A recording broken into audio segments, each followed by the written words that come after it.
We're all doing well. We are back on home turf, back from London City, which was a fantastic success, back from Farnborough, which was also a success even though we had issues. London Heathrow, arrivals kind of gusty up here, I've got to say. We've got a bit of crabbing going on. It's sort of a southwesterly, but yeah, it is a direct southerly by the look of that sock. I've got a retro 747 Lufthansa right over the top of me any second now. So let's get on with the show. First in, United 787 Dreamliner. Getting a little bit of twitch on this.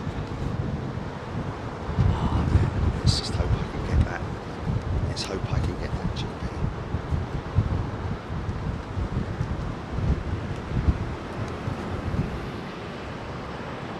I don't want to miss that jumbo, man.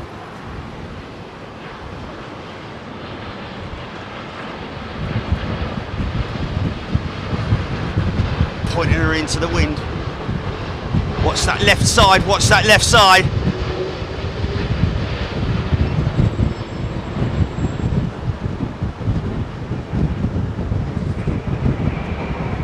Standard procedure.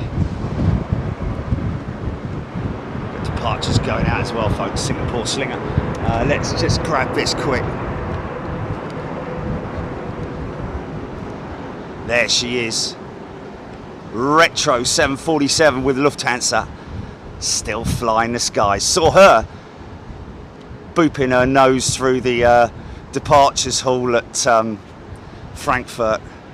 It's not the best shot, is it? Massive, great jumbo jet up against the glass. Oh, that's a shame. That's a shame, man. Oh well, anyway, whatever. So lots of interesting stuff to talk about.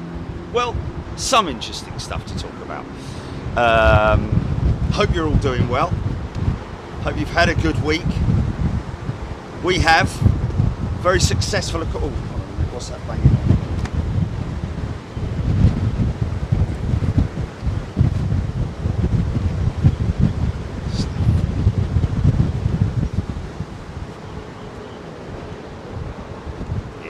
Yeah, that's definitely whipping up here. It's definitely a nice stiff breeze. Get these guys and girls thinking about it, that's for sure. Might see little plumes of exhaust out the engines as they speed up.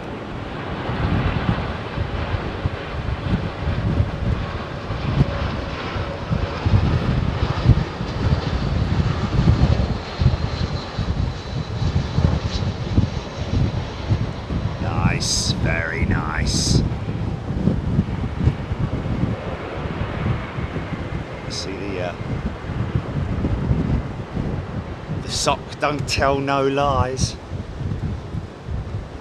Oh, that's a shame. I missed that really.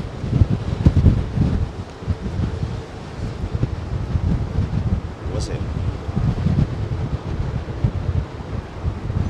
Oh, the Lufty. 7 hours delay. Ow. Wow, that's nuts, man. 7 hours. Not a happy bunny if you're on that plane, man. Connecting flights, all that kind of stuff going on.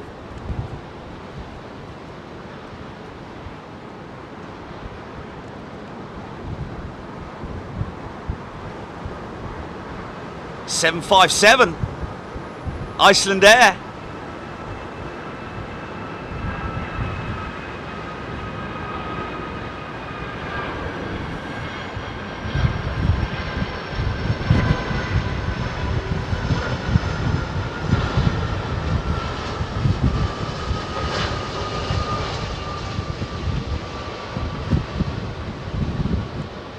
Oh yeah, he stiffed it. Those folks in Reykjavik,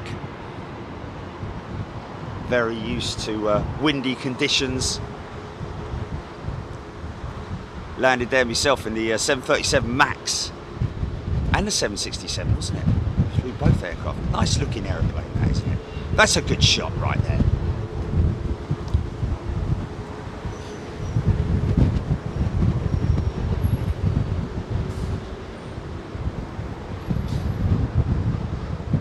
intersecting, I think. That Flybe Q400 is intersecting. Yes, he is.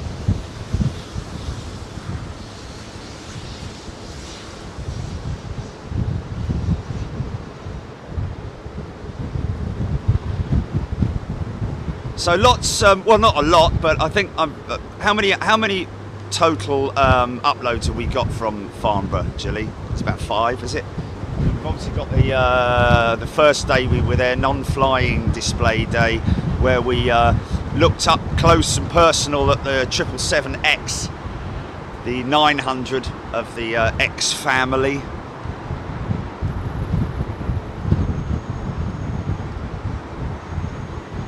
Seven uploads.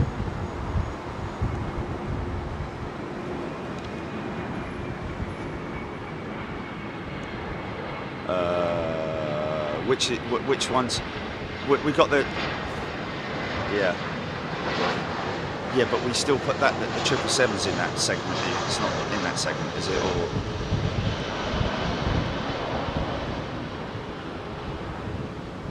oh no! It was like Friday, I think, wasn't it? Friday. That's the 321 of Titan, where we had the walkthrough. We had the walkthrough with.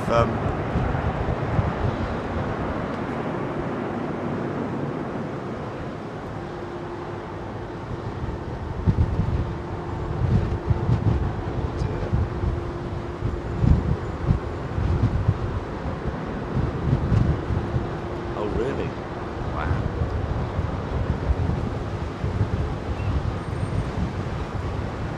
Look how busy this airport is, ladies and gentlemen.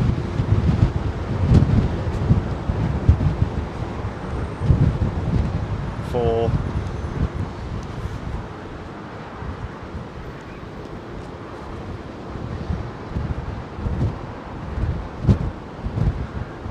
looks like another. Oh no, maybe is it? Oh, a minute. No, this is Oman Air. WestJet, sorry. Yeah. From Calgary, is it?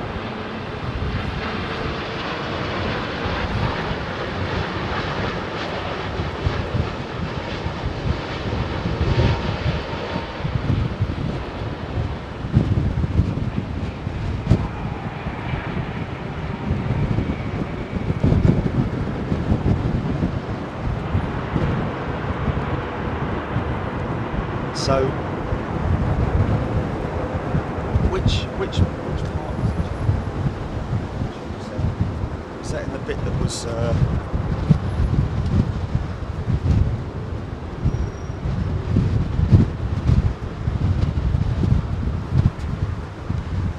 Oh, okay. So we got that then. So that is that part 1.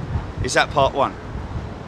Oh, that's great if we did. Oh man, look at the Singapore slinger going out, man. Look at her banking there, look.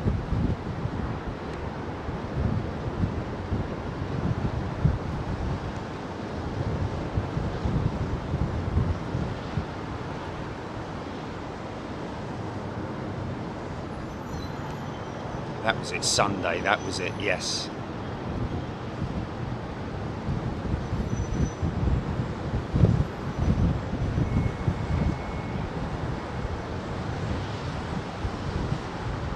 Blimey, did I do an edit? Oh, 2018, right, yeah, sorry. Yeah, that one, yeah. Yeah, if you want to look back in the Farnborough segments, folks, part 1 is where we get a real close-up look at the 777X, or the 779, walkthrough featuring 777-9. That's one worth having a look at, because you just get to see that thing up close. Well, you know, we're under the wingtip, literally 10 feet away from that huge GE9X engine with those enormous fan blades. Just everything's just enormous on that aeroplane, and I think that Boeing have basically looked at the plans with the A350-1000 and thought, well, this is probably going to be our last major super twin jet that we're going to be developing, so let's go big. And they have gone big. I think if all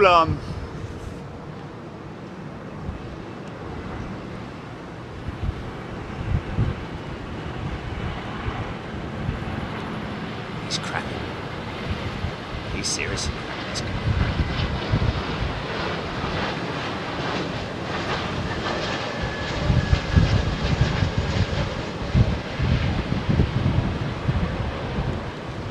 Which part was the ITA, the ETA, sorry, Chile, 350? Was that also thumbnailed or not? Okay, and there's another walk through, folks, with ETA with their A350, which is a really good walkthrough, and underneath as well, little technical inspection of her undercarriage engines, etc., etc.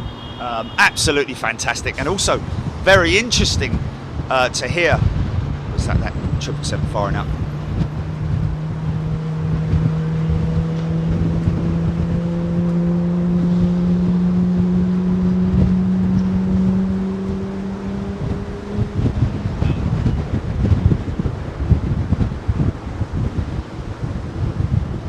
Nice.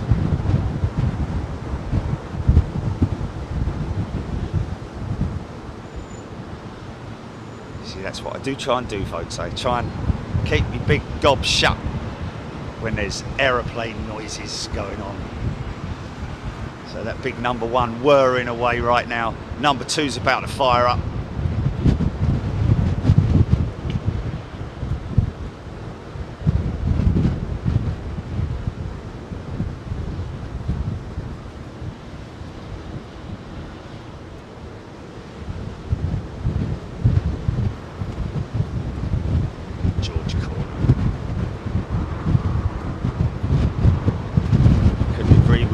George flew out from Heathrow yesterday with the Virgin A350, and boy oh boy does that thing pack a punch.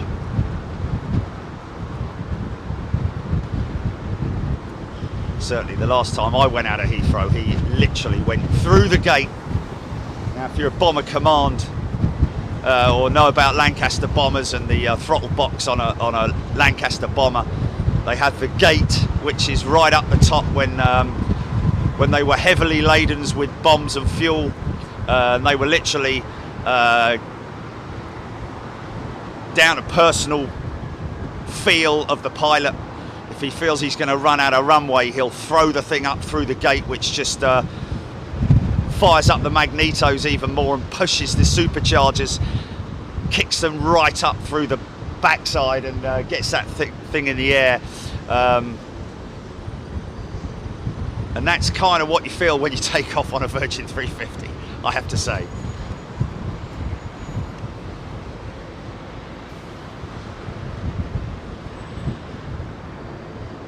I do have a video on my phone of that departure, the last one to JFK, and unfortunately, there was a very annoying rattle. You know when you get a rattle in your car and you can't figure out where it's coming from.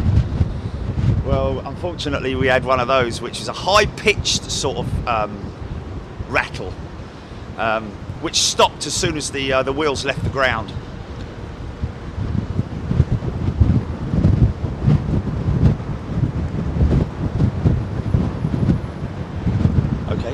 What, 747? It's kind of ironic that I'm wearing the shirt today as well.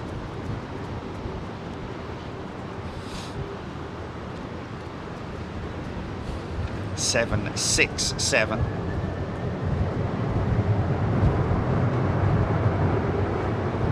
.300 variant. Look closely and you see the wings flexing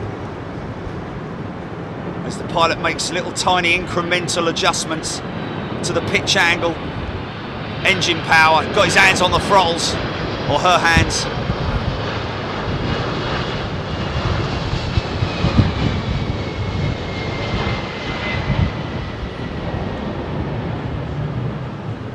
Oh, very smooth. Very smooth indeed.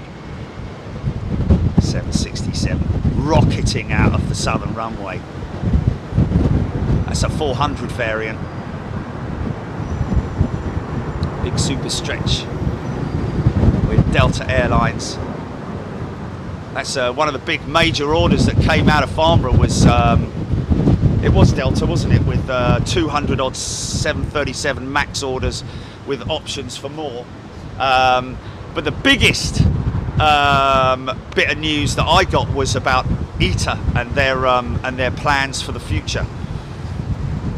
Hopefully that's still going to go ahead, because I did hear some rather bad news about the Italian Prime Minister. Did he resign or something? Thrown it into financial turmoil potentially. Hopefully that'll right itself. Virgin Atlantic 787 could be one of our friends landing this. Listen to the engine pitch.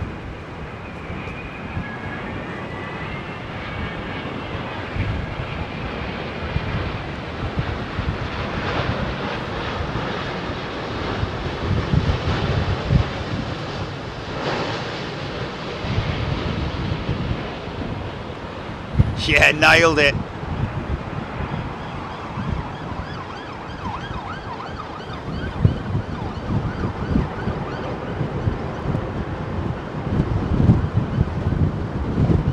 Well, let's hope that Italy can. Where?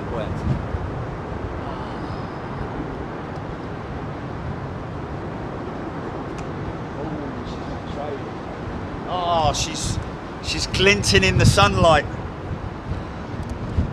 Let's see if we can grab her. Wow, that's a tough one, man. She's literally right over the top of me. She'll be right in the top of your picture if you can see her. My problem is that I'm on full tilt there. Can he get it? I might be able to get her.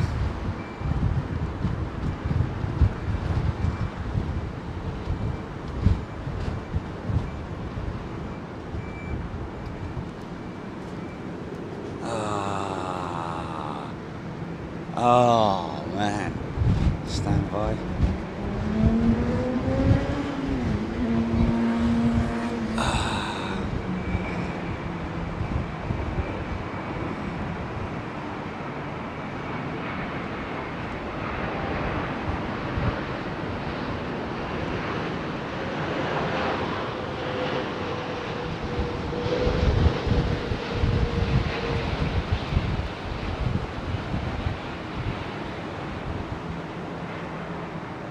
Yeah. I think we're all in agreement that Lufthansa has got to have the most variety of aircraft in its fleet. I think we're all in agreement there. There is no other operator that has that number of type in its fleet. A380, A330, A340, 600 and 300, A350. And the narrow body jets as well, of course, including the Embraer E190, I think, that flies into London City, which we caught on Friday. Great to be with Embraer. We got a lot of feedback from them, which they were very impressed with our live stream. A lot of people thinking that the water salute was hilarious.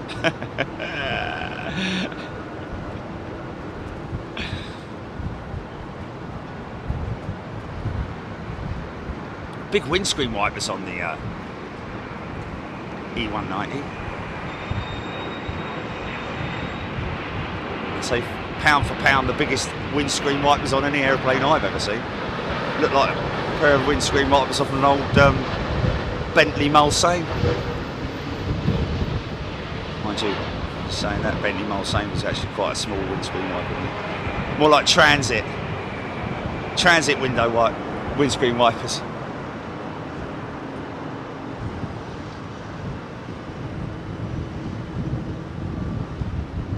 Virgin boys and girls on the move. U-Star, and we've got Drunken Panda, both new members. Welcome everybody.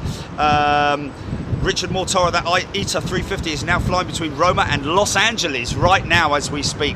That was just an absolute pleasure. The seats inside that thing, man, are just crazy. Recaro style racing seats. Well, not racing seats, obviously, but not bucket seats, but Recaro designed, obviously Italian. But also the seat covering is very, very plush.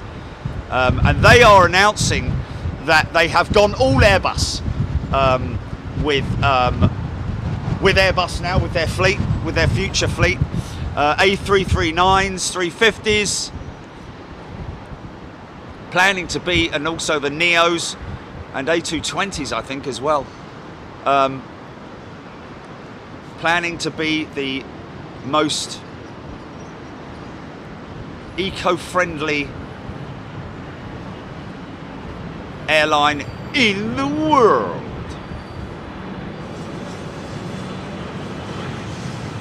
We always love to see the big bad boy, these 777s. Here we are, Air Canada.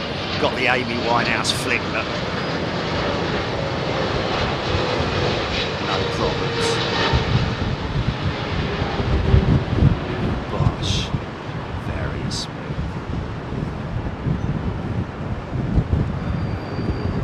Flaperons coming up, being used ever so slightly as ground spoilers. Certainly the ailerons being double use.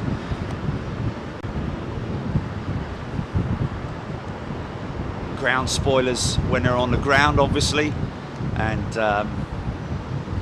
speed brakes when they're on descent and approach, that kind of thing. They need to scrub off a little bit of speed. A bit like the equivalent. Philip Sinclair, good afternoon to you. John Blower, Trev Lyon, Wayne Booker, Randy Bushbaum, Ty Wiggins, Paul Hodgson. That was a rainbow livery A300 DHL, indeed it was. Looking good, I have to say. Craig Matthews. Sorry folks, get right down to the bottom of the comments. You know that I'm always way behind. Took off 27 left, United 883 this morning. U-Star saying my leg to EWR was looking for you guys. Took off 27 left, United 883 this morning. My leg was EWR. Is that a pilot? Sounds like a pilot to me. Sorry we weren't here to catch you, but obviously send us an email, contact@bigjet.tv if you're ever flying out of Heathrow or flying into Heathrow. If you're a pilot or a passenger, let us know, and if it sort of like tallies in with tally-ho, if it tallies in with one of our shows, we will certainly come out and catch you.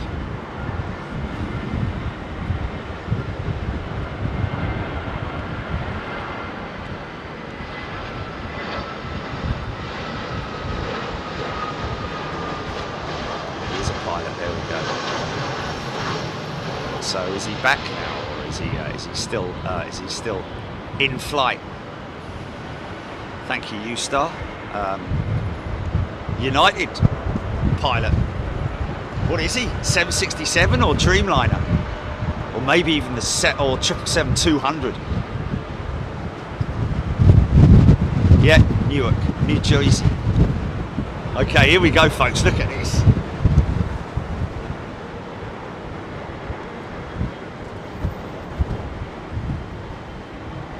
Quite a blustery approach for this triple.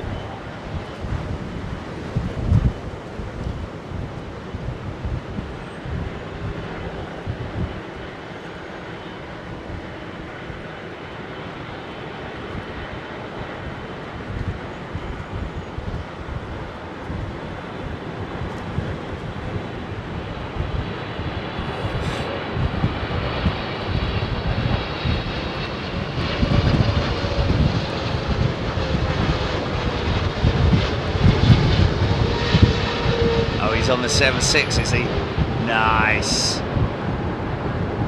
Oh, easy there.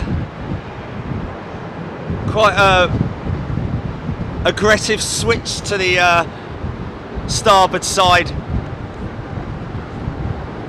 Possibly a little tiny wind shear, I don't know, just a little bit of he's laying it on, isn't he? Look,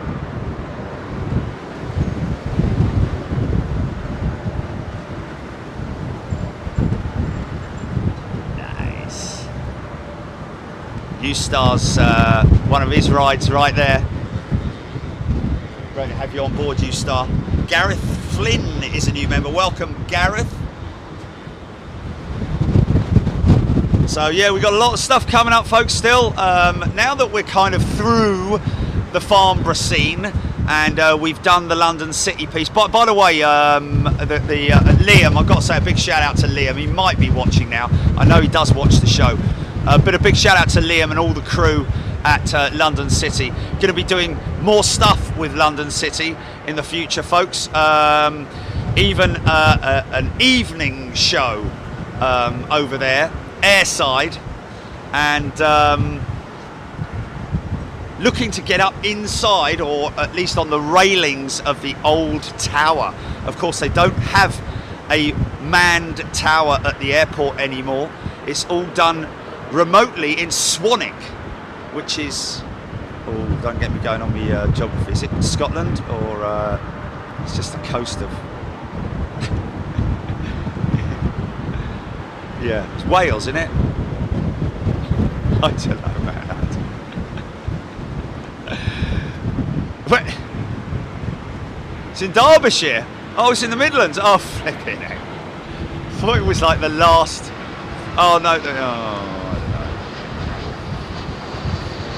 Yeah, I'm thinking of. Yeah, look at Digital 318. Look at him. Look. Oh, to be a big airplane one day. Yeah, proper baby bus that is. Yeah. Get your baby bus t-shirt now. Oh man, check that bank out. Wow, this wind's blowing me around, which is great. It's nice. It's nice and cool. If it wasn't for the wind, it'd be baking up here. It's a very welcoming, stiff southerly that I'm into at the moment. Oh, funky shot, maybe funky shot.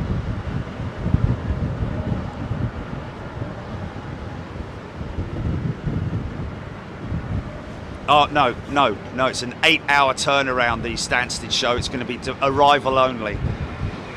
Yeah, it's 8 hours for the departure.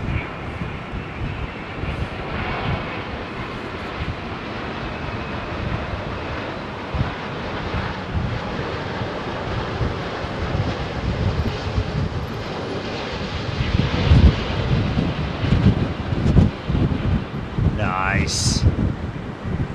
Faring very, very well, these pilots, I have to say. Look how stiff that breeze is, man. It's pretty stiff, you know. As socks go. Wind speed indicator. Steve's just got his star. Just got his star.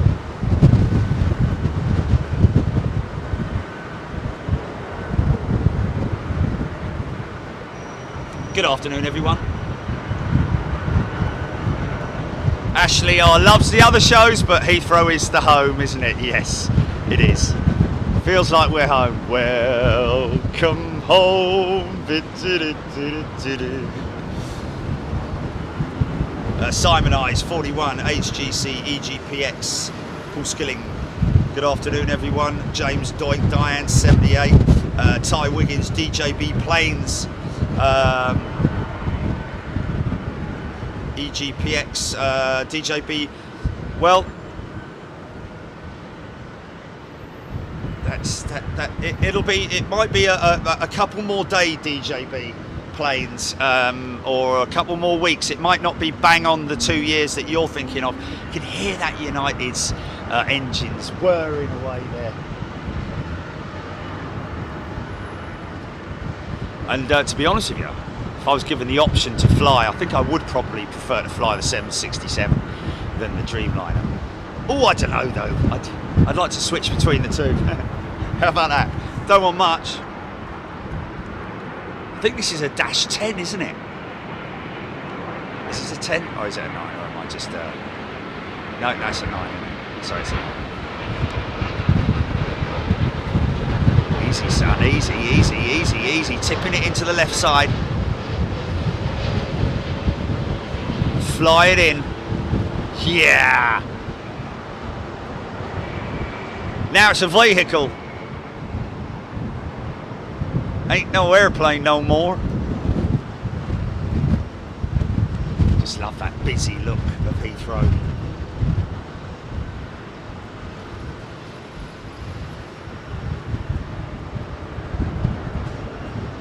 Keith Cornell, any chance of Lakenheath to get the Elmdorf F-22 Raptors going to Greece, arriving on Wednesday? Good call, that one, Keith. As they're arriving on Wednesday, that might be a call. Might be a good call. Beverly McFarlane, Swanwick is definitely not Scotland.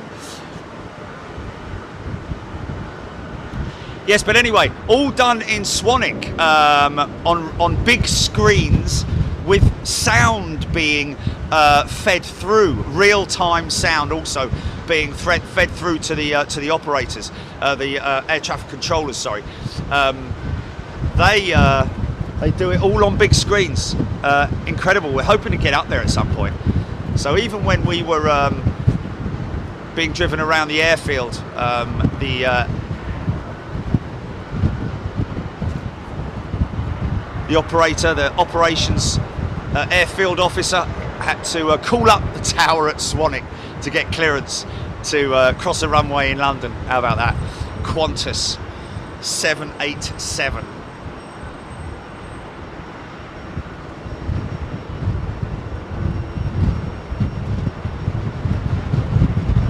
So we will obviously be tracking the whole ETA thing. I think the A330 Neos are going to be replacing the 330s, the Stockers, 332s and 333s. I think 300s. I think that ETA run. I don't think they've got any 200s, just 300s.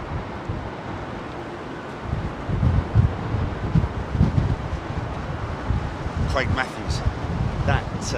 Sorry, missed that one, Craig. Hassan V1, good afternoon from sunny northern Cyprus. Took the Turkish 777 to get here. What a beautiful plane and flight. I'm on the 350 coming back next week. Happy weekend all, Hassan, on the Turkish 777. And it's always good when you're outbound on one aircraft and inbound on another. Right, here we go, folks. Watch the numbers climb, because we've got an A380 in right after this one.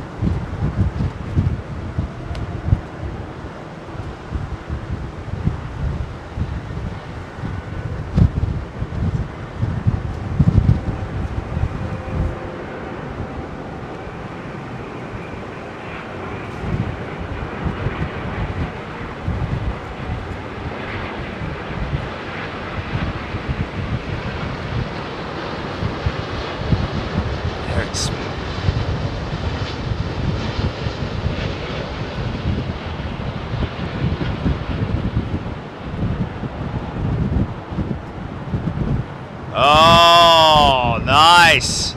Sort of tippy-toed it in, didn't they? Very smart.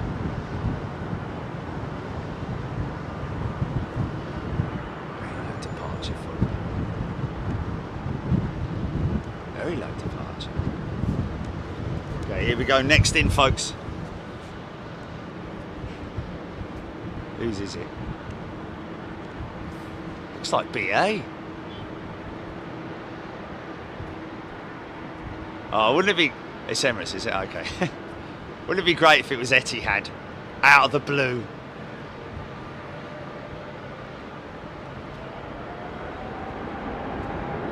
Okay. Skilled pilots. All of them skilled pilots, folks. Whether you're flying a little 318 baby bus. In fact, a lot of these 380 pilots have actually converted from the baby bus to the A380. One in particular being my my niece's husband. Don't know what that makes him. Second niece in line of something. Is it nephew? Sorry. I don't know, whatever.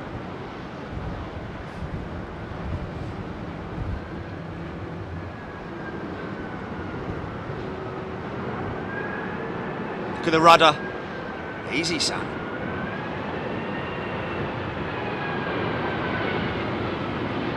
Got a bit of shed effect there, haven't they?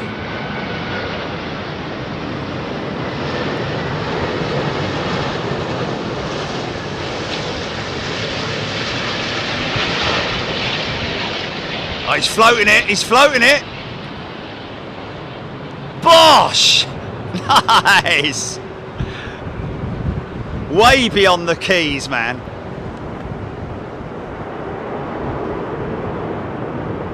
Winding up those big inboard rollers. So you still get a bit of ground effect, sort of rising temperatures from the ground. It's obviously much warmer down on the ground than it is, you know, the runway temperature is going to be 30 degrees more probably than what it is up here, I'd imagine. So you get hot air rising up from the ground, from the runway, which can disturb the ground effects and makes it sometimes a little bit more difficult to put her on the deck, especially a big airliner like that. Lovely 767, listen to her, man. Old school aeroplane.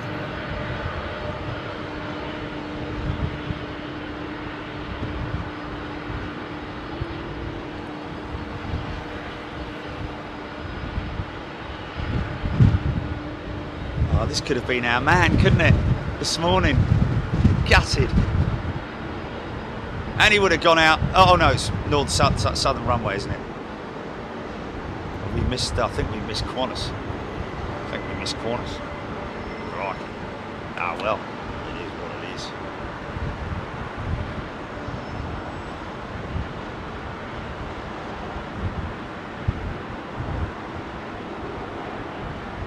Lovely old American 777-200. Look, probably either powered by Rolls-Royce Trents or Pratt & Whitney PW4000s.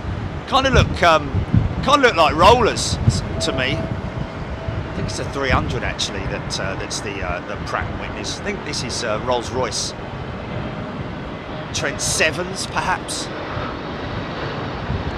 Steady as she goes, boys. Big old wind sails, those engine cows, man. Nicely done, very nice. Go down in the logbook. Put a little in brackets windy next to it. It's massive. It's a big charge for the runway right now. Randy Bushbound, booked in February, Palm Springs, Phoenix, London Heathrow, Dusseldorf on an American 777 outfit. Blimey, he's got a fair old schedule ahead of him, isn't he? Blimey O'Reilly. And he's going on the 380.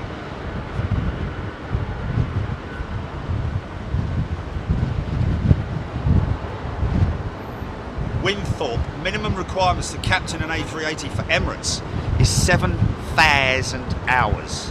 7,000 hours. Wow, that's a lot. That's a lot. That is a lot, isn't it? I understand. But is that 7,000 on type? I'm guessing it's 7,000 on type. TAP star lights.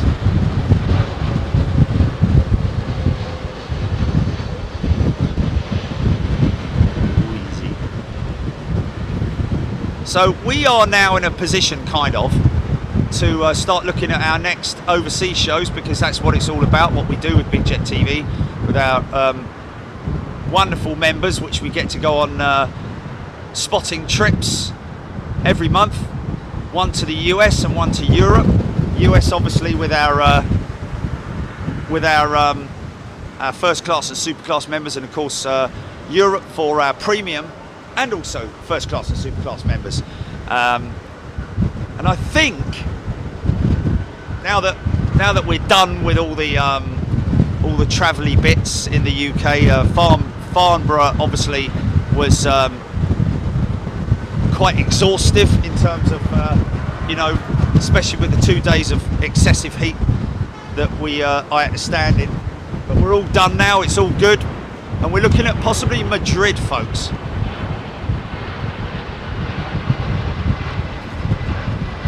Because they have a new spotting platform that they've built out there. Very excited and keen to go and have a look at that. Get some good movements out of...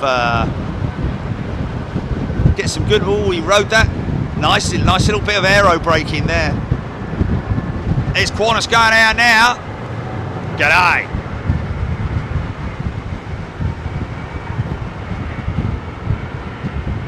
Yeah, little rapper. Right, let's get that big bank left, I'd imagine. Another 767. Howling away. Listen to her, man. JG likes the tap livery with Star Alliance. Okay, Qantas, probably going to be there. She is.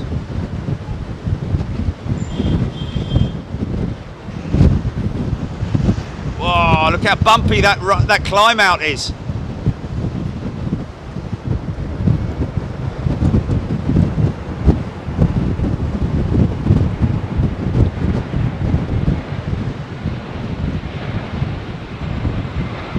Spangelheim.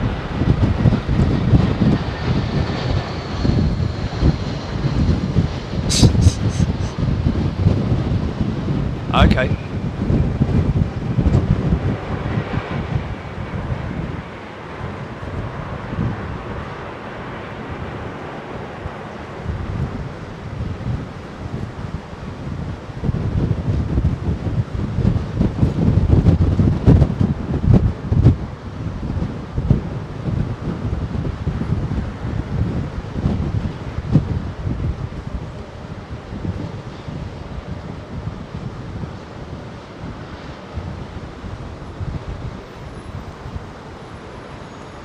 Retrojet.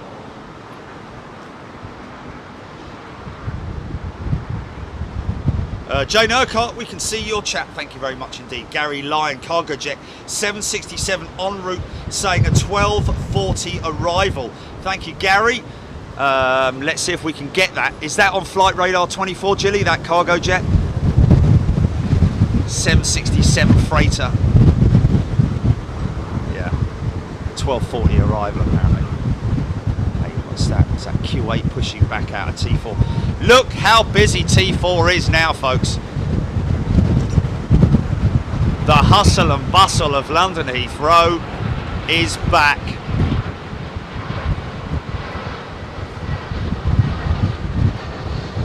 Just need a load more staff to handle it.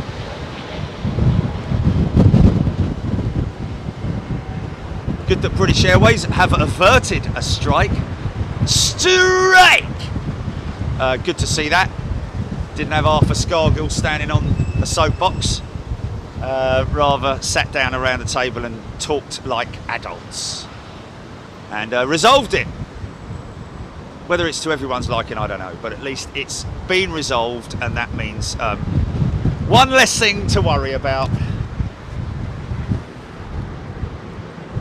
This could be a BA operation with BA pilots, I don't know, without looking. Look on Flight Radar and you will be able to see. Start with a BA number or a BA flight number.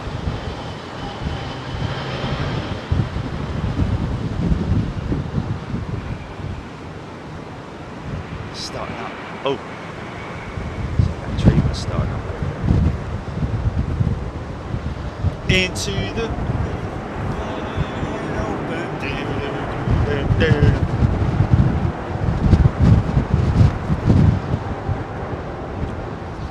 Dalton Rudkin.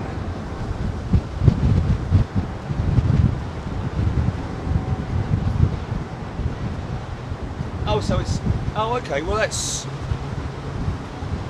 not too bad, is it? Only problem there, obviously, is getting out is all right. Getting out there is all right, but getting back, it's the taxi. You can't order an Uber because you.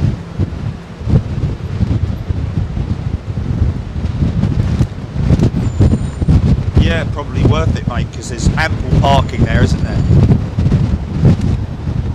Yes, indeed. Yeah. bleeding hot there as well.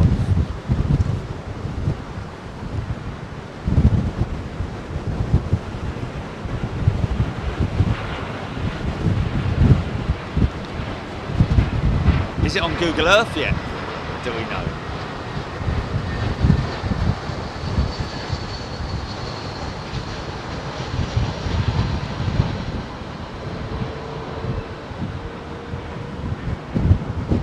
Don't forget where we are, folks. We are right here at the Courtyard Marriott, or Courtyard by Marriott, to get it completely right. And right now, this top deck here is not yet open. However, you can, if you're a visitor coming up here for a meal after 5 o'clock, or perhaps a resident of a hotel, come and hang out and watch the planes go by.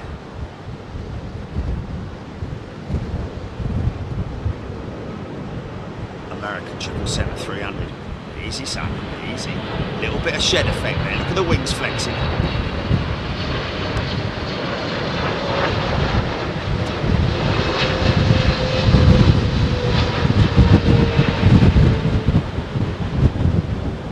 Nicely done.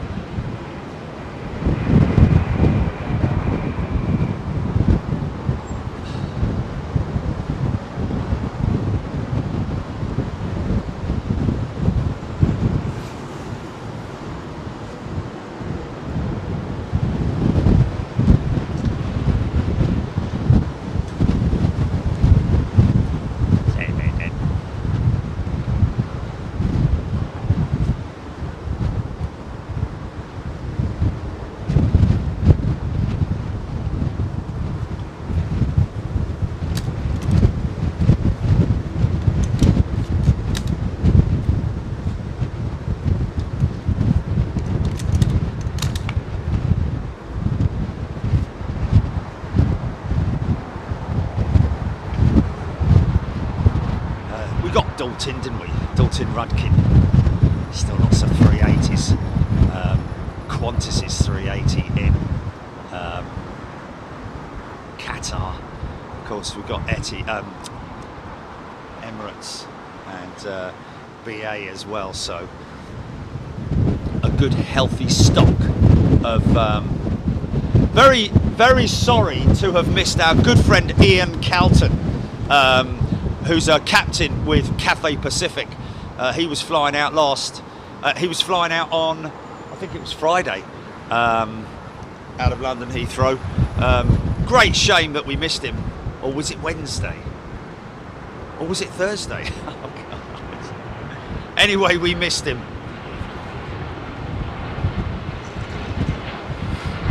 Hopefully, get him another time.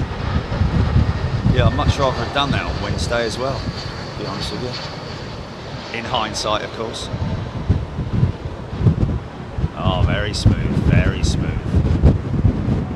So that's...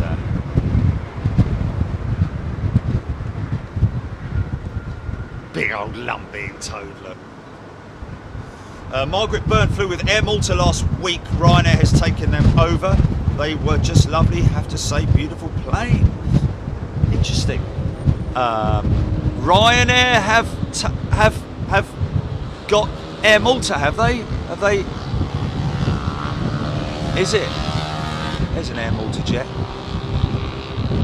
Oh, is it really? Say it back there. Yeah, but in a better position. Really? Wow. Really? But it's still got that big hangar on the right hand side, yeah?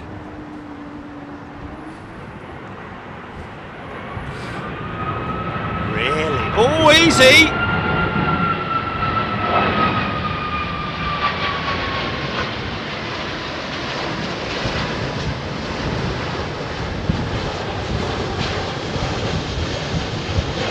Busy on the yoke, busy on the yoke. Let it drop. Nice.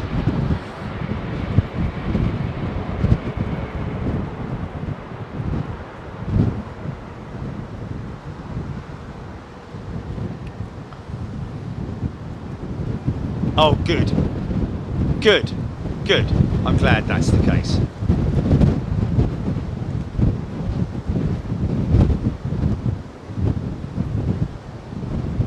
Yeah, perfect. That's good. That's good.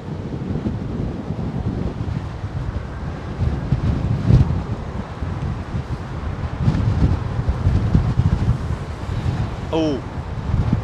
Oh dear. Really? Are you sure? What's in front of you? What's in front of you? Is it glass or or is it a low?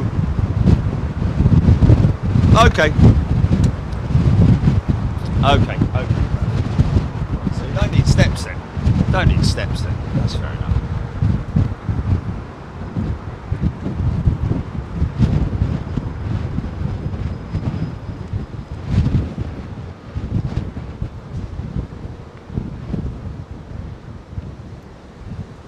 British European Airways.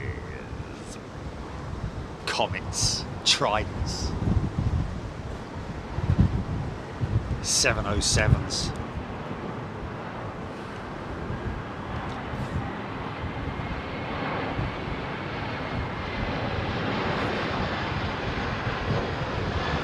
Of course, don't forget, folks, at 3 o'clock this afternoon, 2.5 hours time, or thereabouts, we will have the switchover, which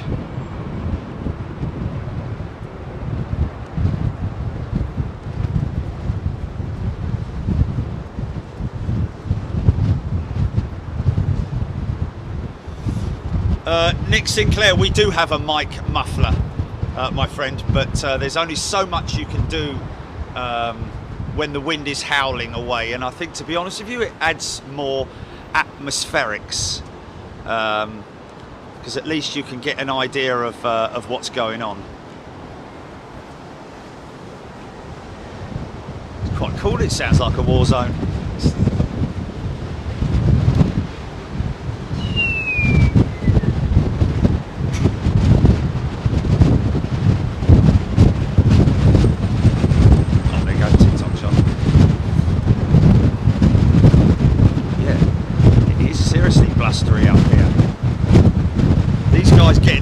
Shed effect as well. That's really picked up just around about there. Wind howls over the maintenance sheds, the BA maintenance sheds, and catches them out right about there. Easy.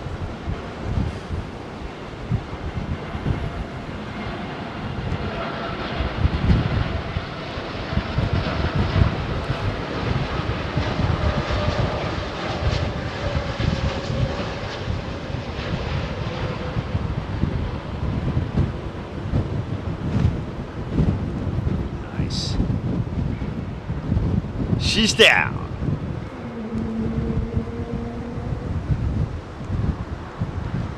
Always tell those Pratt wings.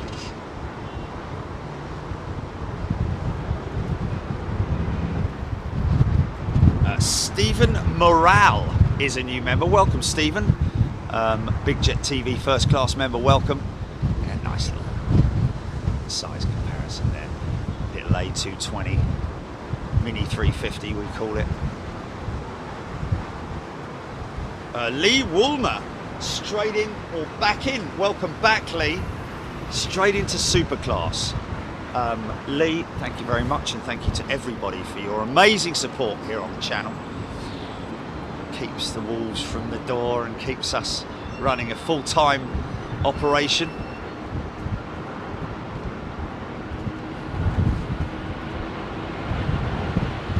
Dedicate every single minute of the day to Big Jet TV, unless of course I'm on the golf course. That's it. That's all I get. People, it's amazing people. Oh, you're going to Miami, are you? Oh, lovely. Have you tried so and so's ice cream shop? Or, you know, have you make sure you take your swimming trunks? It's like, none of that.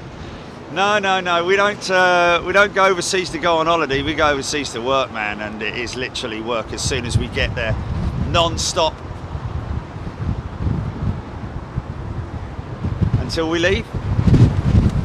You know the score. Gareth Brooks, welcome to first class. And Lee Walnut, welcome back, Lee.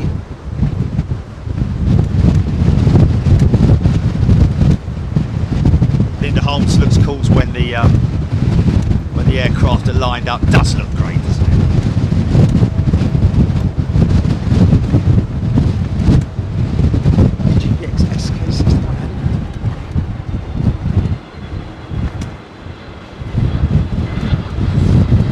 Someone's been on the sauce, haven't they? Or is on the sauce.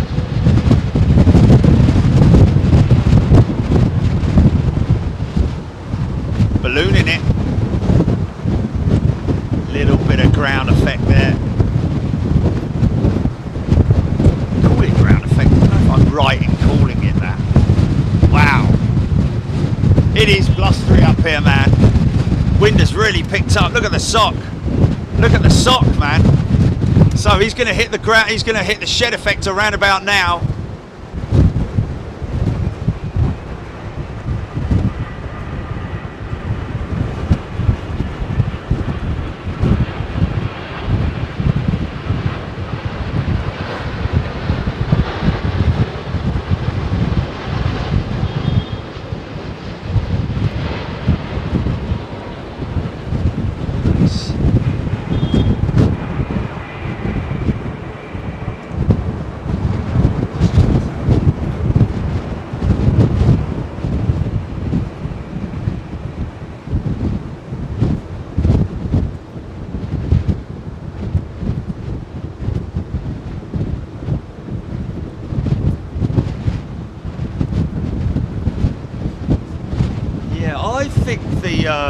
I think if I was to move to the other side, because this the wind, what's happening is the wind's whipping up here, hitting that fascia there, and then creating another angle of wind. So I think if I up 2, 3, walk 2, 3. This is more open here, so it's just coming up straight over the top. So it should be a little bit less aggressive. Check that, GP. It's probably just the same.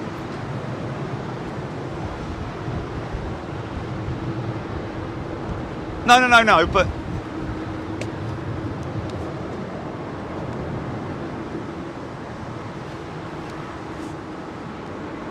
yeah.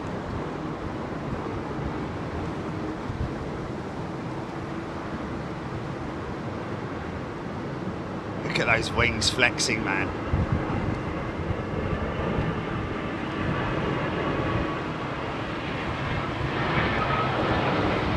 Front of red car, yellow car, GP.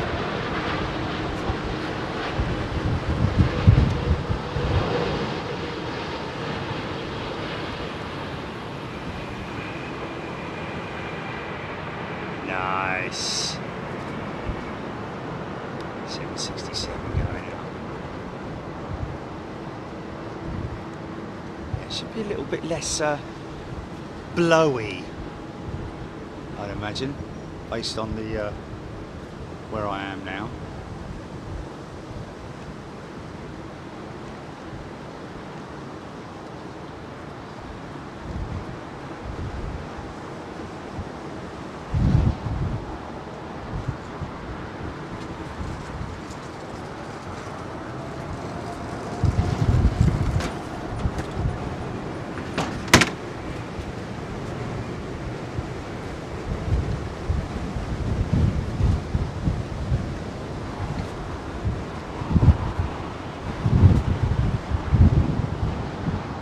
Gaz Grill, Winthorpe. As a viewer, I say Heathrow is the best to watch. Steady traffic, no smoke, quick jets. Oh, yeah. Well, we're going to get some foggy days in the winter. You mark my words. And don't forget, we are due for another storm at some point.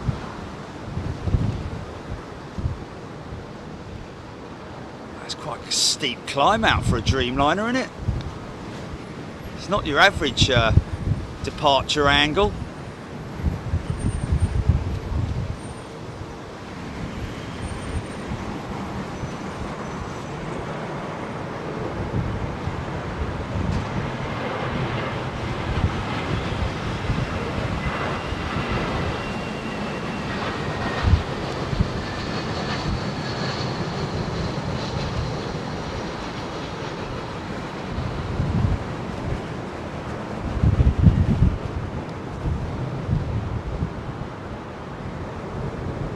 Thai 777 being moved from his remote stand to his gate.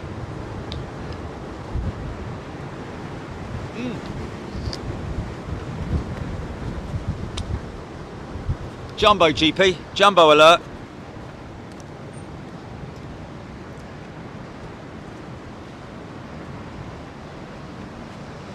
Is it retro cargo locks, is it? There's another one about to cross his path. It's like an A330, possibly. Oh, here's your cargo jet. Lovely old 767. Easy.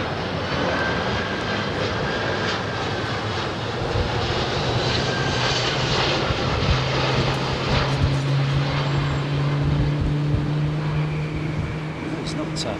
He's going out.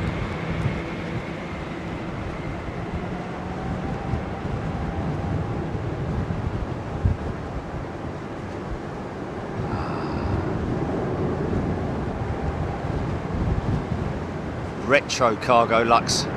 Can't really see it, unfortunately. It's a bit of a ghost ship.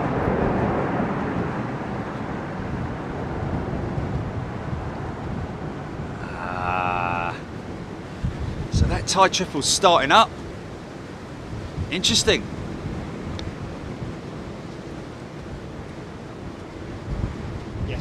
Yes.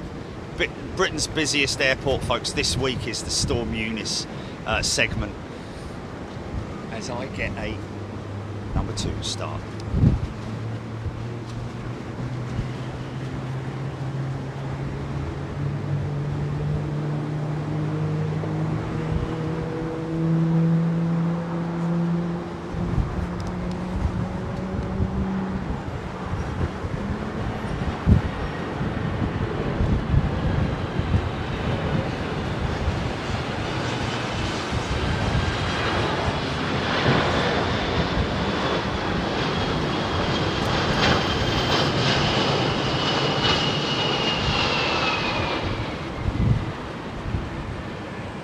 Nice. Drop it like it's hot.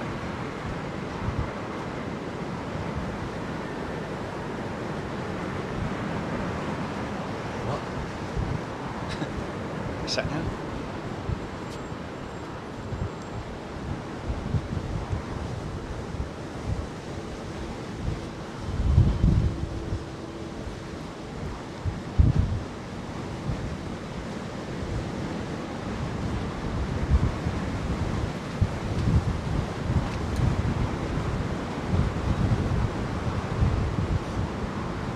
Egman Kanmaz, welcome back.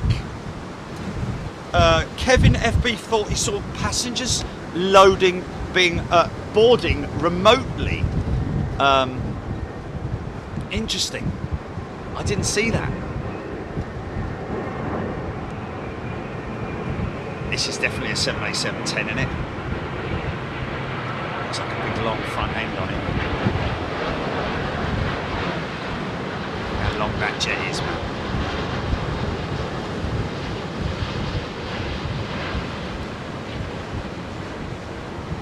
I mean, I would have said that the 787-10 is definitely the main competitor for the A350-1000. I think the 777X is just the 777 replacement, but bigger, in it. So the fact that they've lost the 747, they've managed to develop an aeroplane that's still got huge capacity numbers, albeit in, I think around about 426 packs, but that's in economy configuration.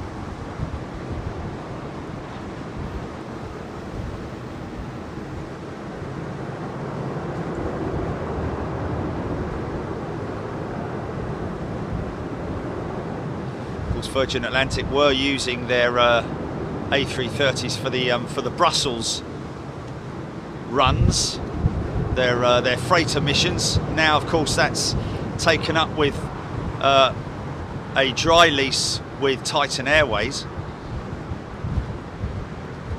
and their 321 P2F, which is here today, which we caught coming in earlier on.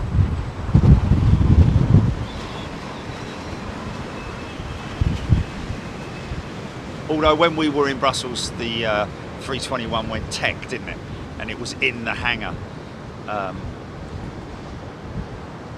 receiving a new engine from what we could see, from what we could make out.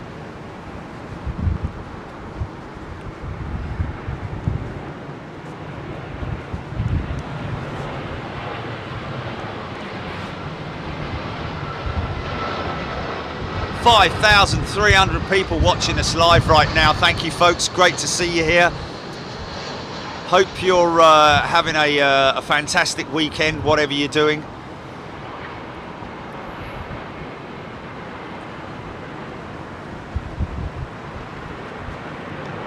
Big shout out to all the folks here at Courtyard Marriott, of course. You can visit here, folks. You can book rooms here. The biggest feature of this particular hotel is, of course, the balcony that's around the other side. This segment of it is not yet open, but as you can see, it's going to be pretty awesome when it is. Expecting that now to be around about October time, because there have just been delays in the build for the bar inside here, not so much for the outside deck. Aer Lingus.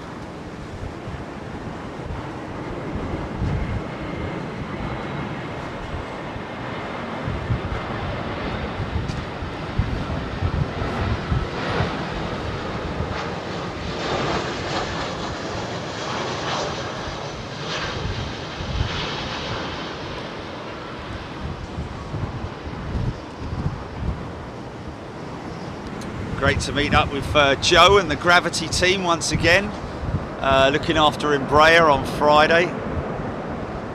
Great fun that was, man. Great fun. And thank you to Liam and all the crew who looked after us. So his jet is crabbing, man. She's got a crab on.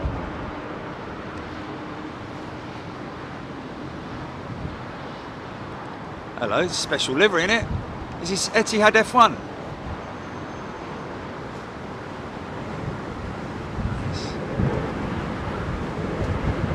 Nice. Smart livery. I like it.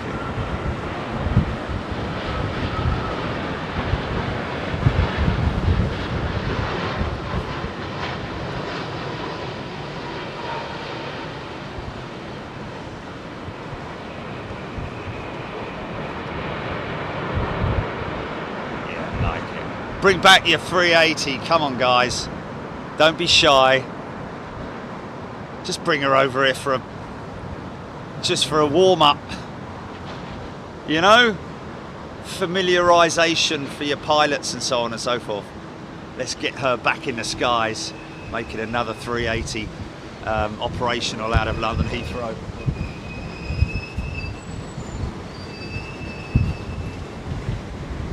Tony.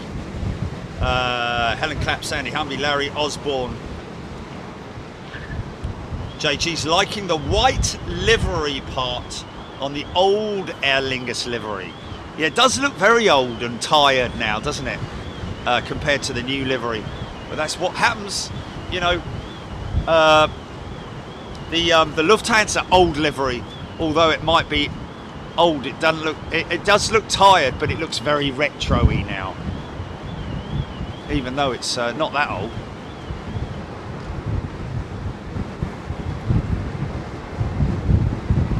It's quite low on the glide slope, this guy.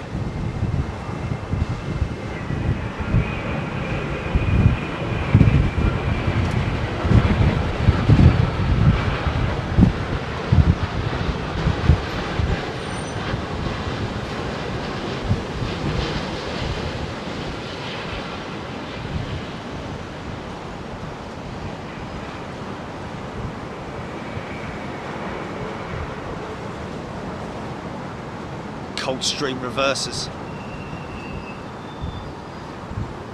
Should be turning that 757. Hopefully that 757 will be turned around for the 3 o'clock departures. What have we got 3 o'clock departure wise coming in, folks? It looks like a bit of a down, nose down attitude on this 330. Look at a big undercarriage, man. This is a 330 CEO. Current engine option. Looks like she's running the Trent 700s. Ginormous undercarriage.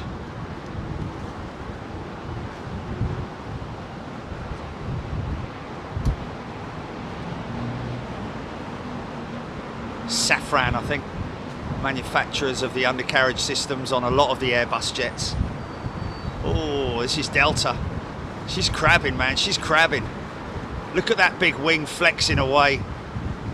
Oh yeah, here we go. Bit of, oh, that's the shed effect right there. Oh no, she's not running the Trent, she's running the Pratt & Whitneys, I think.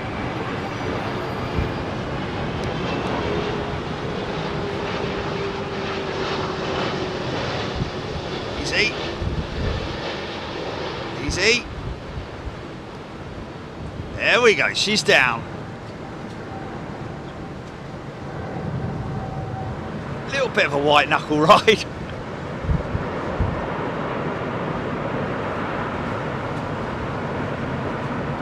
Pratt & Whitney is clearly visible by the little short stubby exhaust.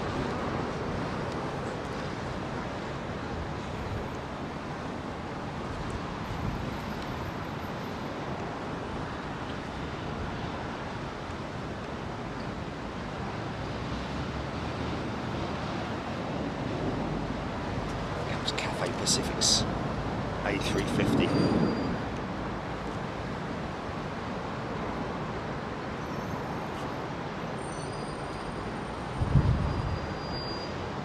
Smart looking aeroplane.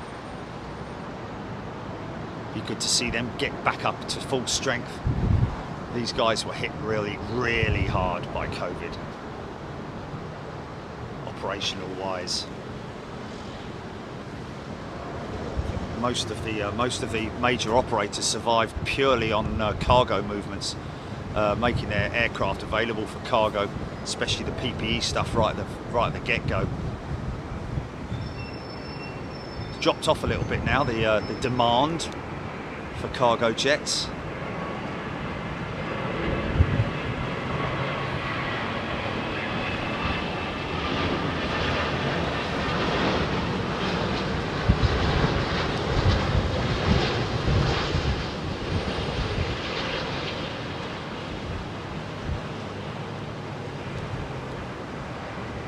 Swing it.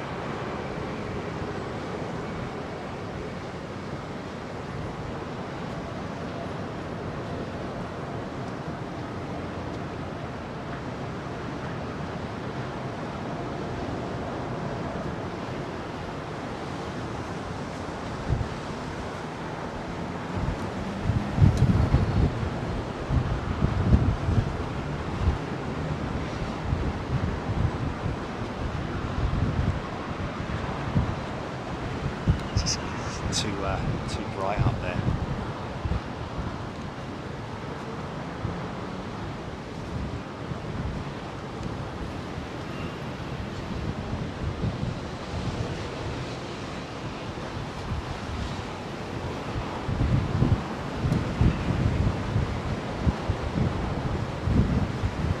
Caution, wind shear. Easy.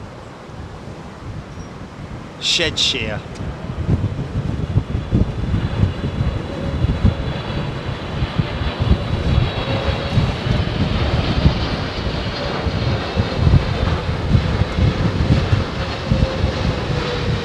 He's going in steep, steep, steep.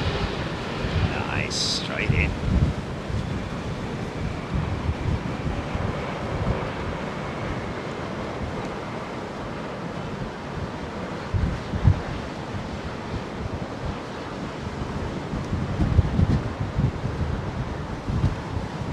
Air India 787-800.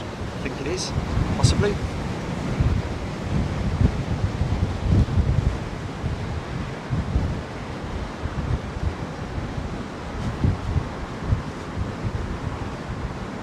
Chris Inwood, it's a 4-striper. Welcome back, Chris, got captain stripes.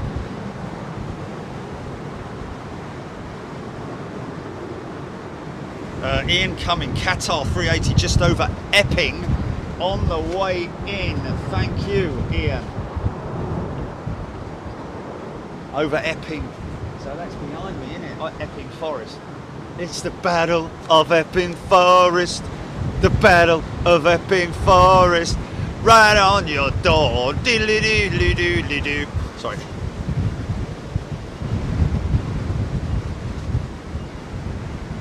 Peter Crane, that Cafe 350 will maybe land on Hong Kong's new 3rd runway on arrivals, as it opened earlier this month. Good factoid, Peter, like that. Keep an eye on her, and let us know if she does.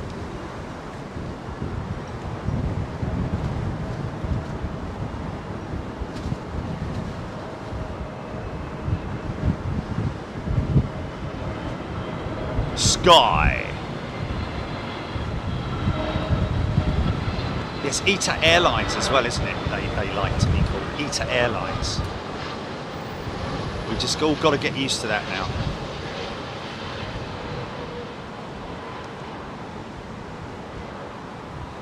Mario. Hey.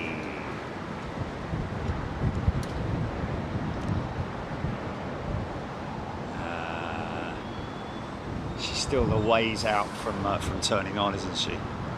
Still a ways out. 238 is down there at the maintenance sheds. Big shout out to all the folks who are lined up along the along that road there. Very popular spot for plane spotters. Fortunately, in the shade today from the trees.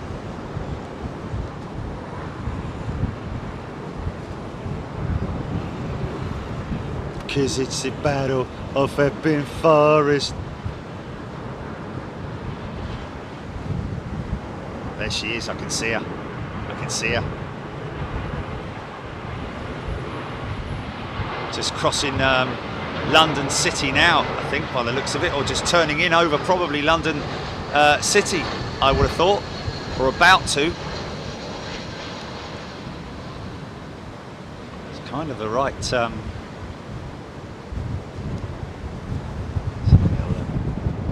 she is.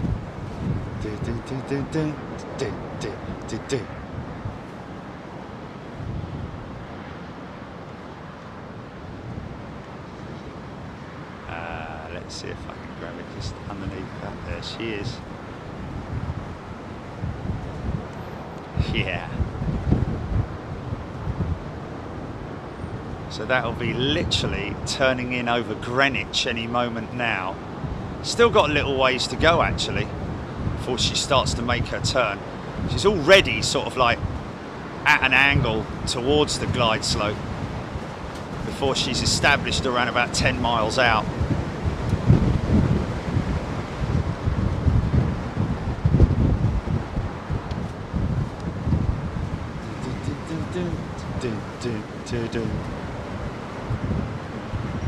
Get sharing on the feed, folks, if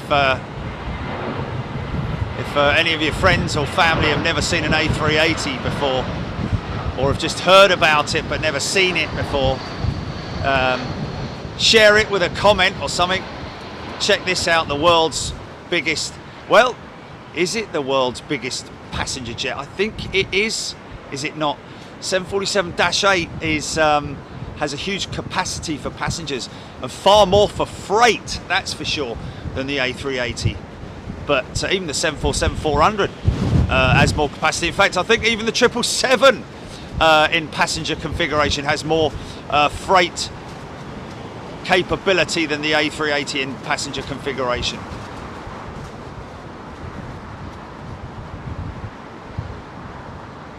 An interesting factoid about the A380 is that in most aircraft, the the air conditioning units and other ancillary pumps and bits and bobs are actually usually stored in the belly of the aircraft, but because of the huge undercarriage that this thing has, they've had to locate all of those ancillaries inside the wing, which is quite crazy. Shame I'm missing this A220. Sorry, she's crabbing. I want to get geared down on this big lad.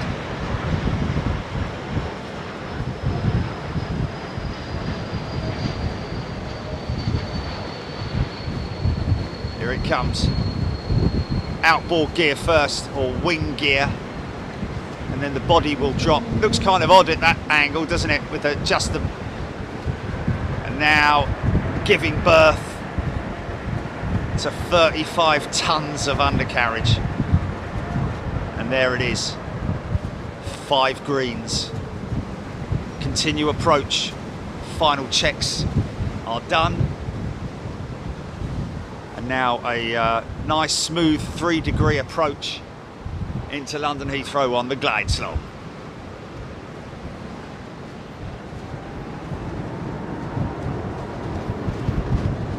Gonna catch this 777. Cathay Pacific's 351 on its way out. Oh, look at the height of that aircraft vectoring in behind that. Whatever that is. Higher altitude, obviously, at that stage, to avoid the wake turbulence of that big aircraft.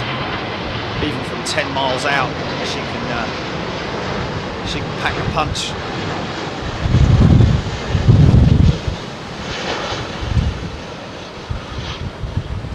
Nice. Slick landing. She'll make a big left-hand turn any moment now, that Cathay 350. Oh, she's going right. She's going right. Fair enough.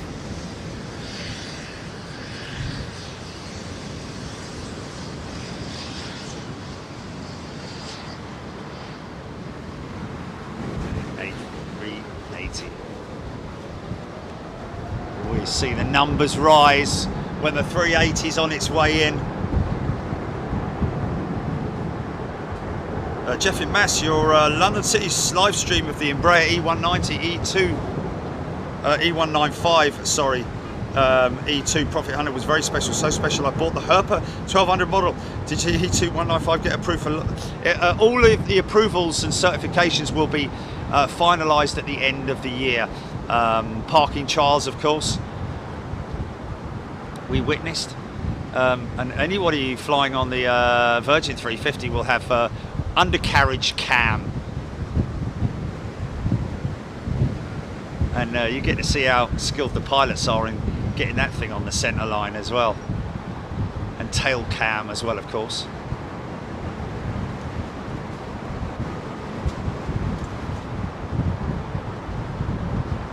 Okay, look at the rudder. See the rudder being moved? It's a split rudder assembly.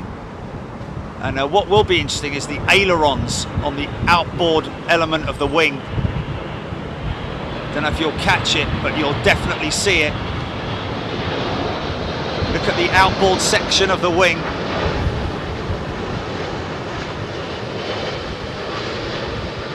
See the ailerons dancing away there. Nice. And that's just a big 100-foot truck.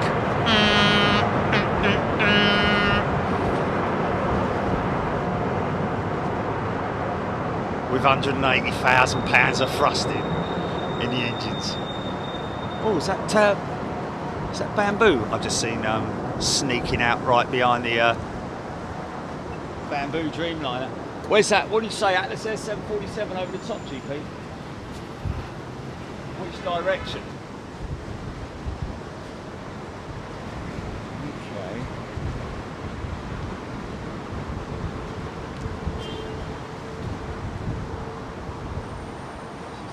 It's got Negative on the Vapor.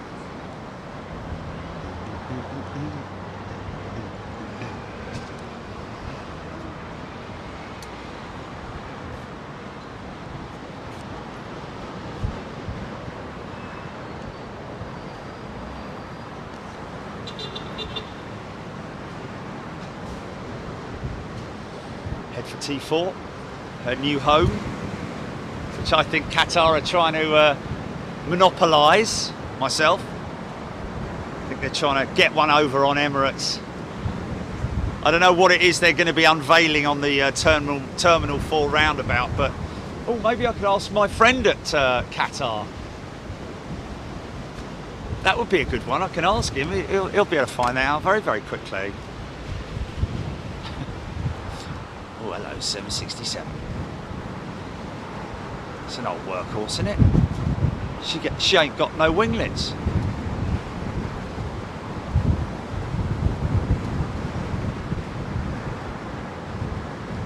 She don't got no winglets. 767-400, of course it is. There we go, big super stretch.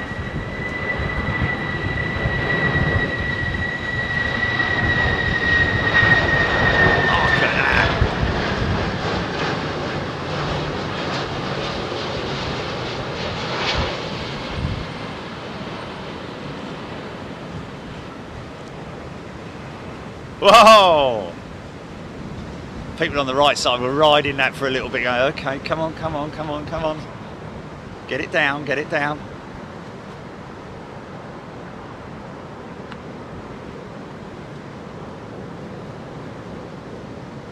(767-400), ladies and gentlemen.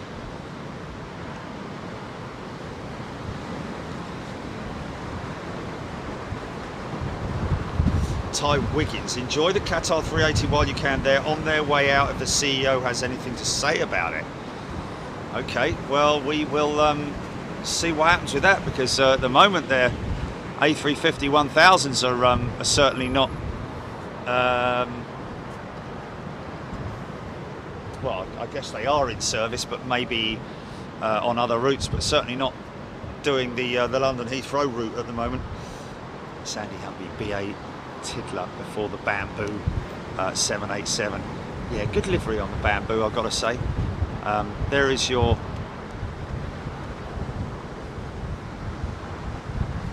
it's awaiting departure. I'll just keep an eye on that. It's just don't want to miss anything on these arrivals, because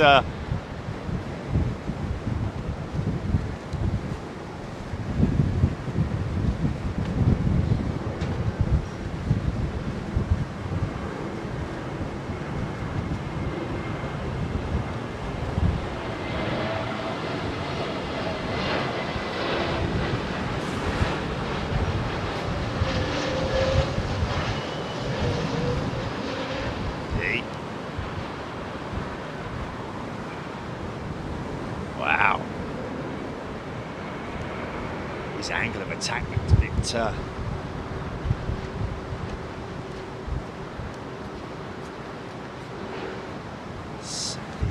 up here and down before as well. Yeah, there it is.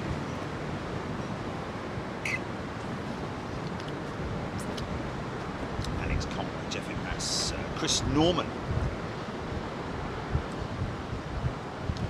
Bit more volume on the effects mic. We don't have an effects mic. Effects mic? Blimey. Oh well. Okay. Oh, a little bit unstable there. Who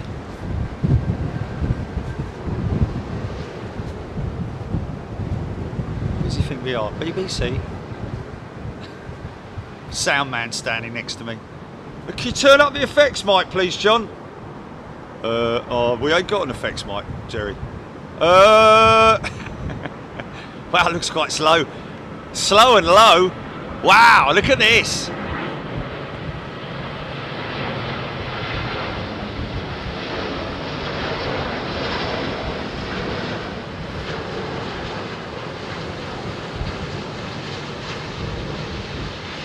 Effects mic.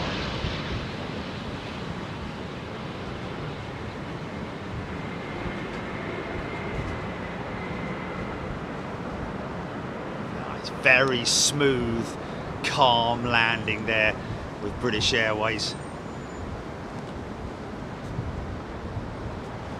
I heard Qatar was beginning more A380s back to help with high demand for World Cup in November. Wayne Hartshorn saying, yes, all sorts of stuff that you get, isn't it, really? That 777 just in from Phoenix, Arizona. Right, we're just waiting for this bamboo jet. It's kind of pastel-y, isn't it? QH24 headed to Hanoi. We're going to get this 777 before it. Keep an eye out on it.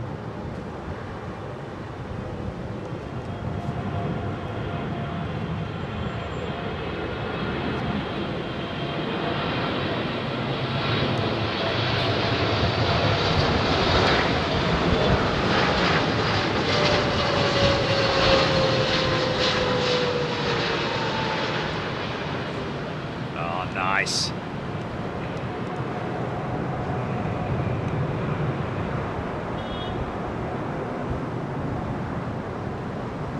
do like that. I do like that. It's different, isn't it? At the end of the day, works very well. That pastel blue and the greens. Like that Conlux. Did you say, GP? Has he gone or is he coming towards me? Yeah, 41,000 feet. Wow, what is it, Dreamliner, did you say? Or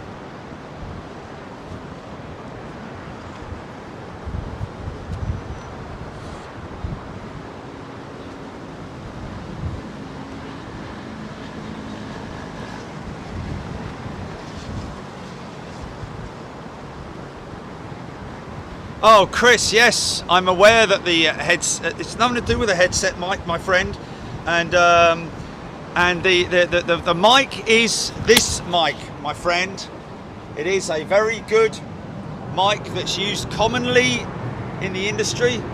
Although it is a lavalier mic, it's still very effective and used by a lot of production teams. Can't do anything about the wind, Chris. So you're just going to have to either turn off and go and do something else, or put up with it, I'm afraid, my friend. It is what it is. And of course, yes, the wind is blowing towards me. If you want me to turn round and not film the planes, I can do that and you won't get any noise. Sit back and enjoy it, my friend.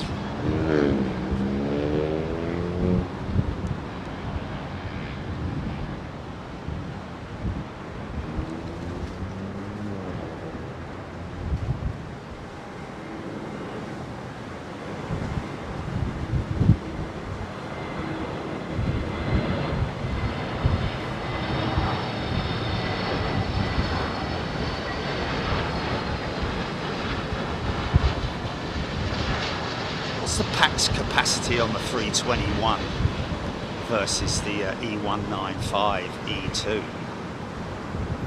Can't be a lot of difference in it, can there? 'Cause it's a direct competition, isn't it, really?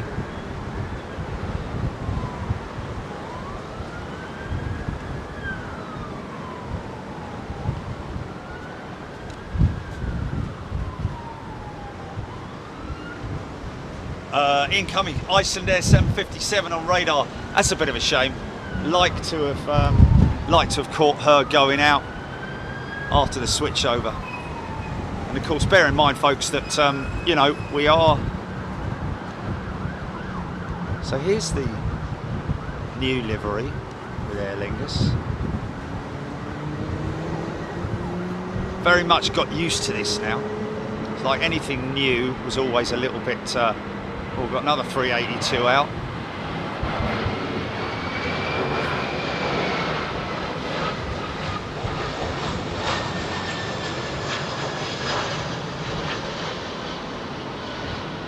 These pilots are very used to windy approaches at Dublin, that's for sure. Been in a couple myself. Let's gear down. Just coming down now. A little bit of a speed up there. See the plumes of smoke, exhaust, sorry, as he powers up a little bit. Obviously, as soon as that undercarriage comes down, causes a significant amount of drag. So they have to keep up their approach speed. Usually around about, I'm guessing on something like that, it's going to be around about 140 knots, isn't it? 120 knots. Oh, Chicky, that's very kind of you. Just gifted 10 memberships. Thank you, Chicky.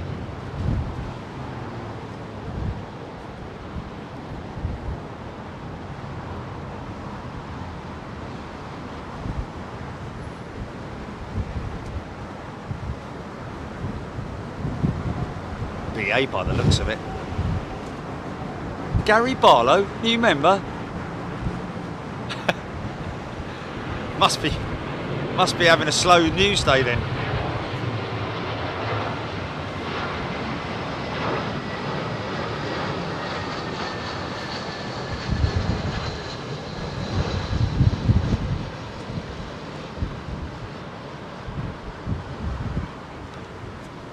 I didn't mean it.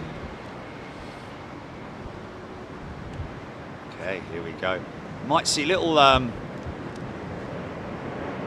streams of exhaust plumage from outside, from behind the engines, folks, as they make little incremental changes in the speed just to keep the speed up.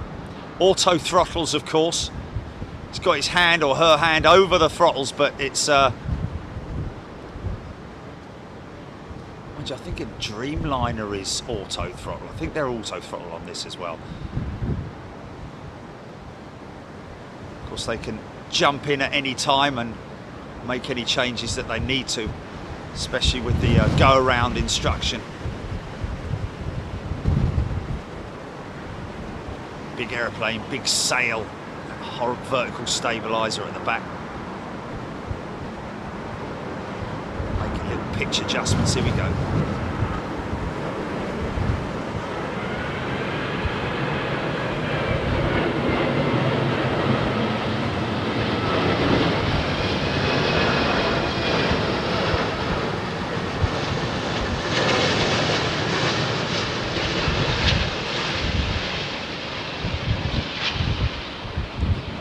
Very smooth. Rode it on the mains for just a little bit before unleashing all that weight. All the lift off the wings.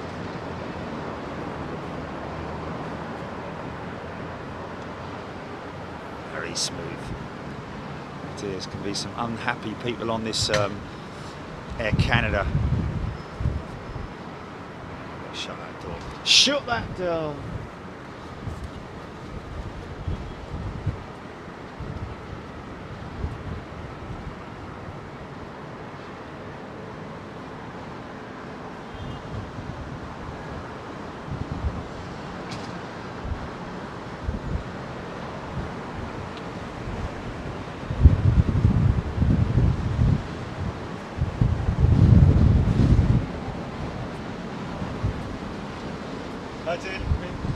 I just want you back for good. Want you back. I want you back. Gary Barlow.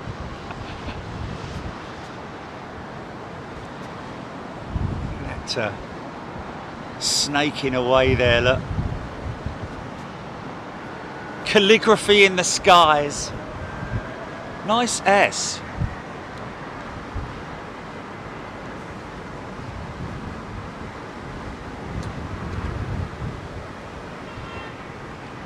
Wow, Chicky, that's very kind of you.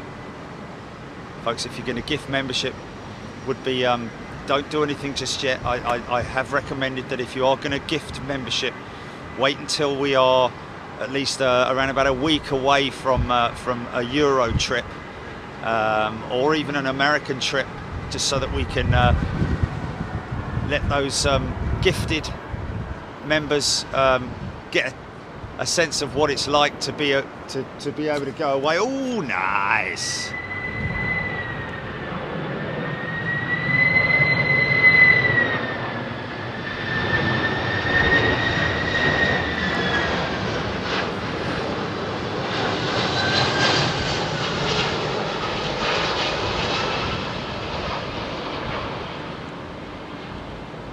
Wow, nice.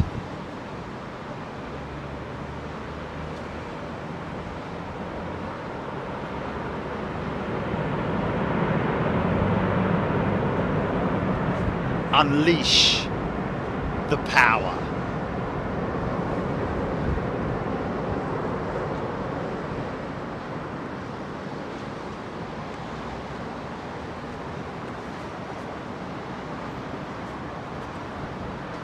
Gwen. Thank you very much, Gwen. Well, don't forget, folks, we're going to be here right through to the switchover, which is at 3 p.m, about an hour and a half from now, and then we'll bring you some amazing departures from this particular position here. So double bubble today. The aircraft are all going to be lining up here and going out from this position. So very exclusive where we are, and of course something that you can view when they eventually get this upper deck open to the public, the general public.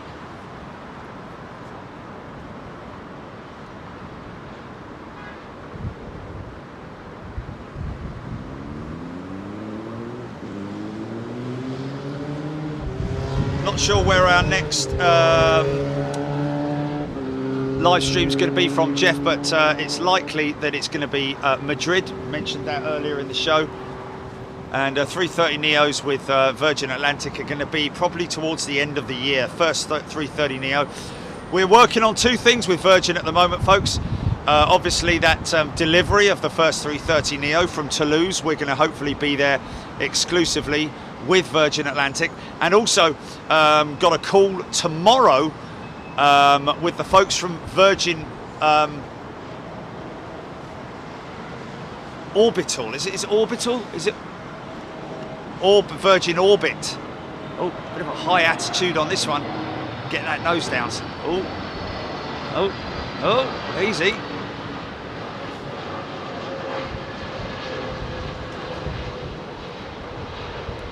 So we're hoping to be on the ground with Cosmic Girl later on this year, covering the launch of their, I think it's a test launch of the underwing mounted satellite rocket. Oh,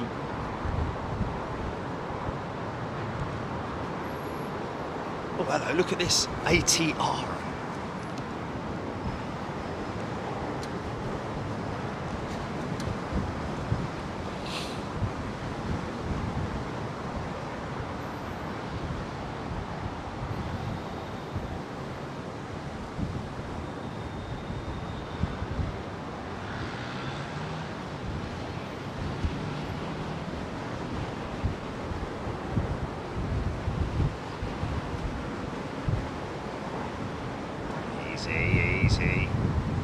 Easy.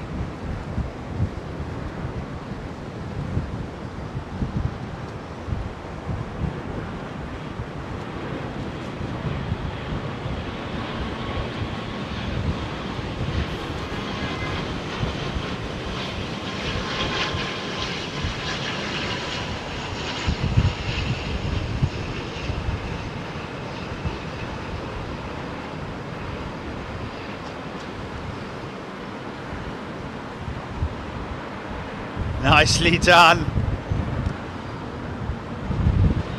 Reverse pitch on those props. The blades, to be precise.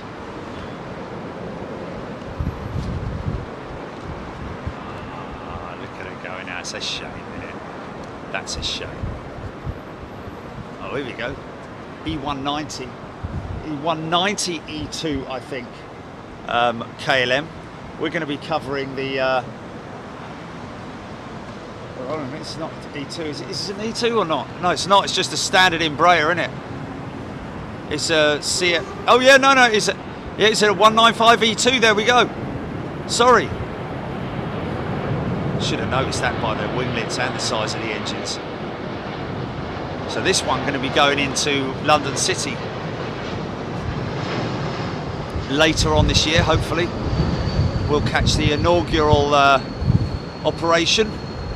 First passenger operation of a longest aircraft, biggest aircraft that London City have ever seen. Yeah, no, I know. There, it does have a couple of designations, doesn't it? E295 as well. But they got E195-E2 written on the side of the aircraft, haven't they? Or at least on the side of their demonstrator, should I say. Yeah, as you can see, folks, quite blustery here. See how the trees are getting a right old battering. So you can imagine the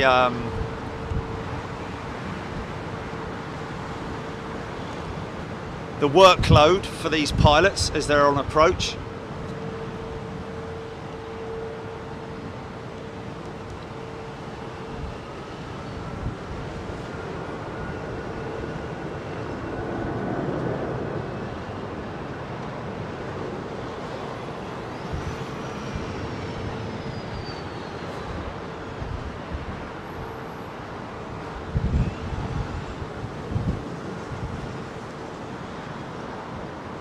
I reckon he's going to go quite steep. I reckon he's going to be somewhere around there. Am I wrong?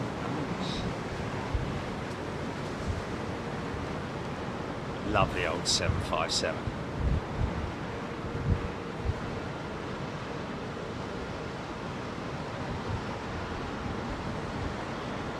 Right turn, Clyde.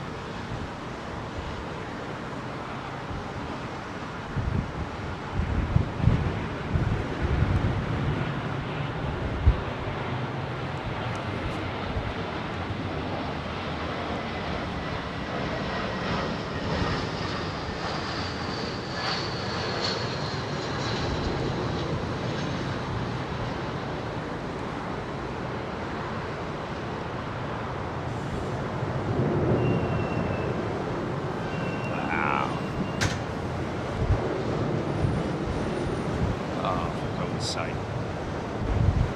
Otherwise, it's bleeding opened up now, and then hold on a minute, go back.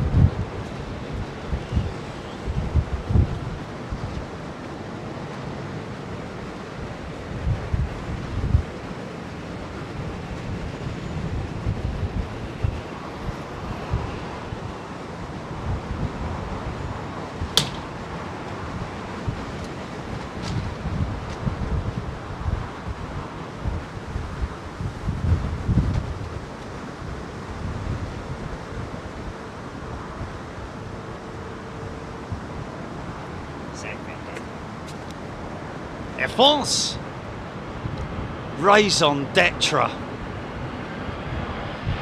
Baby bus. It's a diddle one. Look at him, look. He's such a diddle flame, isn't he? This big tail, look. Might be the smallest aircraft in the Airbus fleet of the single aisle jets, but she's got a bigger tail than all the other ones.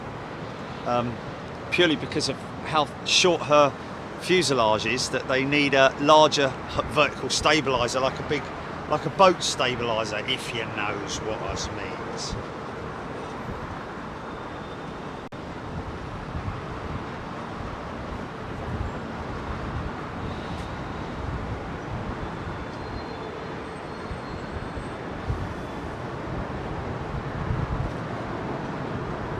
Oh, Keith Cornell. Apparently the RAF C-130 has landed at, of course the C-130 is capable of very short landing strips and has landed at London City before.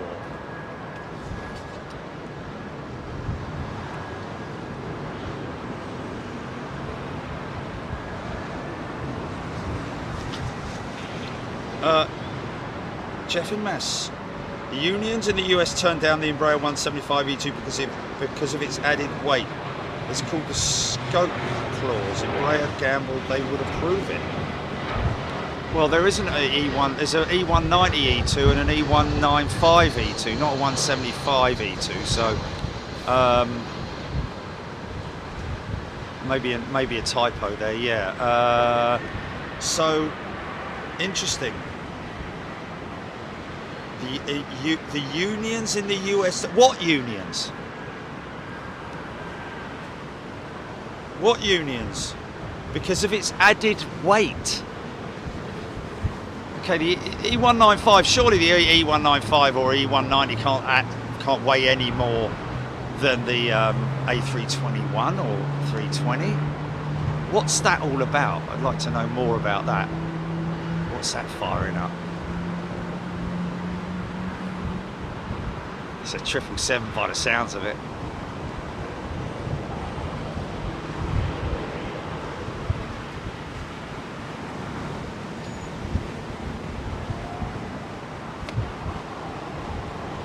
Vince G's been across the pond on a 318. Great experience, yeah.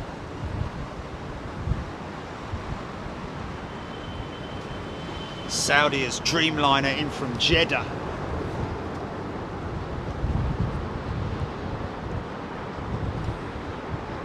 Really see the wing flexing. Look at the oh,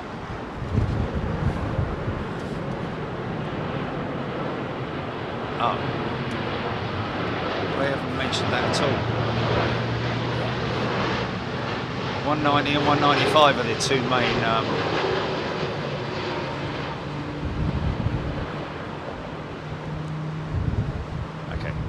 I'm sure it'll get more info as that comes to light.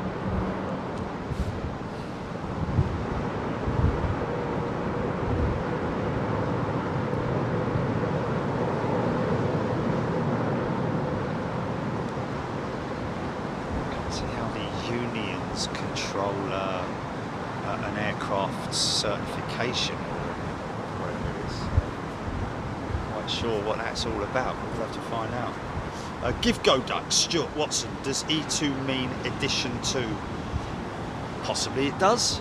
I'm not sure what the E it stands for, but it could possibly mean edition 2. Graham Hesp, thank you Graham. BA 380 from Vancouver, due in at approximately 14:20. So 35 minutes away for that BA 380. Thank you, Graham. Gary Lyon.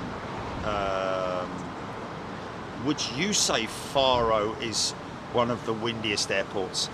I wouldn't know because I haven't been there. But I would say that Narita is. It depends on the time of year, really, doesn't it? I mean, this can get pretty tasty, can't it? In high winds. But Narita in around about the springtime is probably one of the most lethal approaches in terms of winds, and somewhere that we are very desperate to go and visit.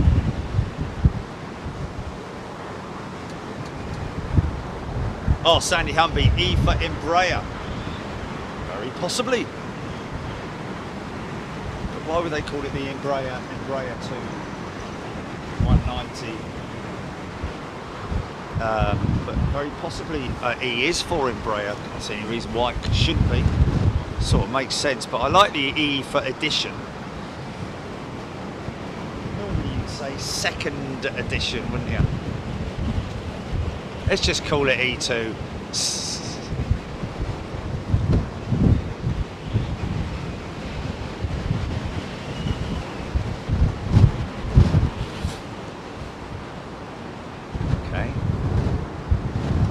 Is that one airline or is that all airlines?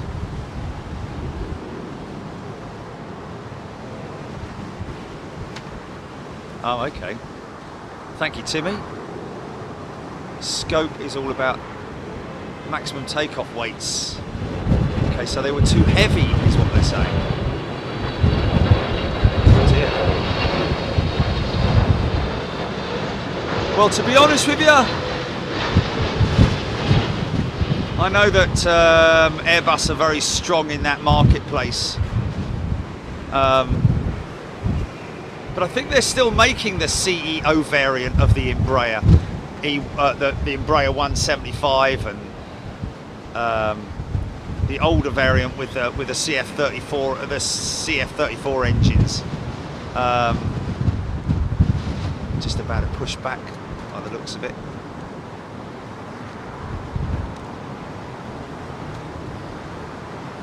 Still a lot of opportunities for Embraer around the world with other regional airlines, but of course you know, you're up against it when you're up against Airbus, aren't you? But when you've got such a good aircraft as that E2 jet, very impressive aeroplane, I have to say. Flown on it a couple of times, very impressed.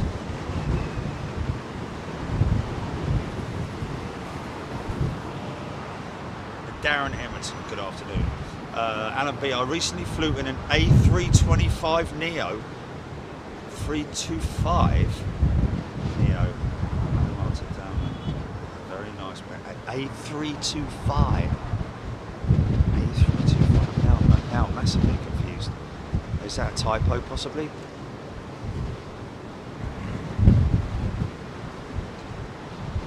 Paul Skilling, Emirates 380 due in 40 minutes. Just about going to get that. Dave Malum is a new member. Welcome, Dave.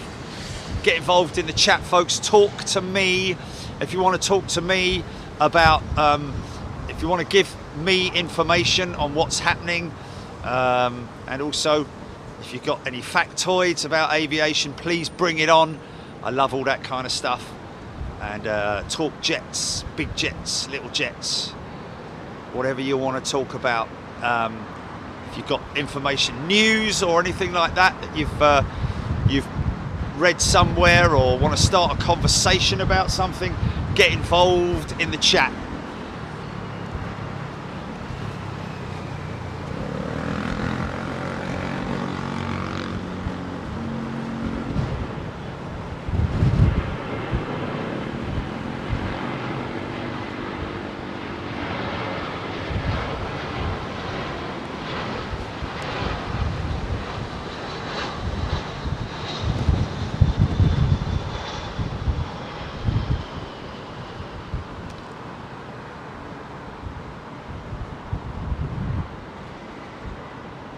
Yeah, and if you, like I said earlier on, if you're flying in the future, if you're flying in the future, if you're a pilot or a passenger, and you're flying out on one of our screening days, then obviously let us know, and we will try and catch you if we can. Just email us at, mind that, contact@bigjet.tv. What was that? It just flew over the top of me. Heading east.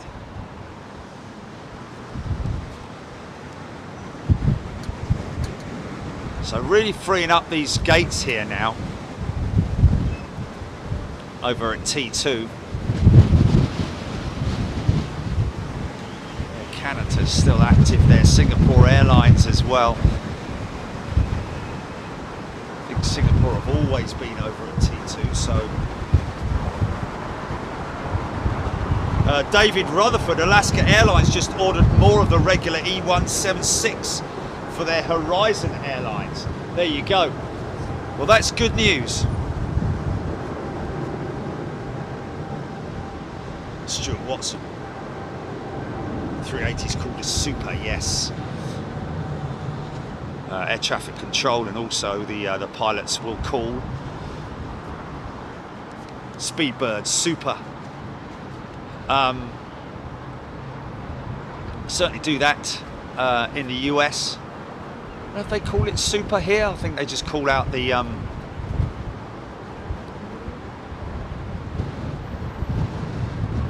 flight details, flight number, or the call sign, should I say? Not so much the flight number, but the call sign. 2 Eurowings jets in a row. How about that? Oh, easy, son! Hey, hey! There we go.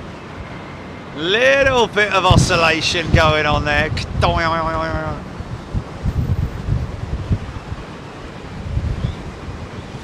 Eve Hoskett, something that struck me when flying on the A380 was how loud the flaps were when retracting. Yes, Well, extending or retracting, either of it is a very noisy winding mechanism on the A380. What's the big flaps, man? Got to get those big flaps down. Oh my good God. Where's that? This looks, really? This looks like a Swiss 220. Little mini 350, I call it.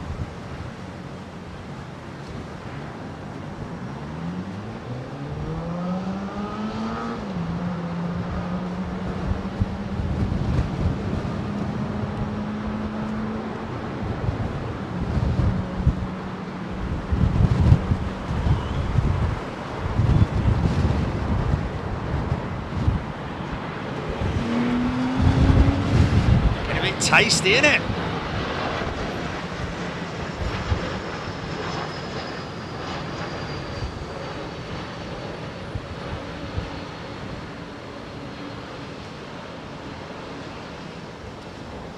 No.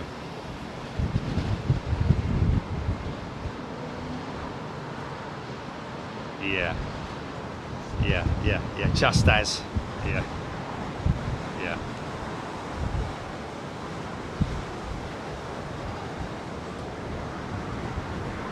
Stuart Watson's gonna watch that one back. Bootle, lad, steady, lad. Anton Pem, where would be the best place to watch the planes at Heathrow, please? Anton. Depends on runway operations, Anton. To be honest with you, southern runway operations for arrivals, I would head to Myrtle Avenue, and the northern runway operations, well, there's a couple of positions that you can go to, lined up down there by the maintenance sheds. Lots of people stand out down there and watch the aircraft on approach.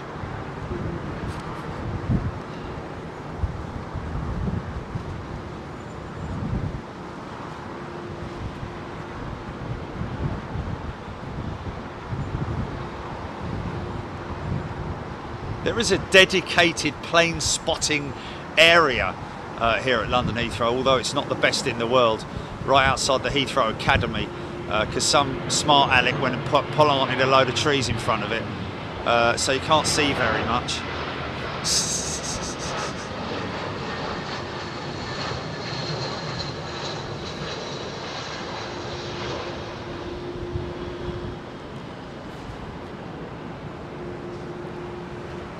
Guess you need as many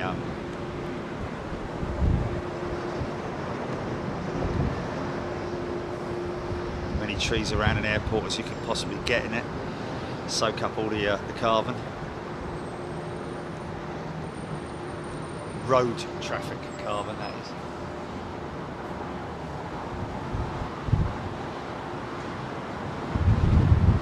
Rob Walker, yes, open fan engine being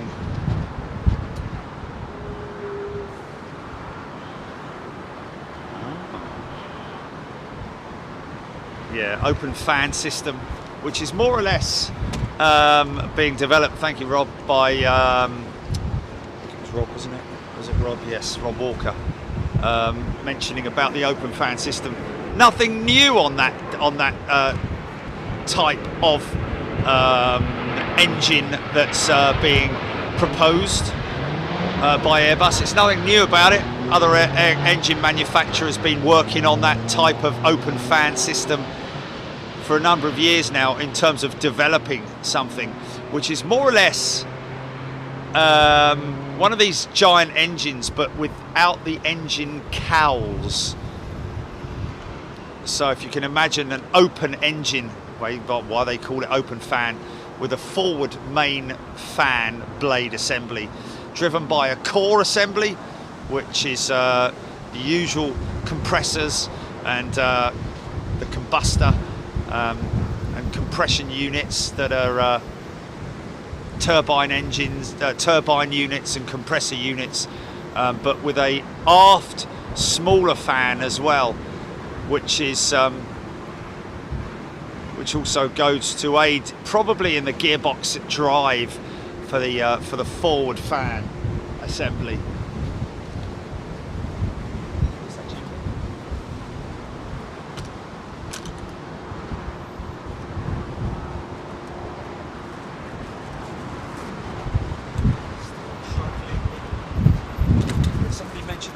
A325. Yeah, I've got no idea. I've never heard of an A325 before. Glenn's Aviation. I was surprised how quiet the 777 is as I flew on one in June to Canada, expecting it to be noisy. Yeah, to be honest with you, it depends on where you're sitting on the jet to start with, and secondly, I'd imagine that really the older Rolls-Royce powered variants are probably a little bit louder and a little bit more aggressive than the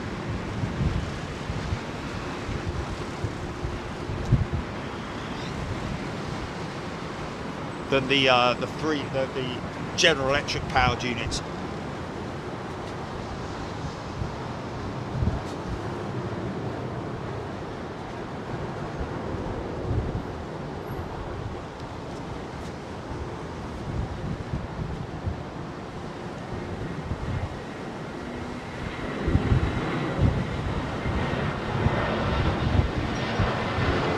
Oh.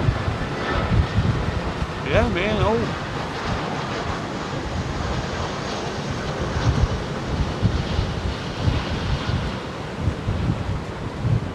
Oh, I say. Well.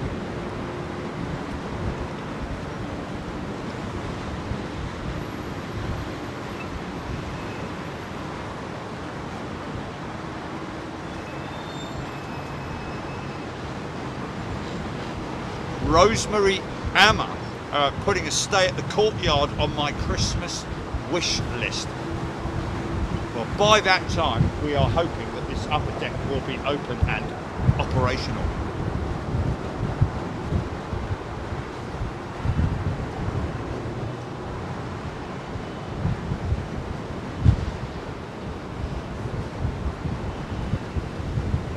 Philip Sinclair been there at that spot many times. We're talking about the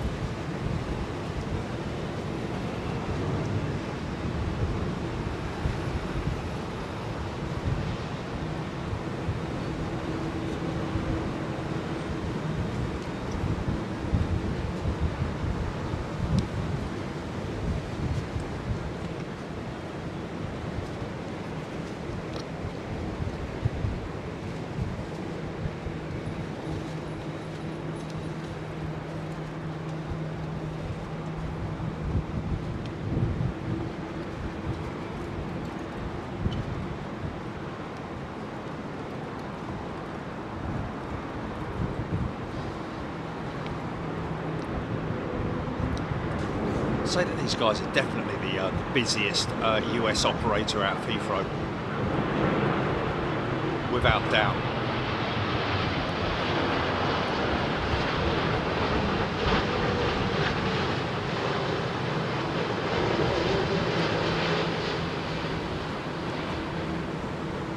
Nice.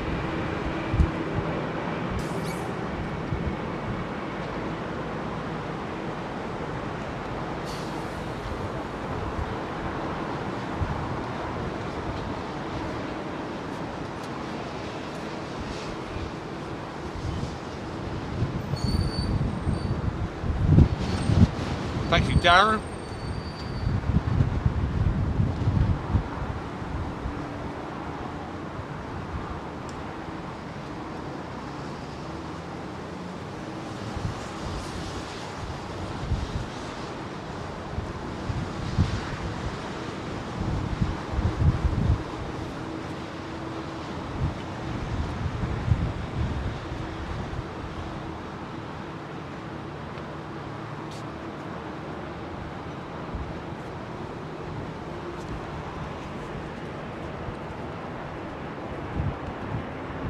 Yeah, arguments for and against the open fan option. Of course,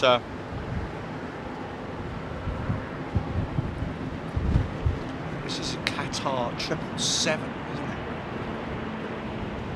it? In place, no doubt, of their A350 jet.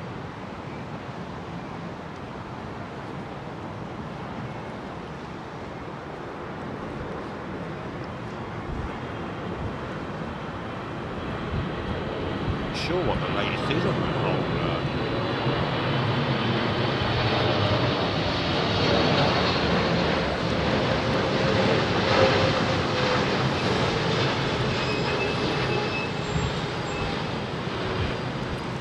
know that Airbus tried to cancel all of Qatar's narrow body orders, but a judge overturned that decision earlier on this year.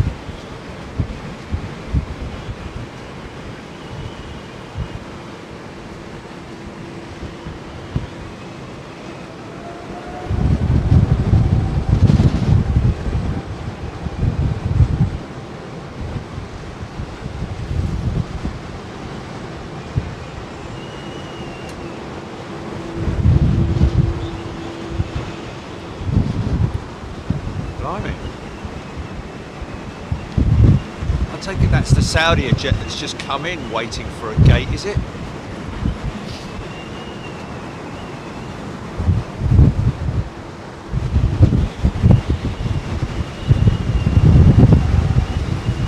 Steve Best, right next to an engine on a 767-400 recently. Boy, was that a racket when it spooled up. Loving it, yeah. Yeah, man.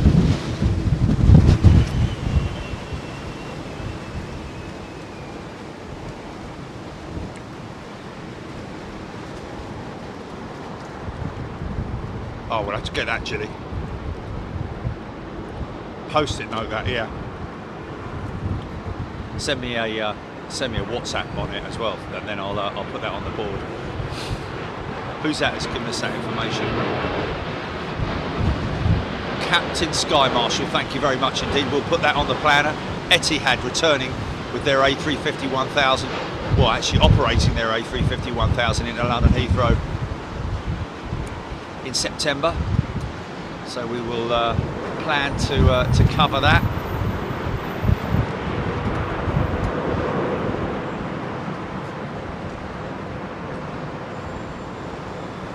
Big shout out to Jimmy Dallas from the ITV. He says the director now left the show to pursue other career, I think, but Jimmy Dallas, big shout out to you, my friend, who was the executive director for Britain's busiest airport. Big shout out to him and Emma, of course.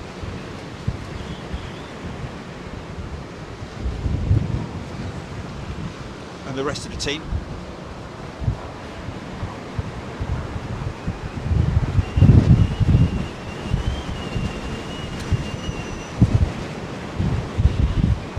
Not forgetting Shannon, of course, who very bravely stood on top of the van with me during the storm Eunice.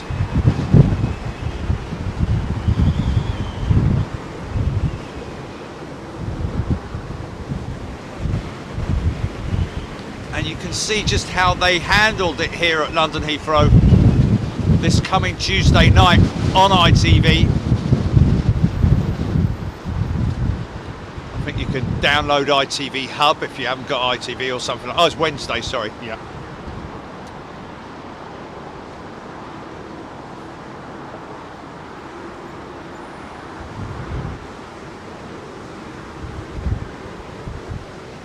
Hello. Didn't he just push back? Didn't he just push and start? Or is that me? Didn't he just push and start that Dreamliner?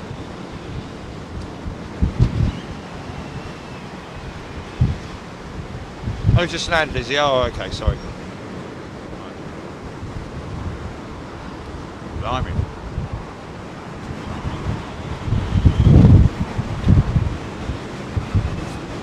Wow. We don't see many baby buses, do we? And we've seen 3 in one day.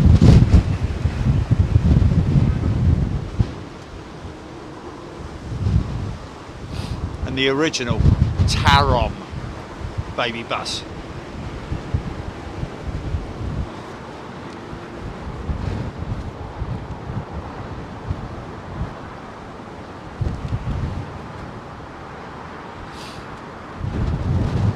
Ooh, easy.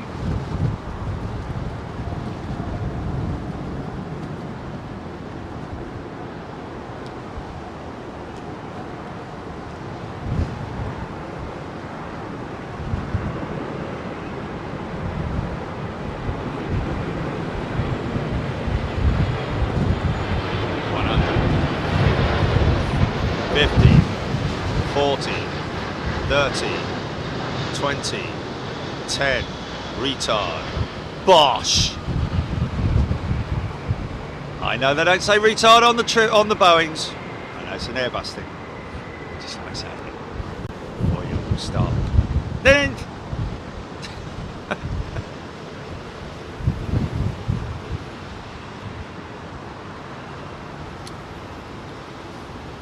Starlight Val is a returning member. Welcome back, Starlight Val.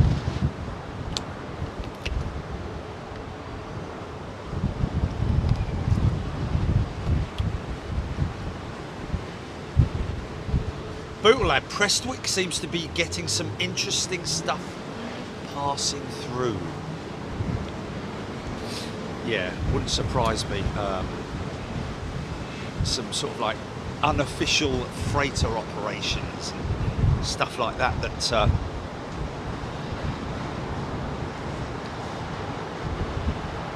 military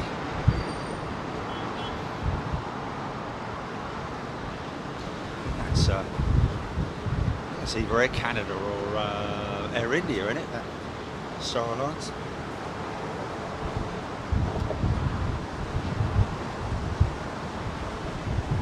Paul Henry. Hope soon the Typhoon jets will be cleared to fly again. Yeah, there was an issue with an ejector seat malfunction, I think, or not so much a malfunction, but issues over a technical fault with ejector seats on the Typhoon jets, which is I'm guessing they're all going through individual checks at the moment.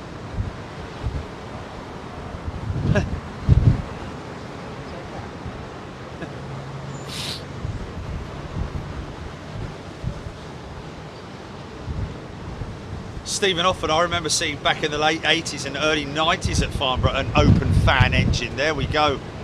So even as far back as the 80s and 90s. It is a tad breezy, folks.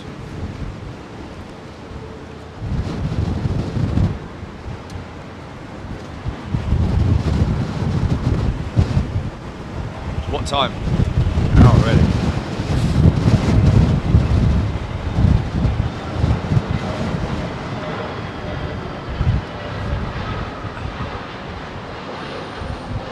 Okay, expecting the winds to peak around about 4 p.m, folks. Getting up to 30-mile-an-hour gusts or upwards thereof.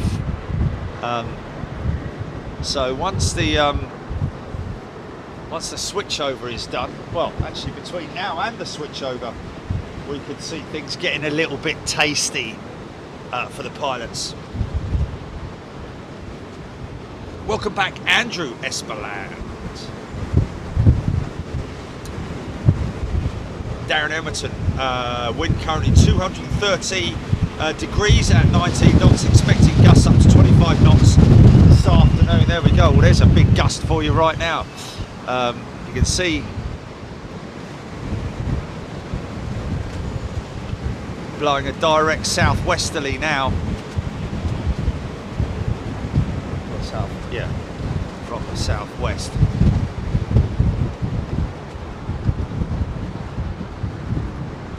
So you can imagine that wind whipping up over those sheds, and we call it the shed effect, creating a vortex, invisible to everybody, of course, but around about now they'll be hitting that vortex, the shed effect.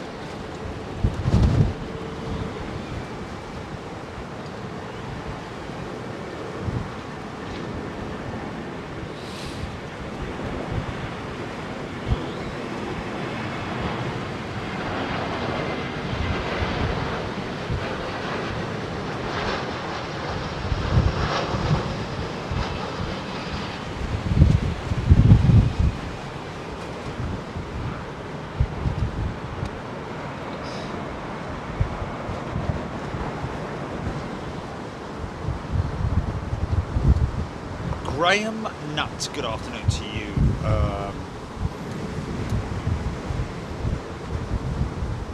Rolls-Royce engineer is here. What's he talking about? Open fan, possibly? Das Bev. They grounded the red arrows for same fault with ejector seats. There we go. What do they say on the Airbus, Jerry Catweasel asking? I'm not sure what you're asking there, Catweasel.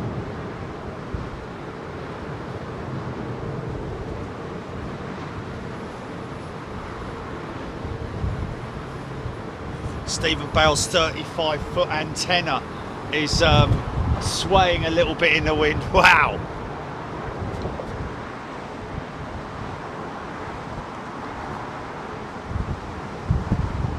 But it's making a right old racket.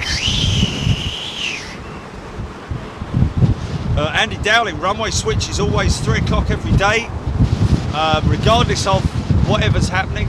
When 27 operations are in effect, that is what happens. Looks like Austrians.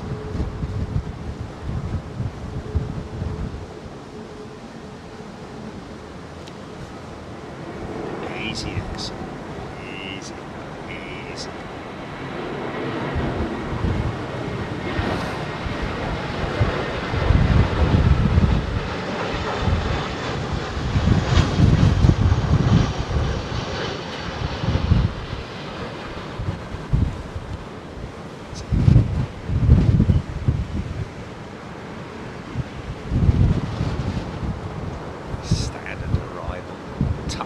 Procedure.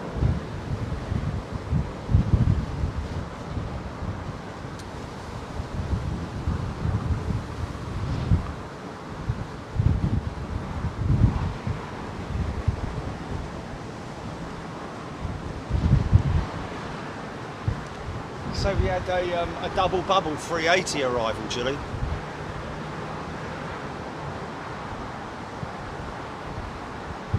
Buddy Abed, good afternoon to you.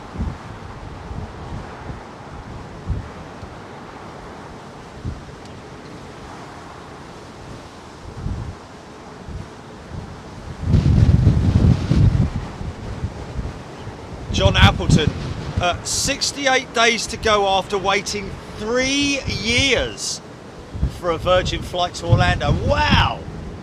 How long ago did he book that? 3 years he's been waiting. Blimey O'Reilly.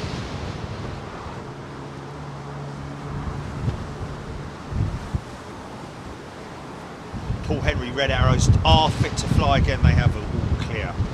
Yeah, probably just been sort of like a software glitch or is this the little Taron baby bus? Look at it.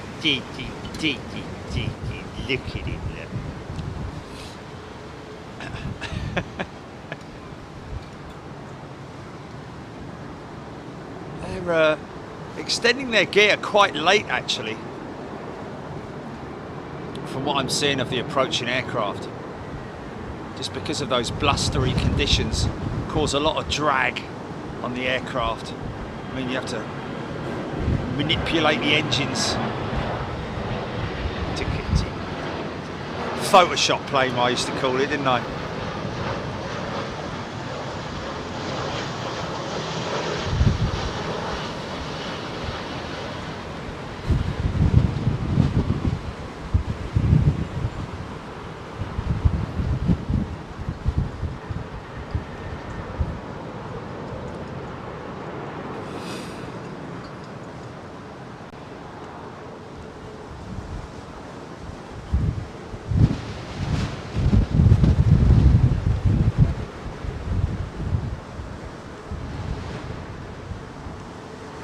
Scheduled for maintenance or what, but nothing happening with her at the moment.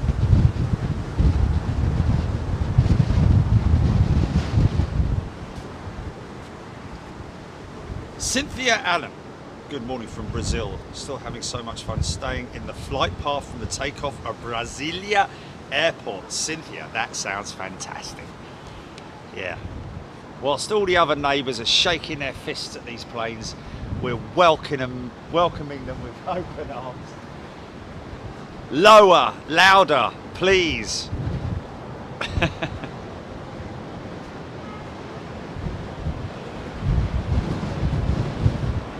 audio is definitely going to pick up when they do the switch over in around about 45 minutes, just on 45 minutes before they switch over and we get departures out of this runway. So this is a United 777-200.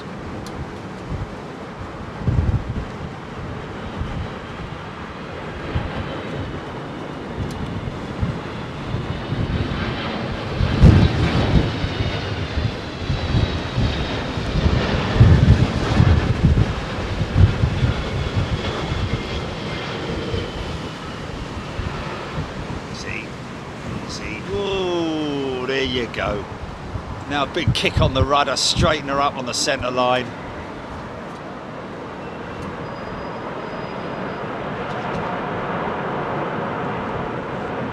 Bucket load of reverse.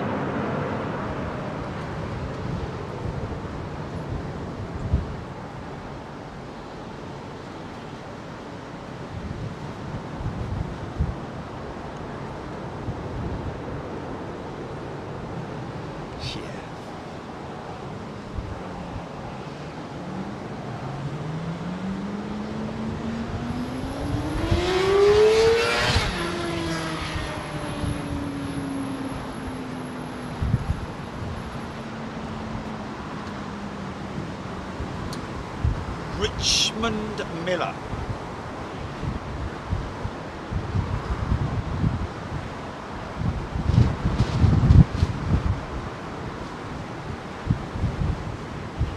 Greg McMillan thought he United had parked their 777s.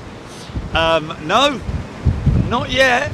I mean, obviously it's still operating 777-300s and 200s, United. And of course, because of the technical issues that United obviously have with their 787-8s, means that they're having to fill in using the 777s and 767s, which we are not complaining about in the slightest. Thank you very much.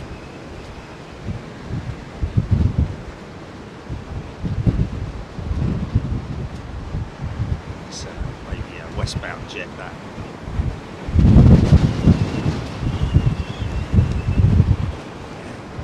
Starting to pick up. Another Finnair jet, possibly a BA operation.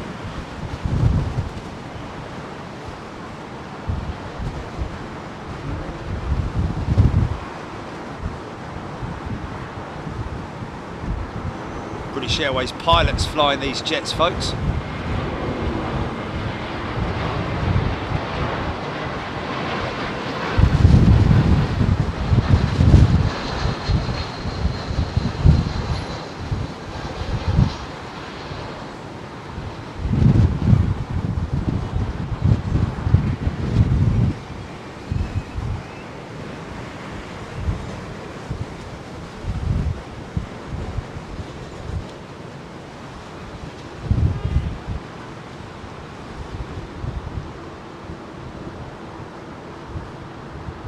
Oliver, the ones with the Pratt Whitney PW4000s have returned with United. Yes, indeed.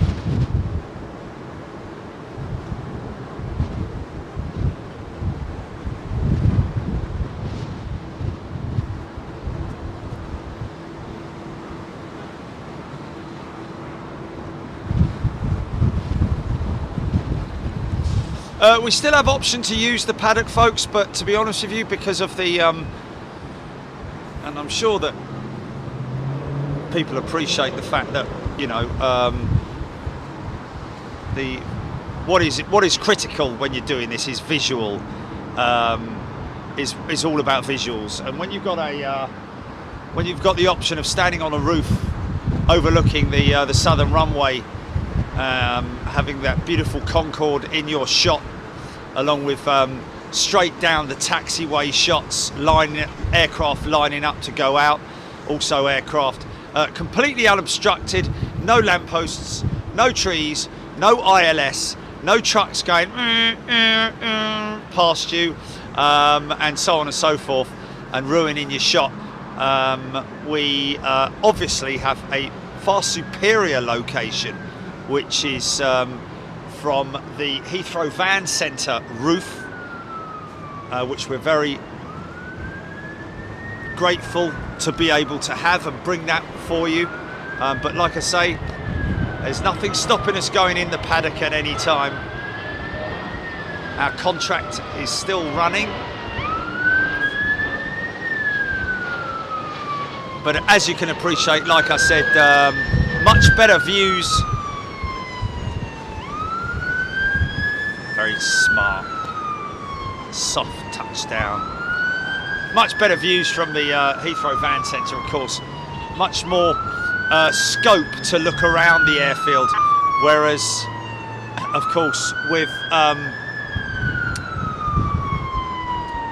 the paddock, you're very limited to that very small gap between the lampposts, and even then you've still got an obstructed view of the touchdown. So obviously it kind of makes practical sense for us to prefer that position to the paddock.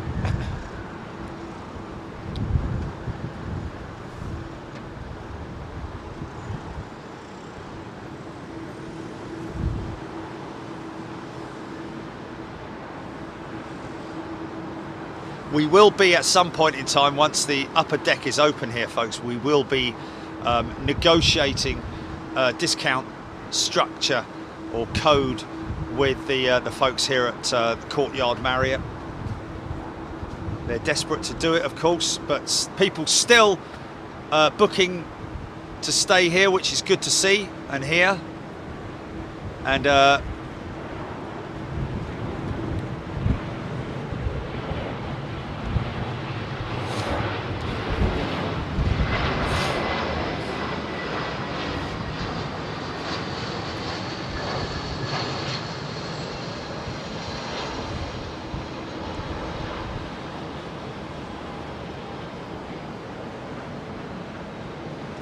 I think, to be honest with you, in terms of an actual storm, I think the paddock would probably be better,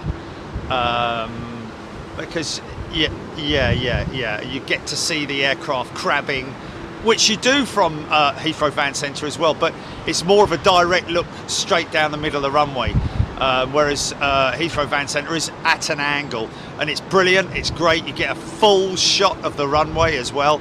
And yes, it would be an interesting thing to see both options.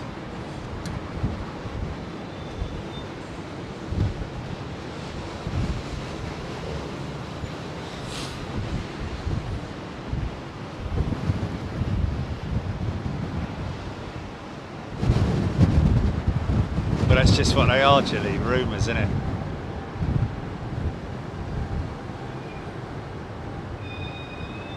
Yeah, whatever. Can't stop people from being nosy, can you? Curtain twitches are out there, always in force, aren't they? Yeah, or just delete it, and do it yourself, Julie. Yeah, delete it and throw it in the bin.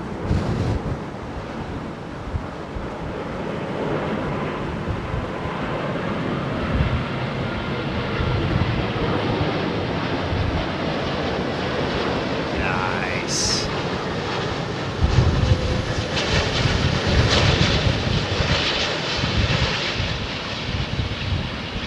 Oh, very smooth. Very smooth.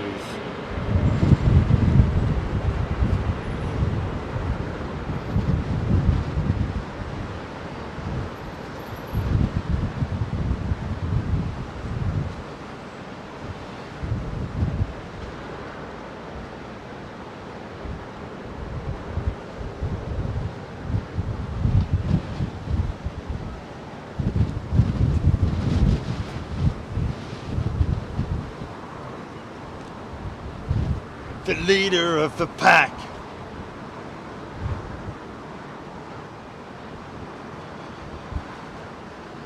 bar, big bull nose. Storm Hing, Marco and Pedro. Lizzie Wright stayed at the Courtyard last Sunday for an aviation fest. Fabulous room and great sky terrace for the views. There we go. Great feedback there, Lizzie. Thank you.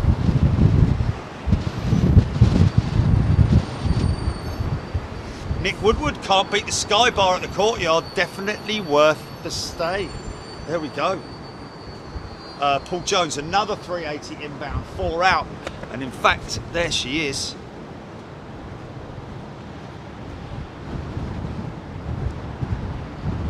Just about to turn on the finals now. She's 10 miles out over Greenwich.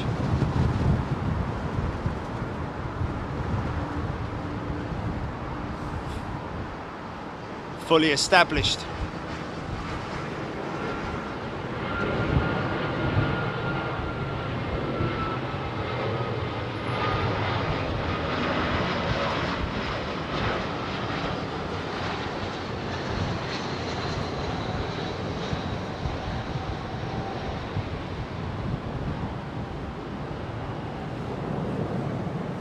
Nice. He's behind you. Oh no, he isn't. Oh yes, he is.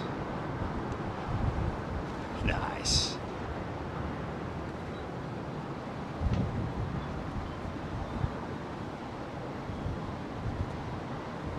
Gear coming down.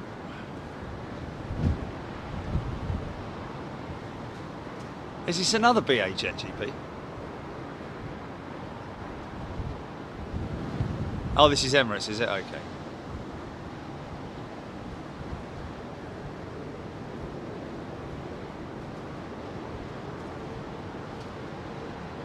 Paul Hiley, yeah, unfortunately, you're a little bit too late in the day to become a pilot at 64.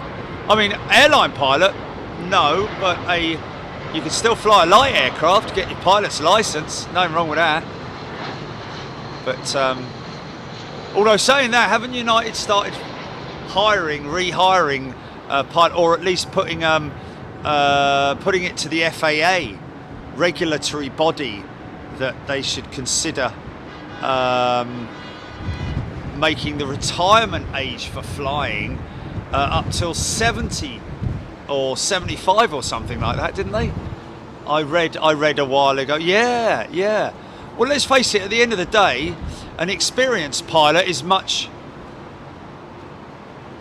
No, with flying hours, obviously, yeah. Established, long established and well experienced pilots.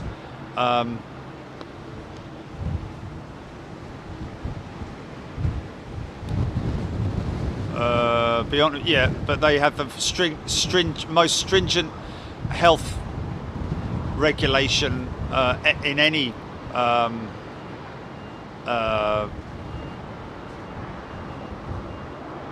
no, absolutely, yeah. And a 35-year-old's got just as much chance of that happening, Gilly, as well. You know. Yeah, well.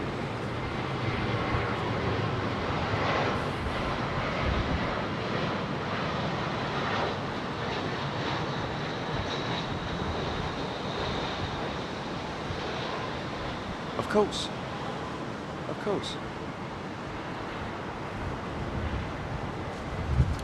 They will never be pilotless planes, and there will never be single pilot operational planes. Ever. It just ain't going to happen.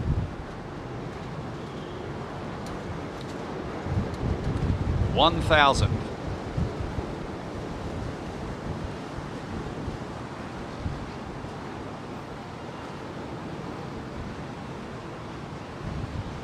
Approaching minimums.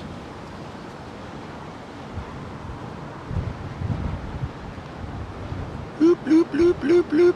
Autopilot off. continue approach. 500.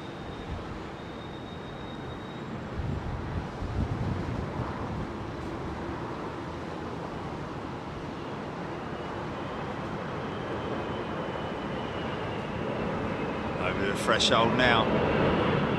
100.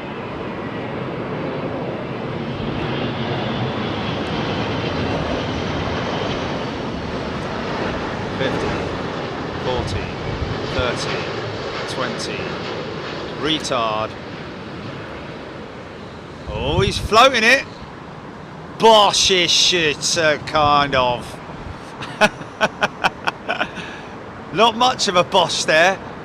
Laid it down on the second, but that was brilliant, man. Like that. Going heavy on the reverses.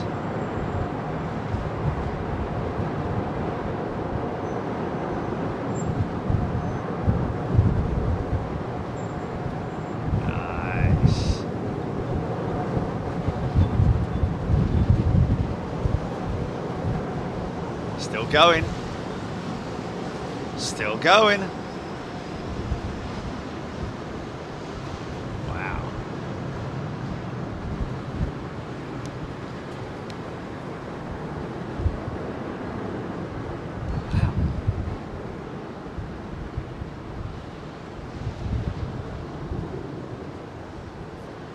Are you running up an engine over there?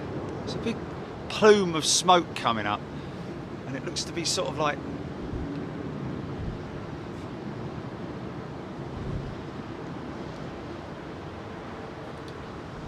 Andy Dowling, can we get my twin landing? He's first officer on BA 2551, 321 BA, third jet out. Absolutely, of course you will. He's fourth out, is he?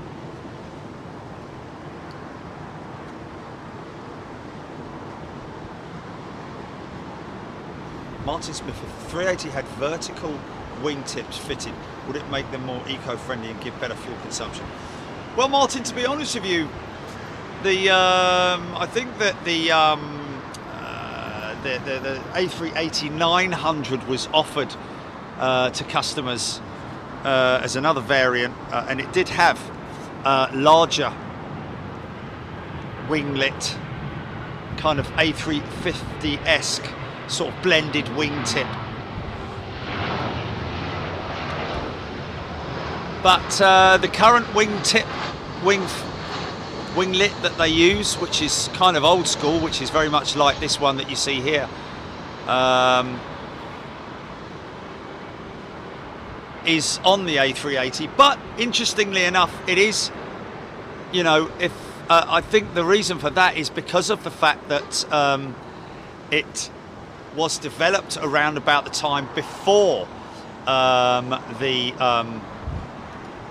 the new style winglets were introduced, the blended style winglets, such as the Neo winglet, especially the Blade, the A350. So the A330 would have been in production at that point, but I think that they would have looked at that as an option, but decided on this. No.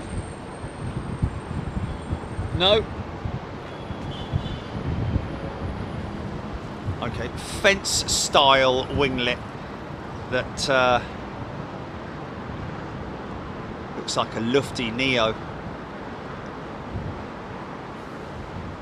But in answer to your question, I would imagine that a revised winglet would probably bring better fuel consumption figures,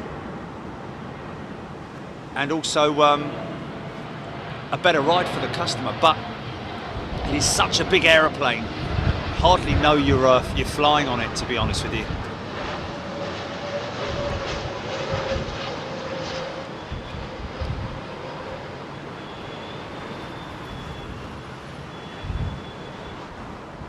Okay, got a cargo Lex jet, did you say? East to west, or?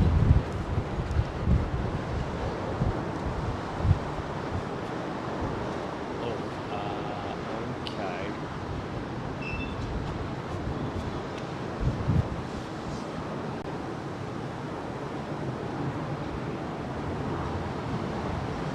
saying that. Well, yeah, kind of. They were expected to get more orders, but I think I'm not sure that all the final figures haven't come out yet in terms of orders, have there?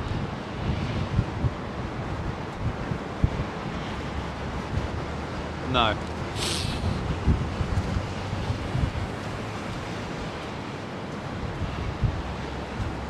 Oh man, let me just grab that. Let me just grab it.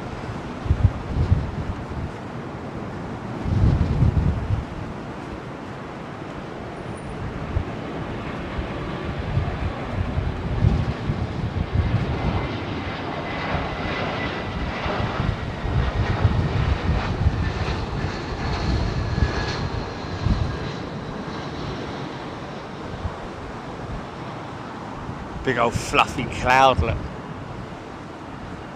How fluffy the clouds are.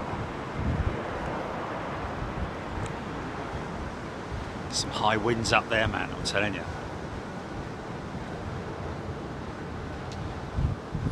Hazy Sunday afternoon, got no need to worry. Close my eyes and drift. Rab H stream is perfect today. Daz Landals, I will try to reboot It's Jumpy for me. Oh dear. Yep, that'll be your connection, Daz.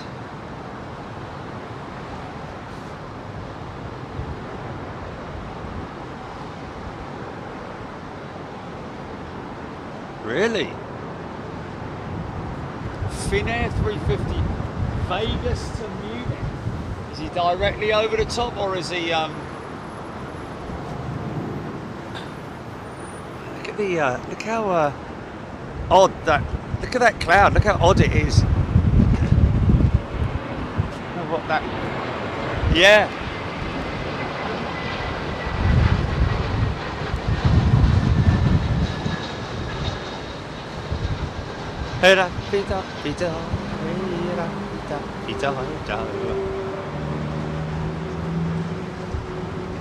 Finnair 350 Vegas to... What's that? Oh, was that him? Was it? Oh. Okay, well I caught him. I got him, yeah. I got him. Well, there he is, rolling out.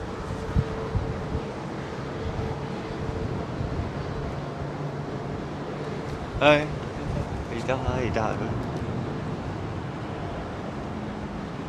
Finnair 350.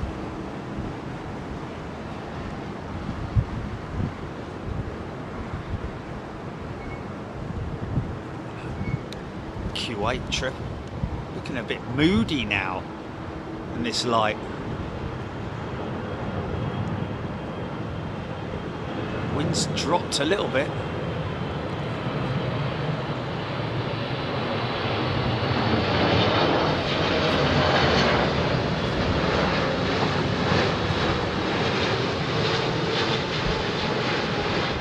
Bosh. Nice.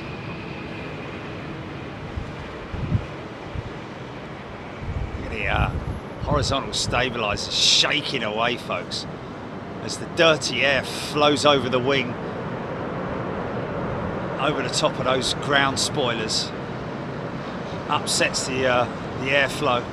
Obviously don't need the elevators now.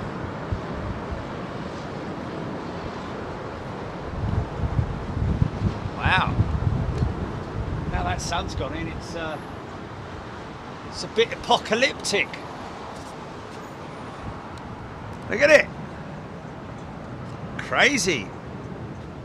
Crazy cloud formation, man. And look at that front that's sort of like, almost like a giant sandstorm, isn't it? Look at that. Starting over there.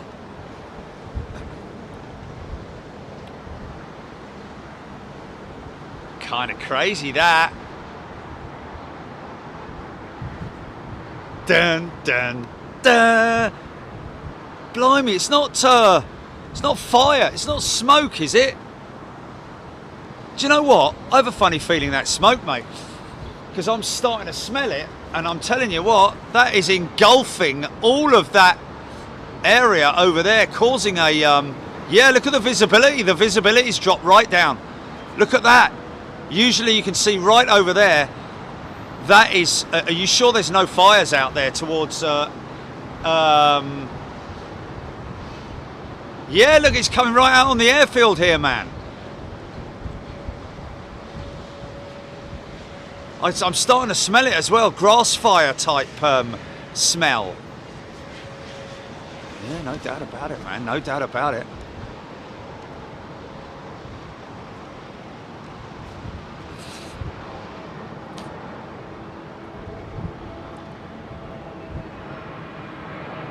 Oh.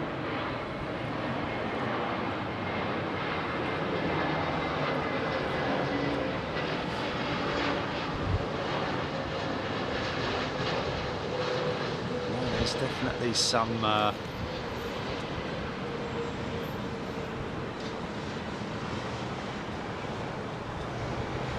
there we go, it's a grass fire at Enfield. Enfield? Hold on a minute, isn't Enfield a bit further that way, isn't it? I mean, these guys are really coming through it.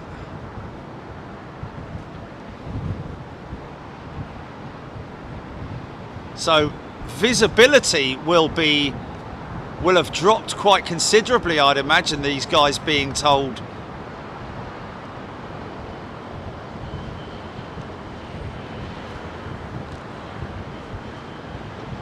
No, that's sort of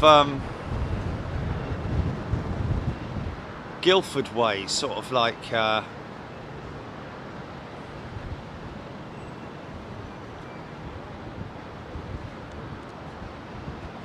I know.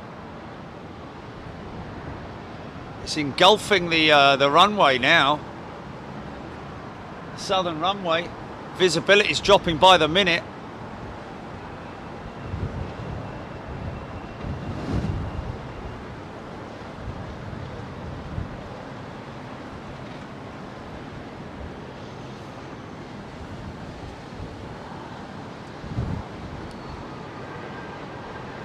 Aldershot, that's it.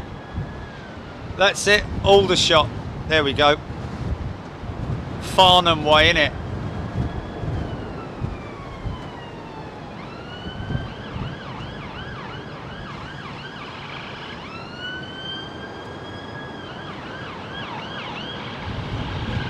Yeah, they're going to be coming through quite a decent smoggy approach. Easy, son. That was the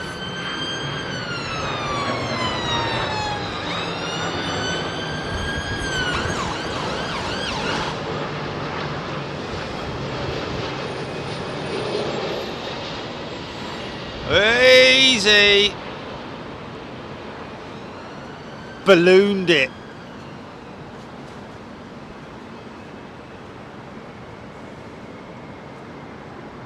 Yeah, you can see, I mean, look at the clarity there, Gilly, yeah? Look at the clarity there, yeah? And then when I move round, when I turn, look at the, I mean, it's like there's a bleeding fire going on. Look at it, all blowing it all the way across. Look at it blowing it all the way across London there, man. Look at that. Huge cloud.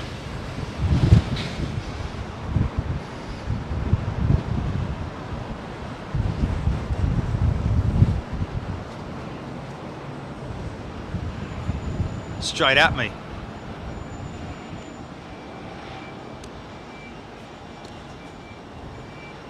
Oh my God.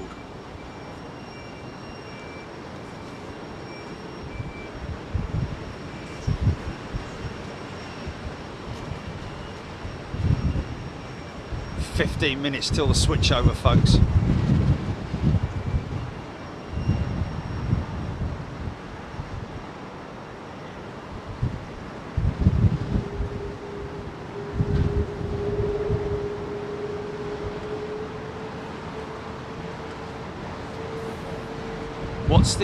What's on approach, Gilly? Because I just cannot see anything.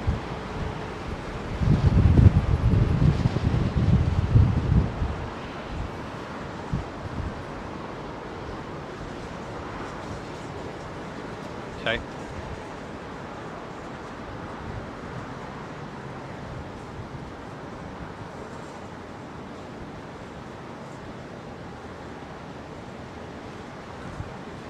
Oh, I really smell it now, man. I can really smell it now. It's made it over this side of the airfield. Here we go, folks. It is really... Yeah, look at this. Look at this, Chili. Look at that. I'm going to get... well, I mean, I would say that's the shot there because that way you get to see the clarity to the right and then the... Oh, yeah. That's bonfire, that is.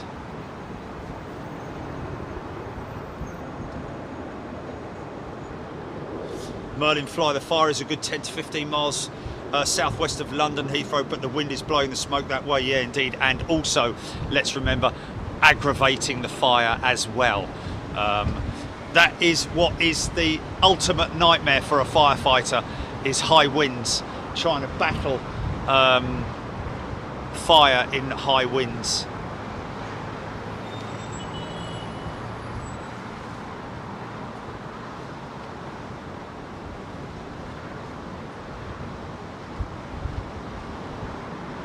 John Barnes, Hankley Common, major incident, large fire in the open. Wow. Paul Skilling, Latam, 777-300 and Aero Mexico 787 on approach. I can't see anything. I'd say visibility is 2 miles, maybe a little bit more, but they will see these, they will probably activate the runway lights, I would imagine, so these pilots can see through the smoke. Okay, here comes one now. This is the LATAM jet.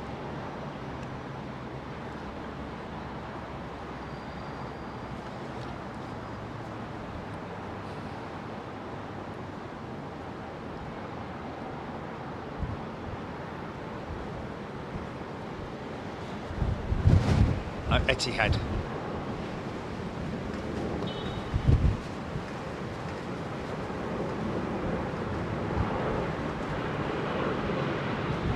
So visual approach, all on instruments as they're coming through that cloud, through that smoke.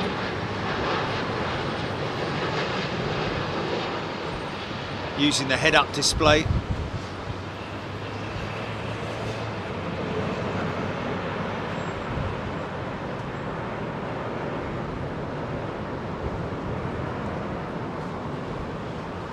Interesting to see ITA's A350 fitted with the head-up display units.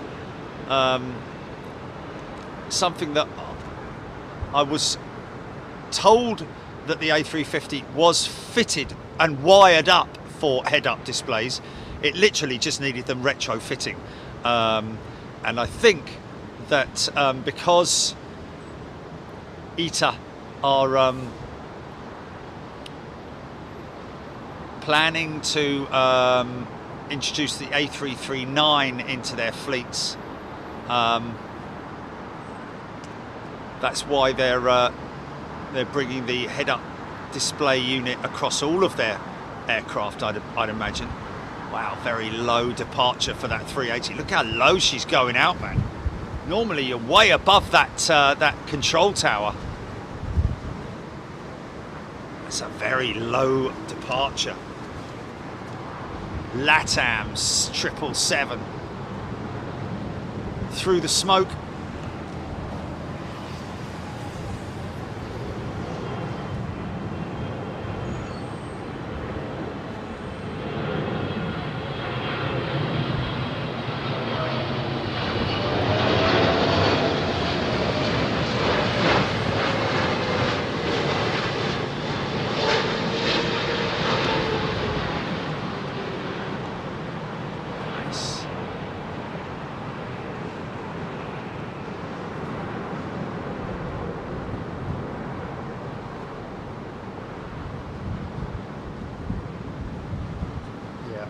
I am quite lucky, as it happens, that the wind being in the direction that it's in Otherwise, like you say, Jill, if it was a direct southerly, I would have been in trouble, because look at it, look at the visibility over there now. Normally you can see the whole of London quite clearly, but I'd say visibility is no more than 5 miles. 5 miles tops, I would have thought. You can see there's a haze across the airfield, especially on the southern side. On the south side, look how hazy it is out there, and clear as a bell further east at the moment, that is.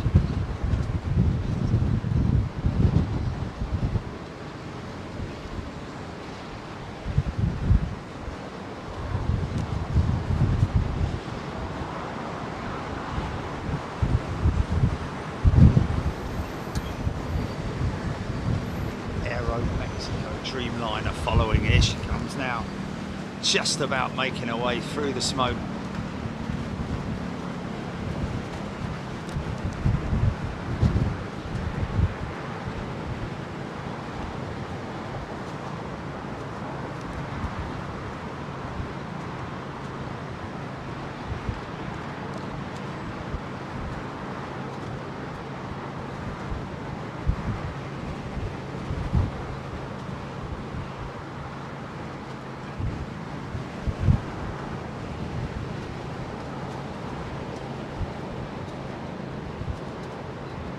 Original Screamliner,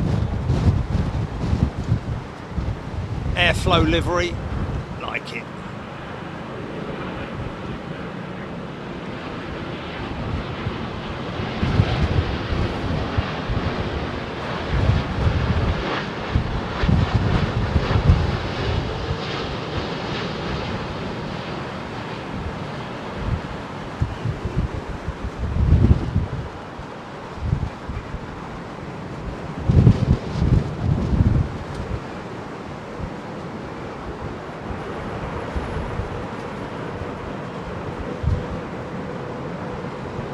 Oh, that's a shame.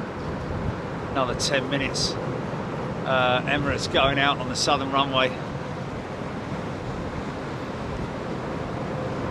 Wow.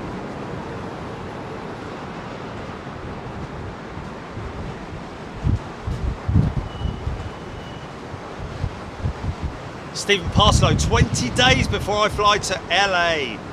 Time to wish my life away. Paul Jones, after the 787, there are 3 small jets, 321s, then a 319, and then a 777. Well, we've got 7 minutes left. Darren Emerton, JAL Triple and BA 350 heading towards the approach into Heathrow. A350 due to land at 2:57. RAB 8, Aer Lingus 321 next in. Everything will be done autopilot up to that point.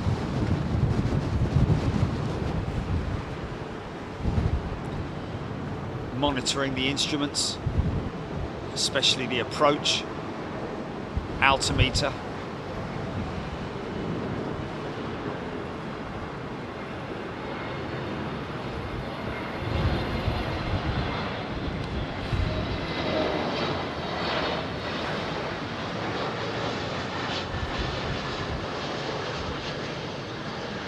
Fin underneath it there that you see. The little mast is the radio altimeter, indicating to the pilots the altitude of the aircraft from the ground.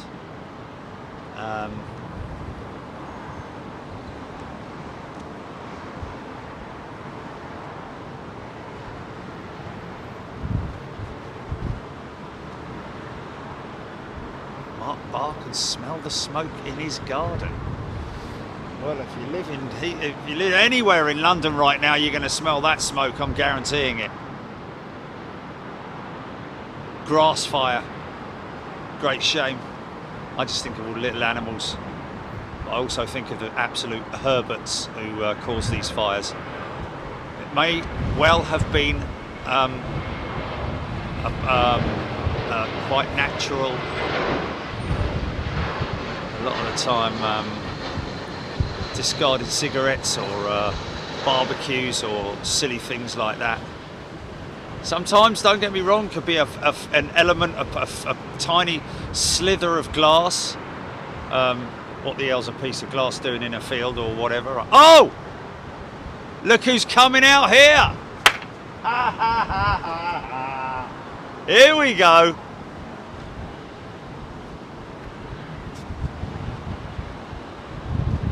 Patrick Mendel, Ethiopian, is indeed a 777. Patrick, well noticed, of course.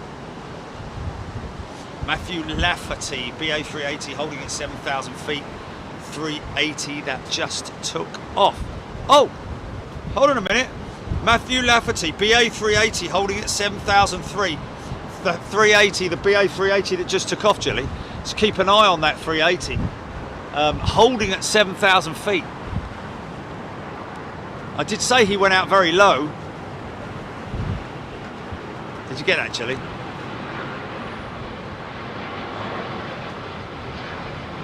BA380 that just took off, that went out very, very low, holding at 7,000 feet.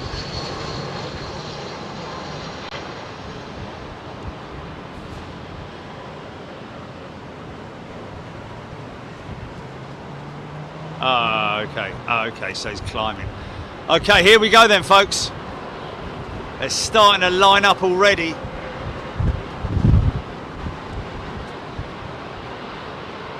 And I think this may be the last arrival of the day.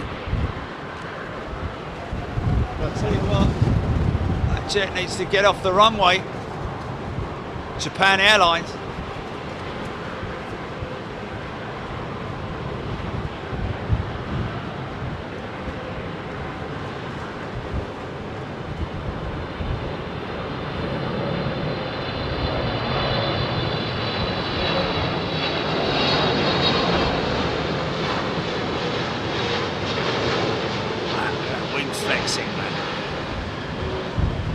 Literally flapping away, man.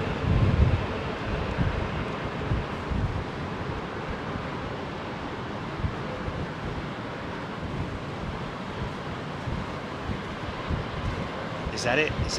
Is that all the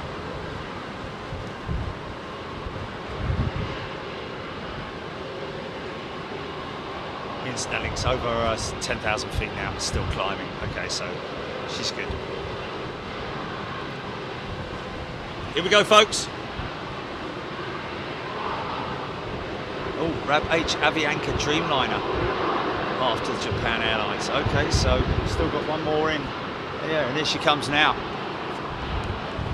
Emerging from the smoke, man. That's crazy.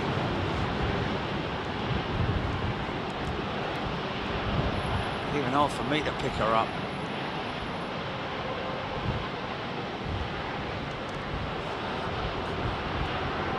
Wow.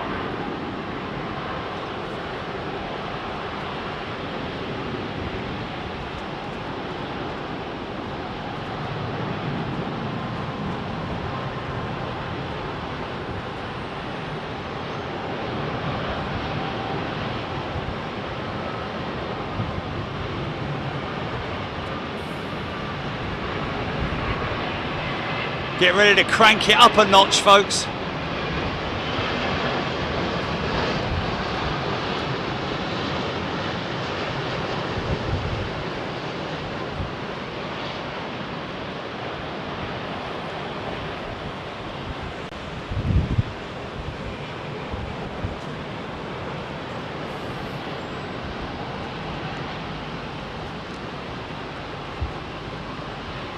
Neil Connor is a new member. Welcome, Neil.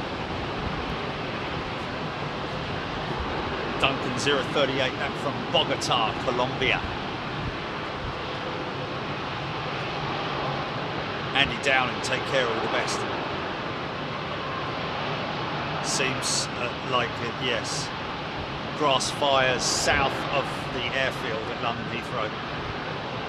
In the Aldershot area, I think.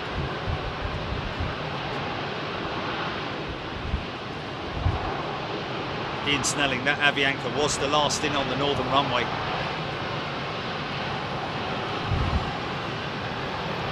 Still fella going out first.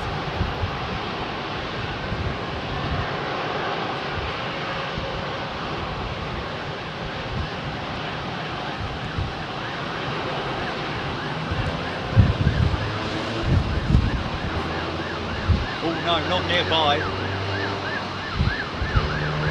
Well, no, it's 10, 15 miles away. Okay. Yeah.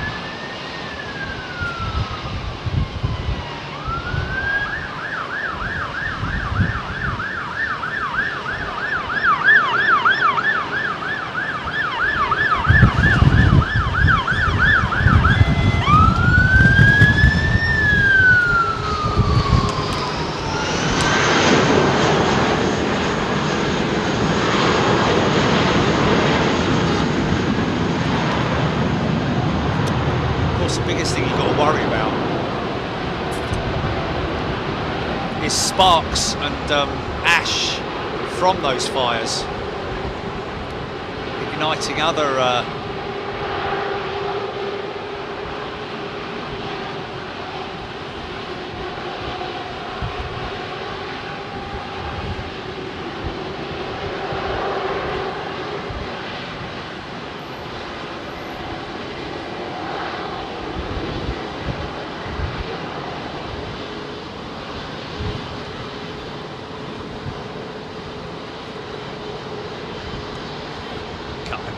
Triple Seven's coming out.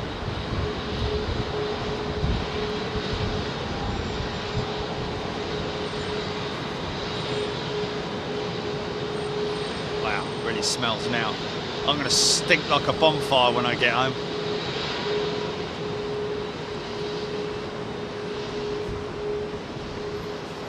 So there's the winglet on the 380, as you can see, much like the little the older CEO variant of the narrow body Airbus jets, but just a giant version of it. Purring away. Neil Connor, welcome. Embers, there we go, Lisa Pederer. Lisa, got me right, the embers. That's what's deadly. Fire it up! Look at that! Look at that wing bowing with the weight of fuel on those outboard segments.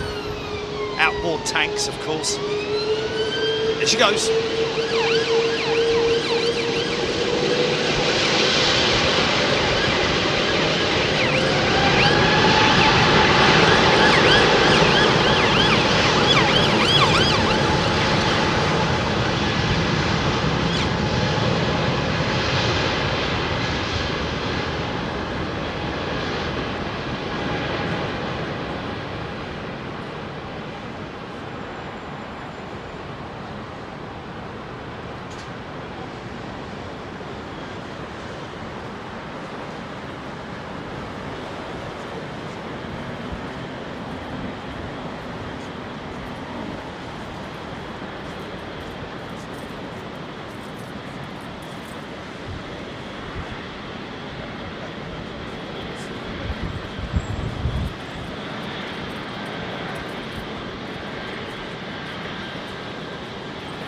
Now you see that crosswind forcing him sideways, having to point the aircraft into the prevailing wind.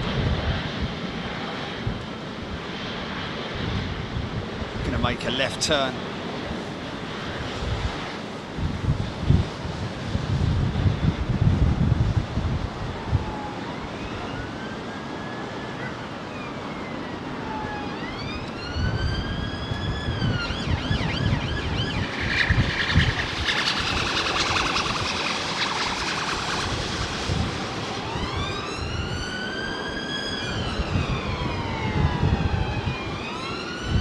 Older than new. Look at that. 777-200 versus a 300. Very old aeroplane there, that 200 behind him. Still big jet like the 777-3, needing to hold for a little while. Waiting for the wake to clear. Here she goes.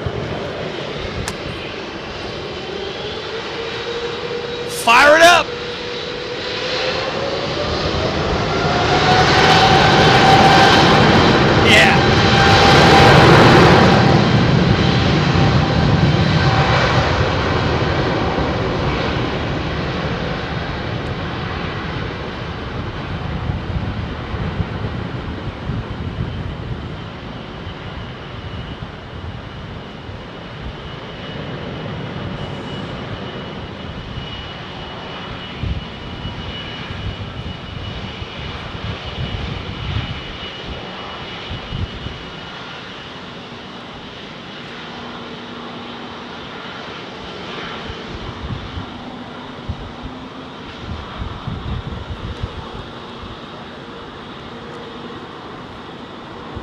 G9090s.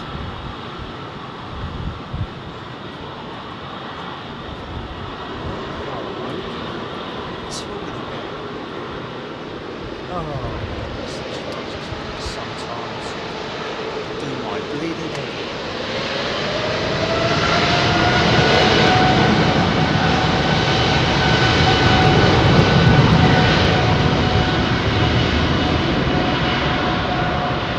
What the hell? Come on, man. Oh, are you serious? Sorry, folks. Oh, technology. I love technology, me. I can't get enough of it when it doesn't work. A220.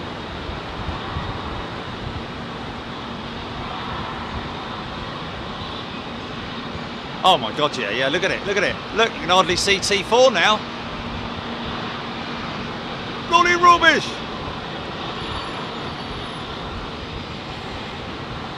Be all out by the time. Oh, it looks like you've got a beak. Look, it's one of the old Dreamliner, old livery, old livery.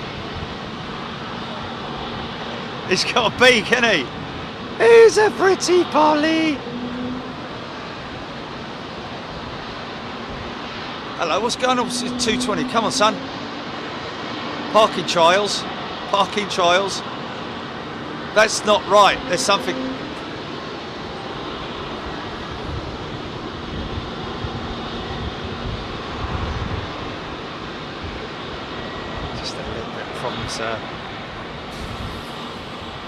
Guessing that, you know, these engines don't like ingesting. They don't like it up, sir. Don't like ingesting hot gases or smoke or anything like that. They like clean air. And I can tell you now, look how, can you see how grey and hot that looks?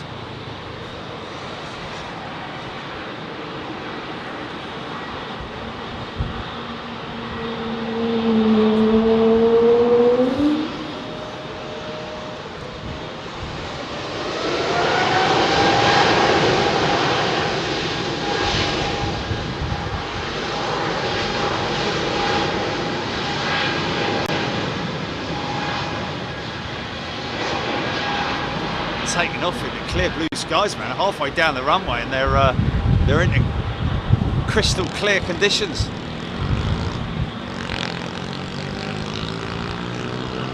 Rotate in your own time.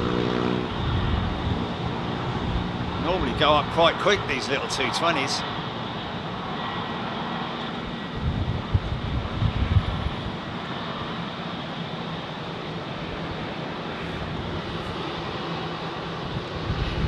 He's got a beak, look.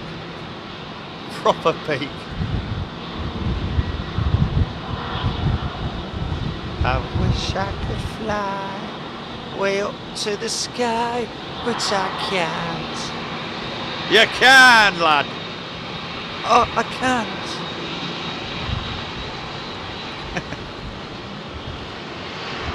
Put your mind to it. PMA, positive mental attitude. Come on, lad.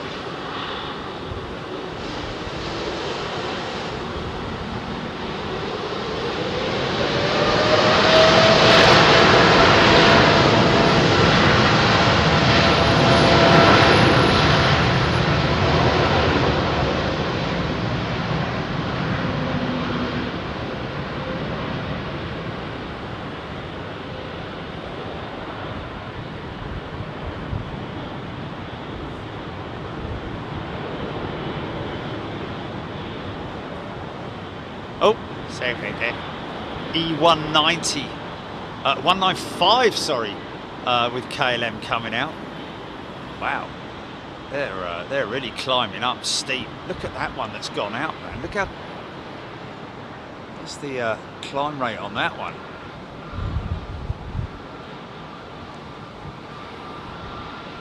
Be out by the time you tweeted it, Gilly. Yeah, they put that out 3 hours ago, mate.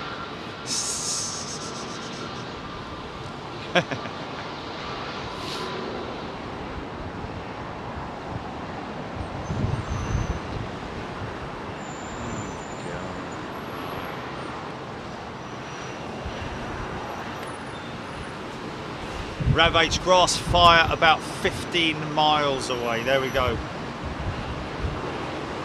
Duncan 038's got some. He's got some sunflower seed. If that United Jet fancy some.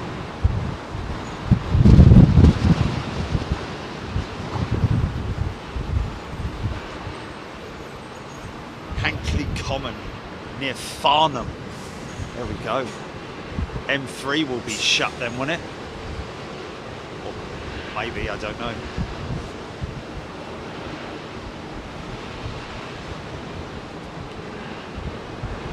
So look at the, it does have winglets or wing tips. Raked wingtip.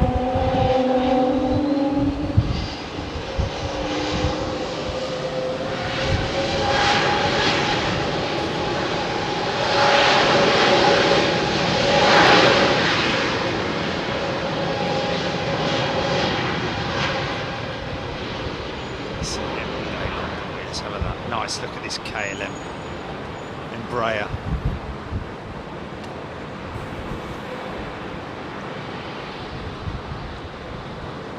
Raked wingtip.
Wow.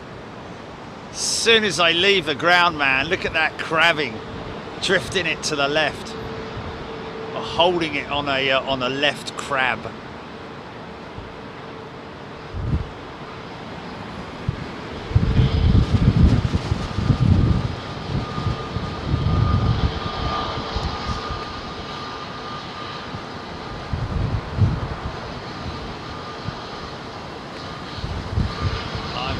Even the sheds are, look at that actually, over there, look at it. Crazy, man.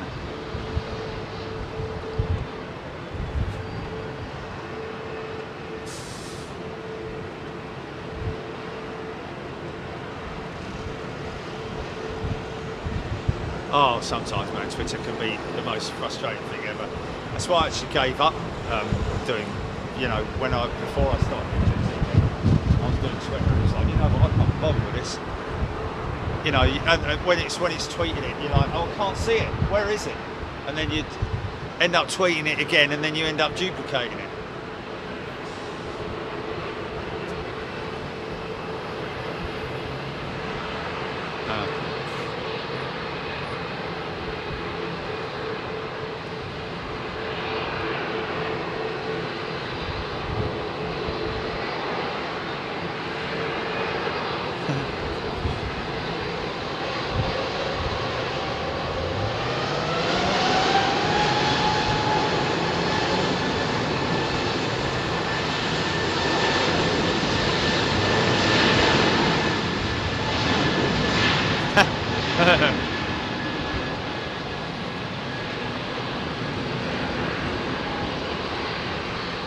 Oh yeah, that's a skilled pilot there, look.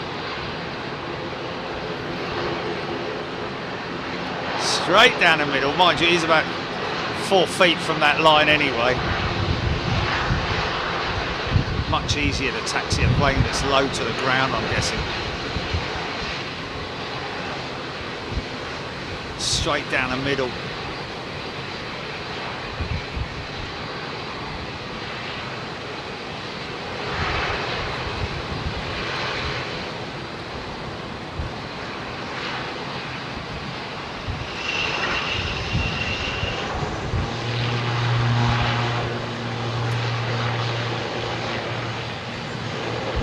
Yeah.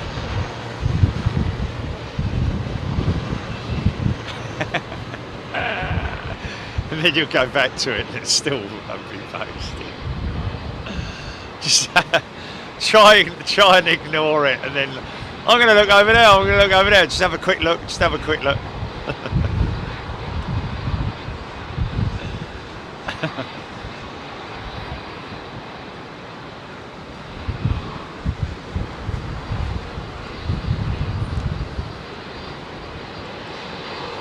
Of course it will, of course it will.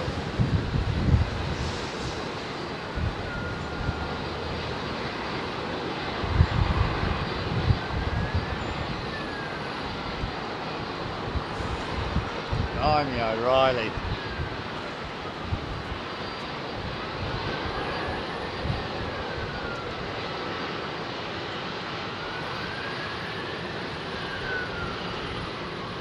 GE 90 powered big jet.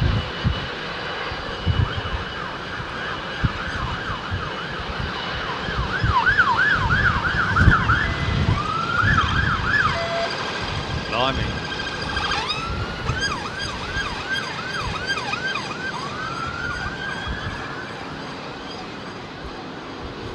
Whatever there is, there's a lot going on over there. There's another fire over there by the sounds of it. Well, by the looks of it as well.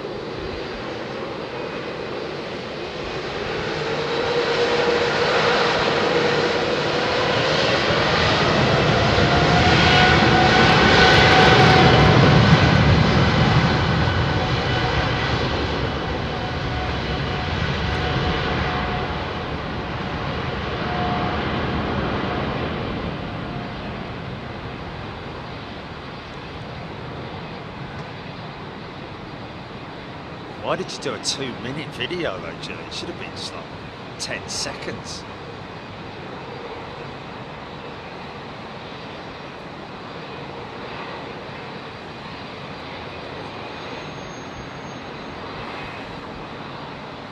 Oh, okay. And did you get that?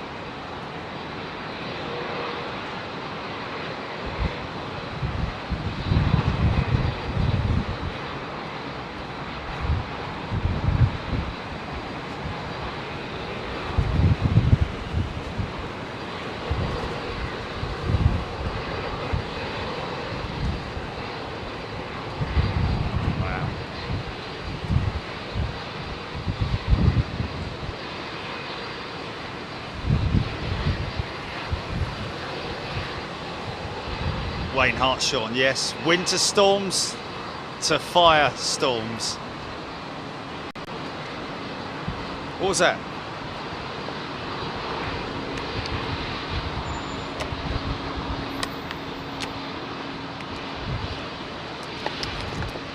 Blimey. Look at that beautiful front end on that. Best way to tell a 220. I think that's a little 100 in it. Ironically enough, it's got Embraer style winglets, whereas the new Embraer E2 jet has got raked style winglets on it. Here comes the howl.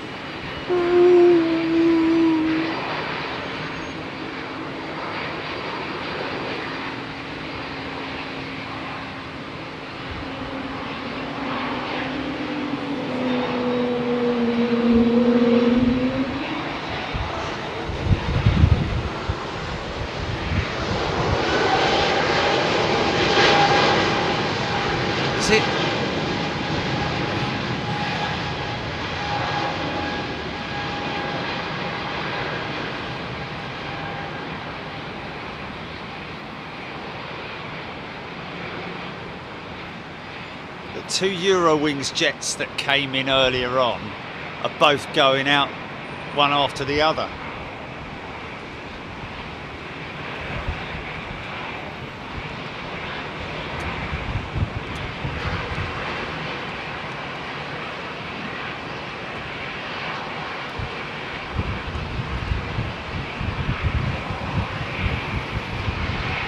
Keep your pets safe, folks.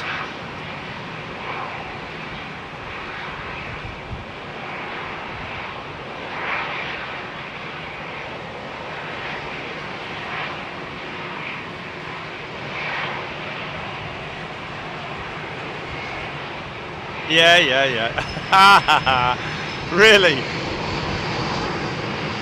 Yeah.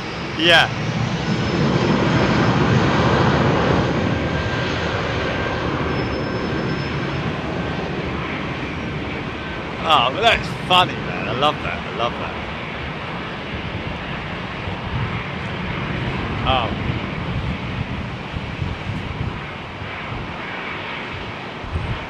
Fast as funk. I'll see that little fella in Geneva shortly.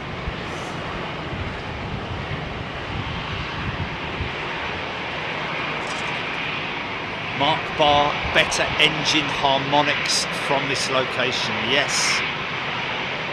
Don't come anywhere better, especially when there's a direct sort of like southwesterly blowing the engine noise directly at us.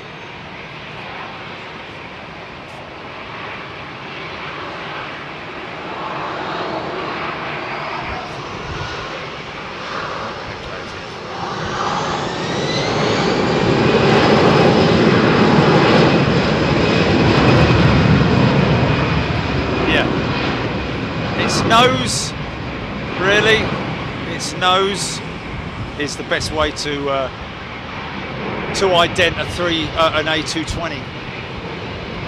It's a very distinctive sort of like A350-esque pointy nose, very streamlined. Tony Barnes got his Big Jet TV hoodie this week, and it fits very nice. Thank you very much indeed. There you go, Lizzie Wright. Best way to spot a 220 is look at her nose and then see if she's got big engines and those rake style winglets.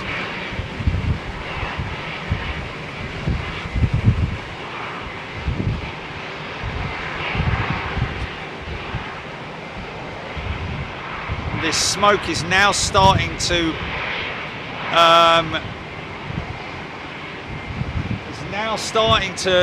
engulf my position here as well, as the wind sweeps and changes from a southerly to a direct southerly to a southwesterly.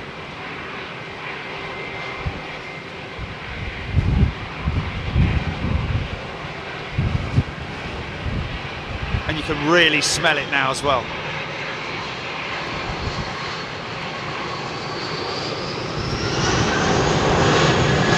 That whole area over on the right there was all visible. Visibility was good. Now look down the northern runway,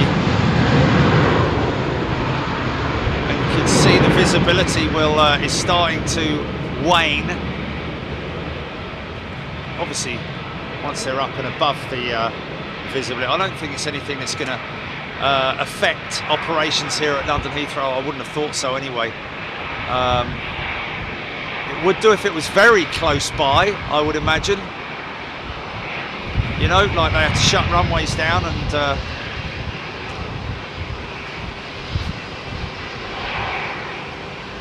any delays at Heathrow today as a result of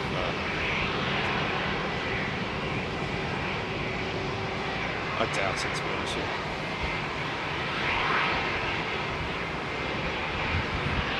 It's unlikely. I can't see them shutting Heathrow. There may be. I can't even see really that they would be delaying unless, you know, I mean, the smoke is very. It's not thick, If anything, it would actually be the arriving aircraft that I would imagine would be delayed. But they certainly seem to be coming through. It's just like fog, isn't it? So they'll be using the head-up display, all instrument landing.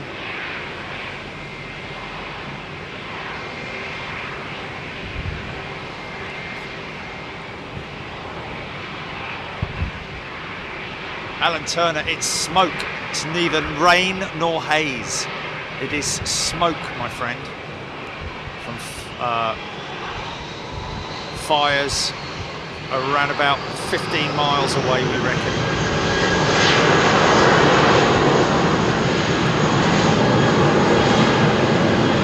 Little Air France raison d'etre. 318 baby bus coming out.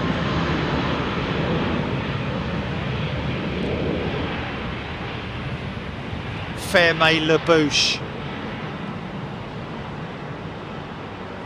Oh, got the F1 Etihad jet. I think I can just about make out over the other. Look at it now, Gilly, man. It's getting really bad now, man. Yeah. Look, I can just about make out. Well, in fact, I can't make it out on the camera. Camera can't pick it up, but trust me, there is an Etihad 787. Oh, we got a 767 pushing back for start.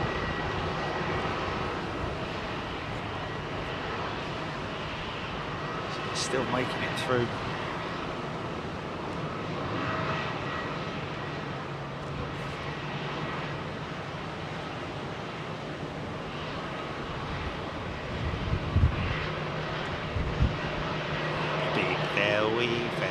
Very quiet.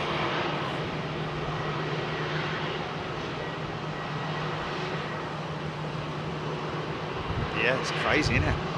Look at it. Look at it. Look at it. Stinks and all. I mean, it doesn't stink. It's just a smell of burning grass, really.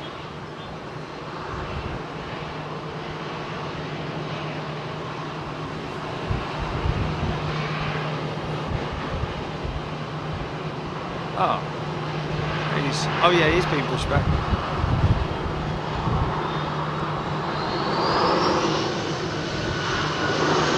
It's not health and safety.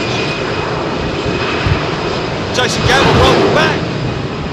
Jason Gamble joining us back first class. Look at that dead old 318. 1890.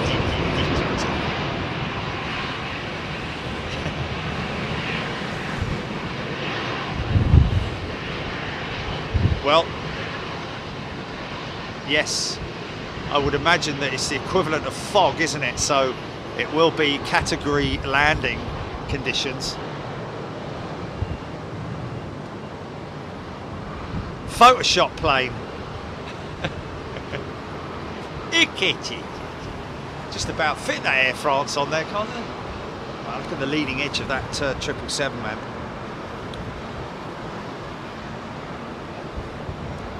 See how the sun is now coming into play as well.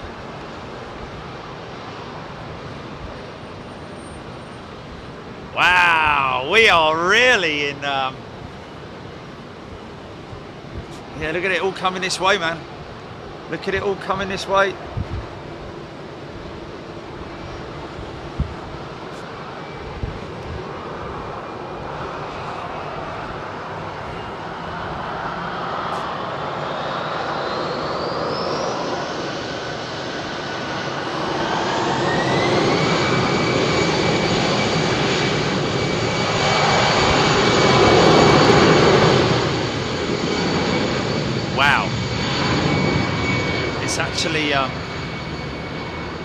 It's actually now starting to become quite.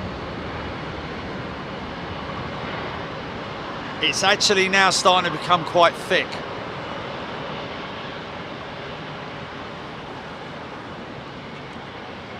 I got masks in the van. Don't really fancy much. Easy.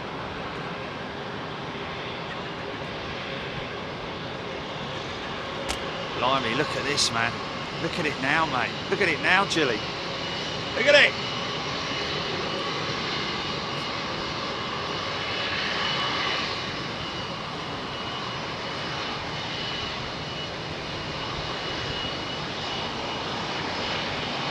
Cat Fear de H. Welcome to first class. I think it's Cat Fear de H.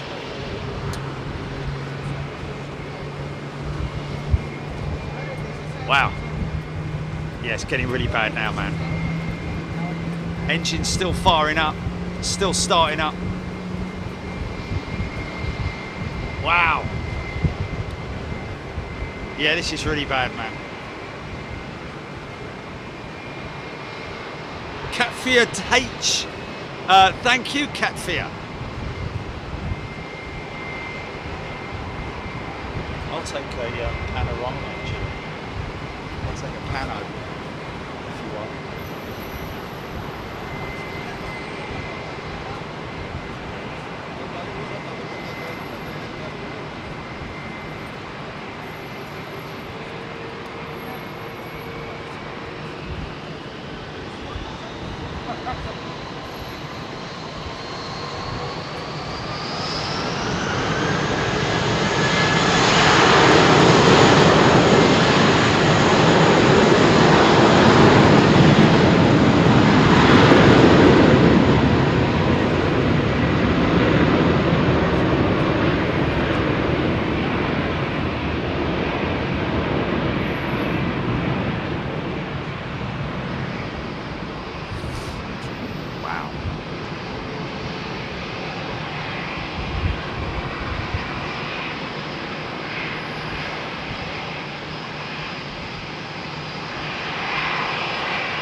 James Collins. Now we're all good at the moment. We're all good at the moment.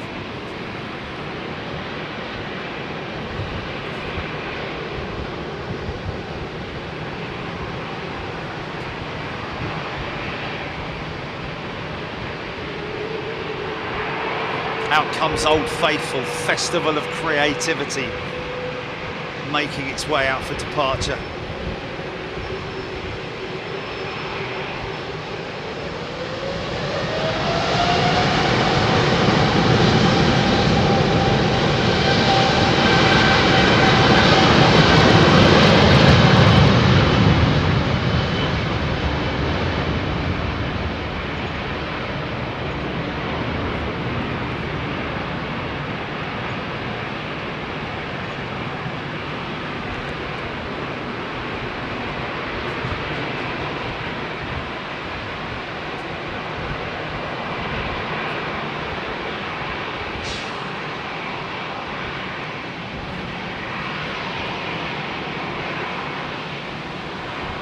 Directly in the firing line at my house, aren't I? Yeah. And I left the bleeding bedroom window open. Ha!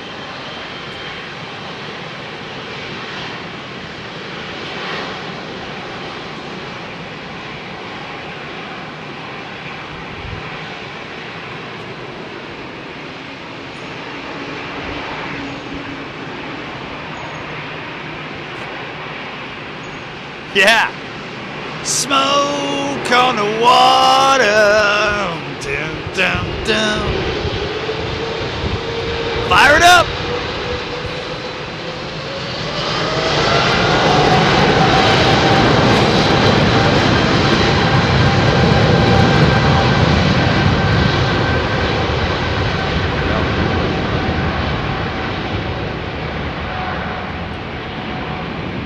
That is because of some irresponsible little... Yeah, I can't swear on here, but trust me, I'm sure you can imagine the words that are on the end of my tongue right now. Irresponsible little idiots. Or idiot, should I say. However, it could be reflective light from a piece of glass, but even then, what's the glass doing discarded by the road or whatever it might be. Not good. Not good. Firefighters, think of them.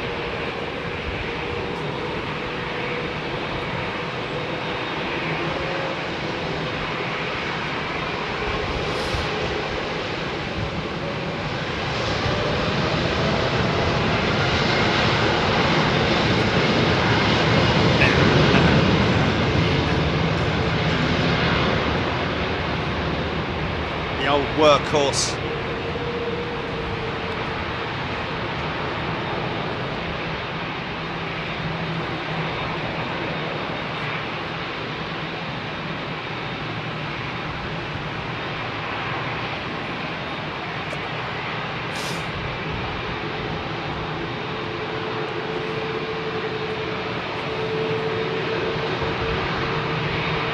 Well, Alan Turner, if that's your auntie's house, I'd get off of here now and go and,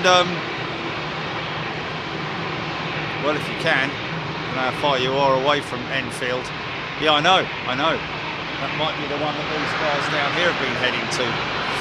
Get yourself out there or in touch with her.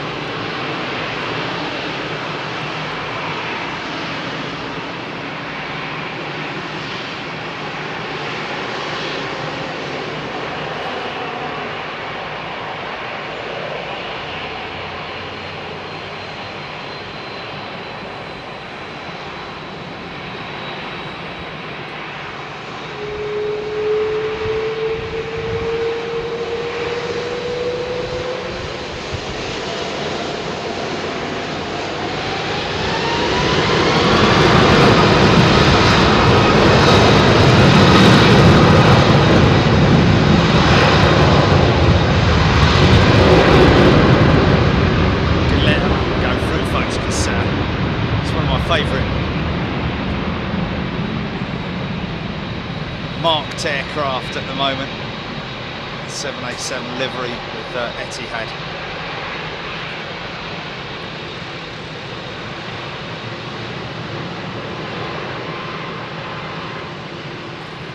Although you can hardly see it.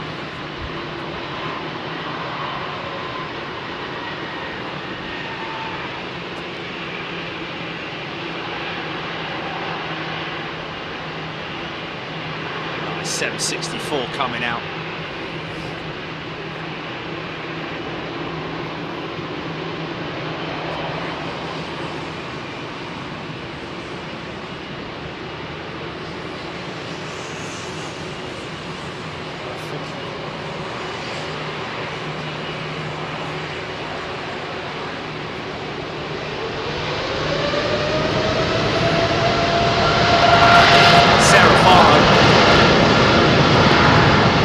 Festival of creativity was that BA livery that you just saw with the rose.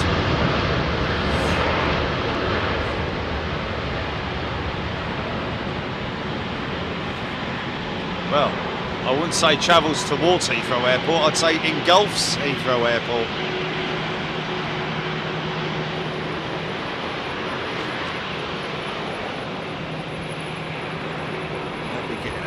Bird's eye shot of it right now on the left hand side of that aircraft.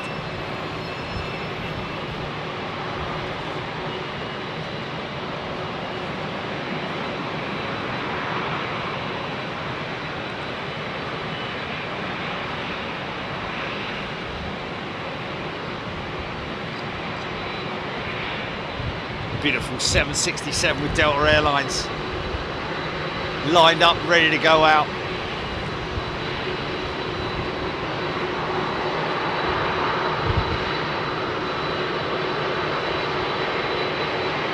And George is going to be popping up.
fastest phone. Yes, you're absolutely right. I mean, yeah, clear visibility is probably, you know, well, I don't know. Could be different down on the ground there. I mean, I'm up high, so I'm at least 100 foot up in the air, aren't I? So it's going to be clearer up here than it will be on the ground. As you can see, even as close as those buildings there, it's quite hazy. So I'd imagine that the visibility will probably be worse on the ground than it is up here, some 100 foot up on the top of the Courtyard Marriott.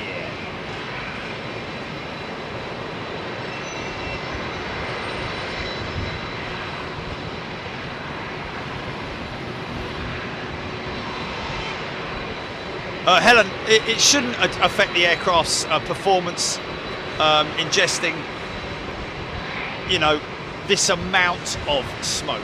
It's very thin in comparison to obviously being very, very close by. But once you get up to a certain level of smoke ingestion, then yes, of course, because these aircraft rely on clean air passing through their combustion chamber, the compressors.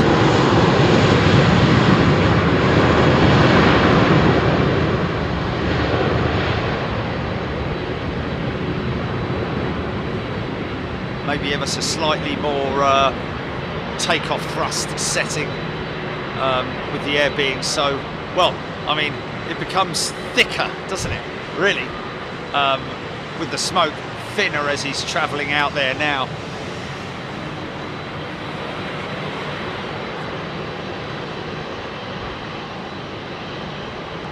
Big lad.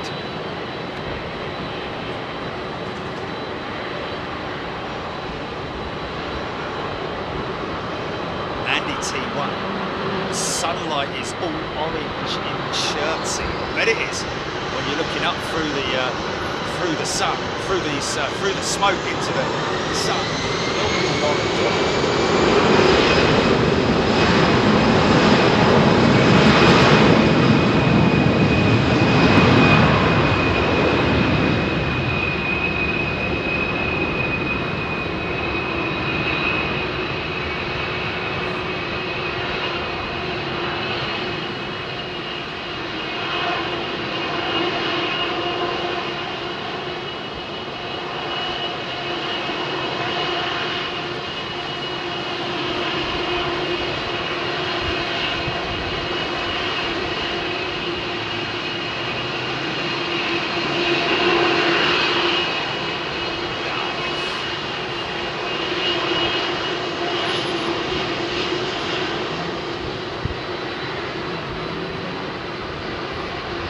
Going for a turn and burn, I think he is.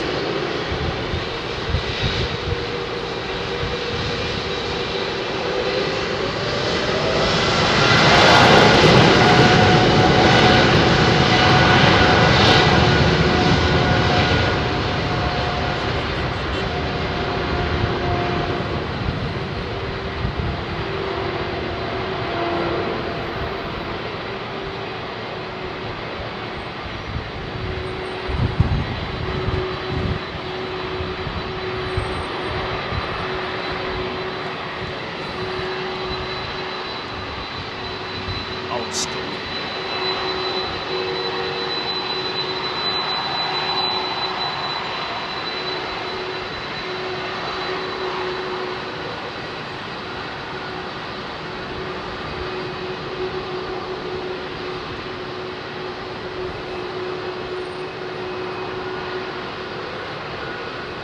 Slingshot departure.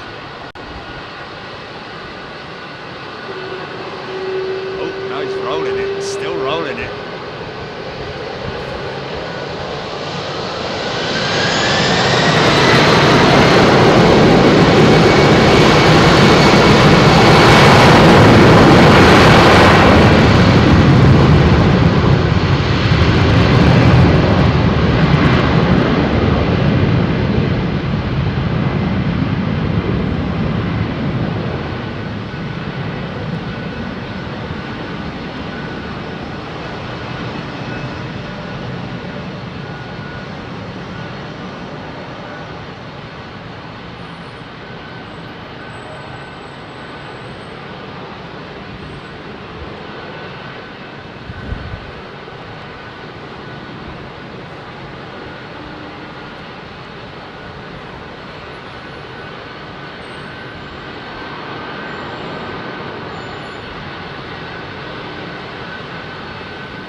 those fires now.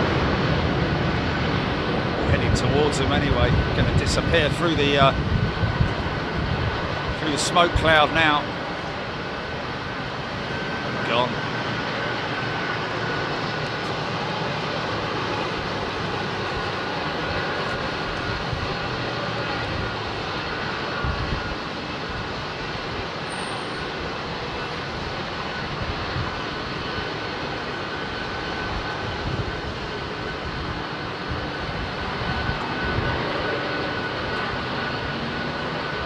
Another 764 making its way up for departure. Before that, of course, Delta's another Delta jet, this time at 3:30.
Going to be on British Airways 22B BA229 on September 17th. My first trip on a 787. Wow, how cool is that?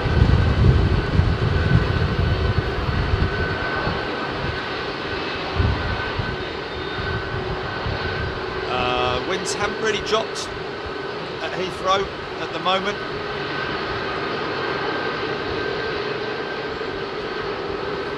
Super duper long extended 767-400. Look at that. Isn't she a beauty? Oh, it's going intersect then. It is going intersect. She is intersecting.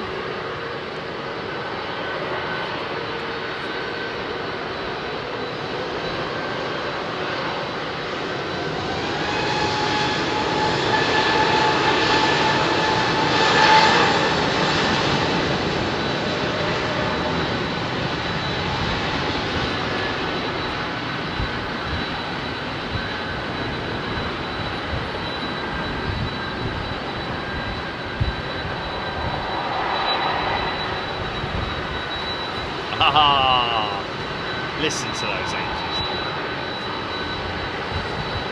Alan Ferguson, good afternoon. Foxy B on BA273 September 15th, first time on 350. So excited. Yes, Foxy B. Remember, hope you got your stickers, Foxy B.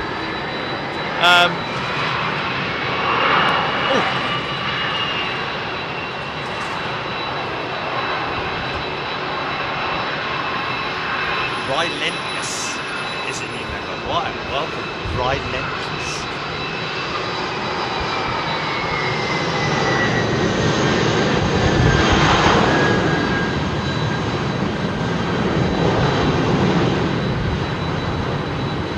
Yeah, just as it was getting clearer, it is now getting worse. It's because of the wind direction keeps changing from a direct southerly to a southwesterly. So it either blows it straight across at me or across.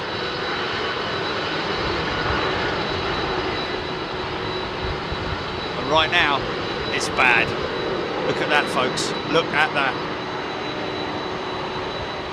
I mean, look, you can hardly see that.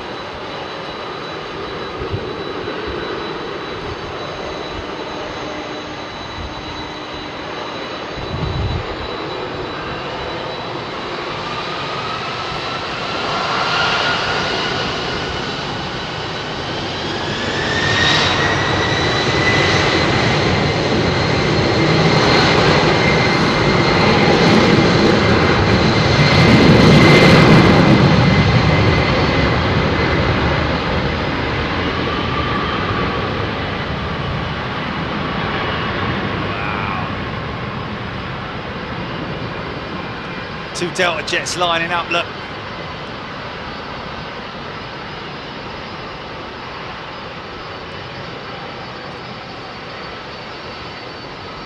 Different destinations, no doubt.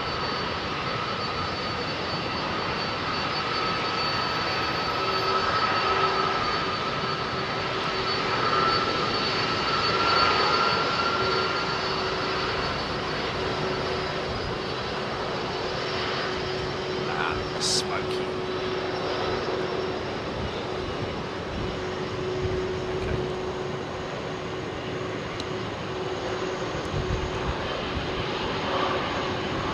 They're gonna rake on that thing, man.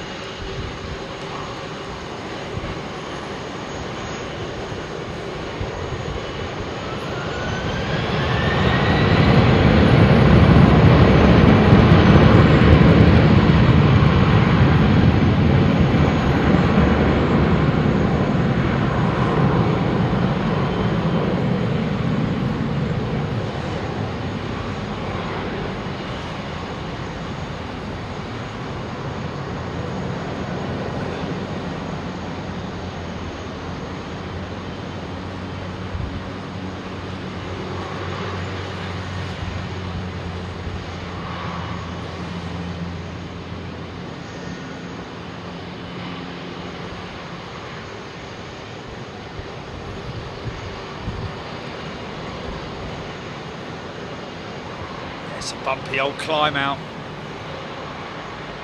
Get that gear up ASAP.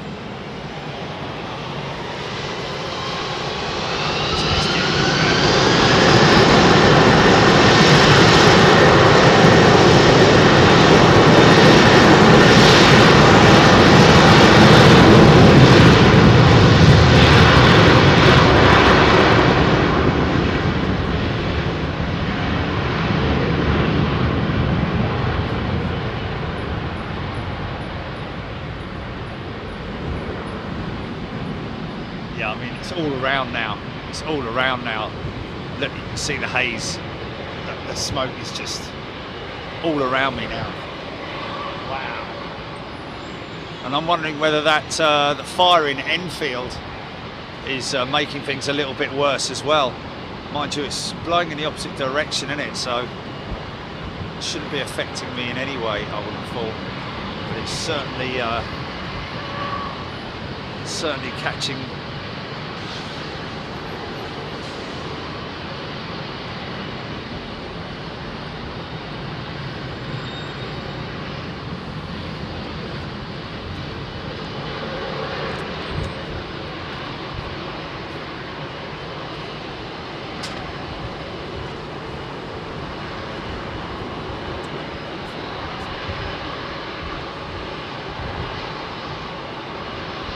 Rogue the Tan.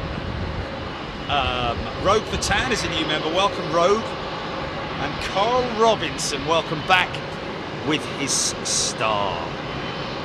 He's had a glass and a half of milk before he's gone out. Look, dipped his nose in the milk.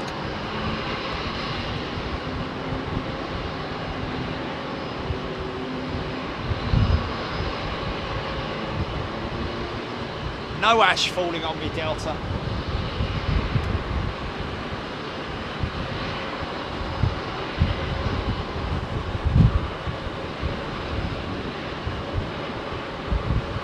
Oh, Carl's card must have expired. There we go. Happens a lot, doesn't it?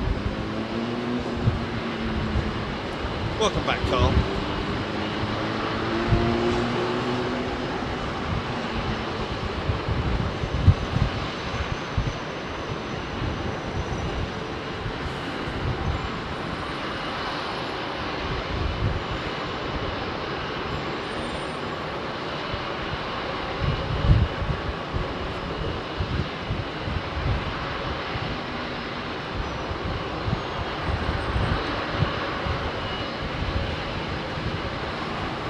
So, what's going on here then? Have we got a runway inspection or something? Because everything is on hold at the moment. Nothing's moving. Have we got ops vehicles on the runway? Yes, we do. We do. Yes, we do. Right the way down there. Standard operational procedure. ITA touching down on the Southern. Not that you can really see it.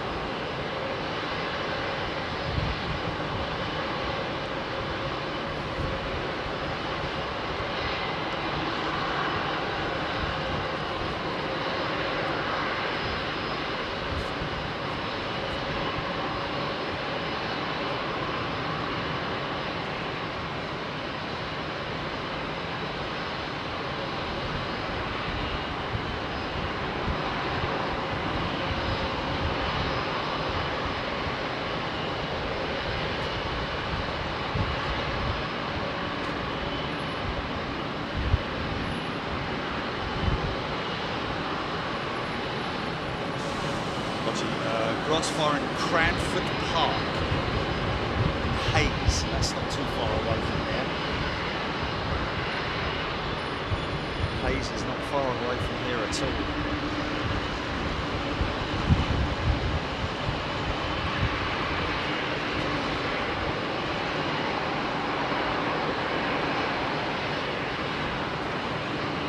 Yeah, 2.5 miles away, Hayes is. I'm guessing that's to my left, isn't it? To the east of me.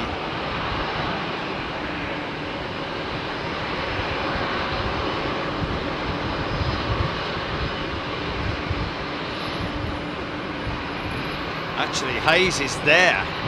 Hayes is right there. Yeah.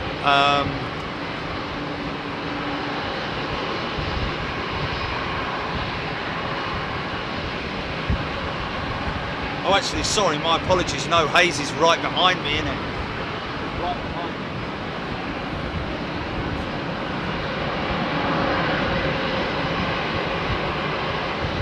me. Yeah, 2.5 miles away. 2.5 miles.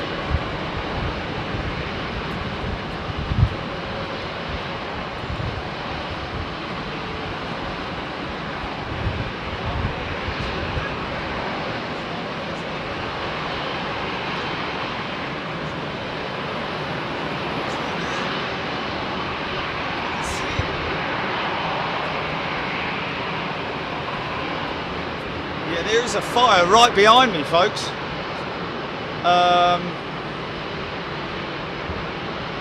Very close behind me.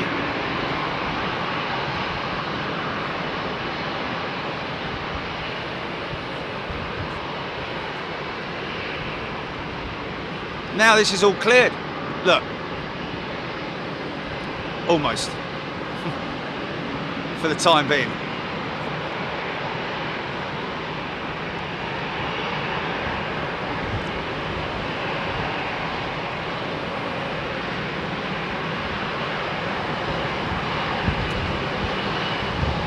Remember, the smoke is worse. Well, almost when it's being dampened down by water.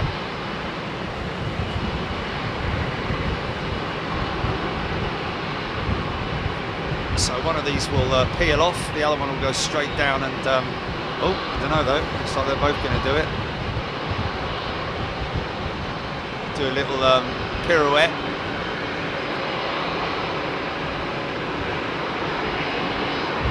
Ops 1 and 2, runway 27 right is clear.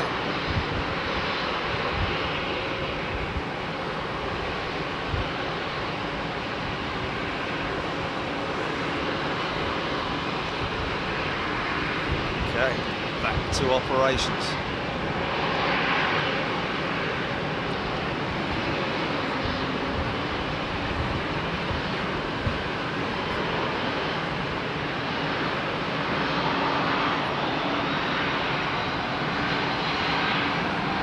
Benny on YouTube, welcome, new member.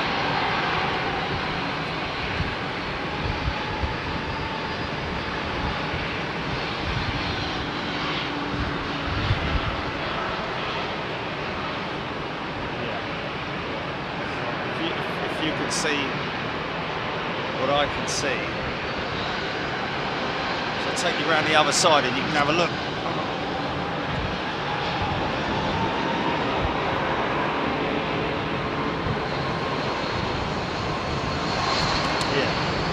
this.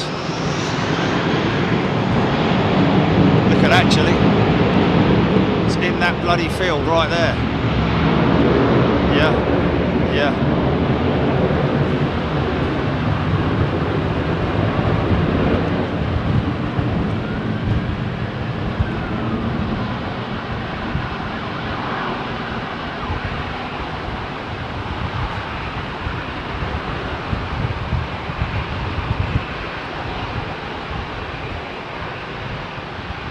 Sky Marshal visual looks better.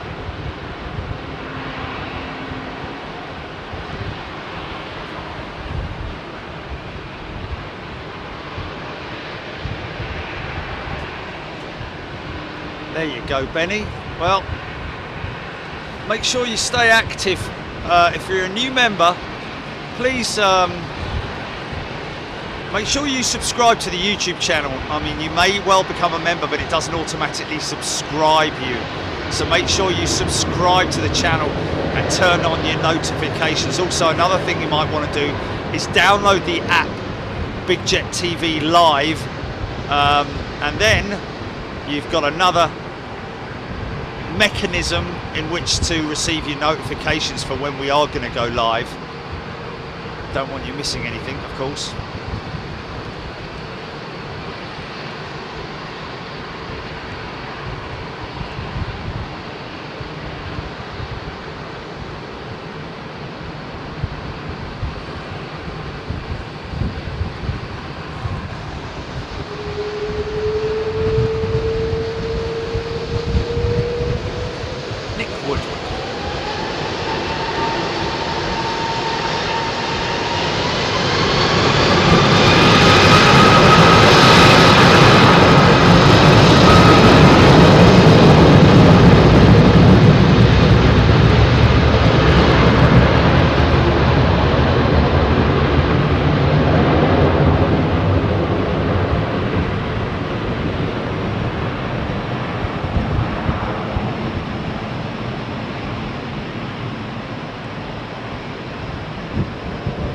Bad again.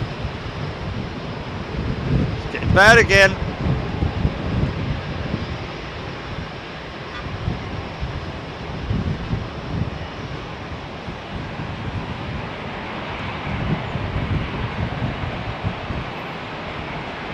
Cargo jet coming out.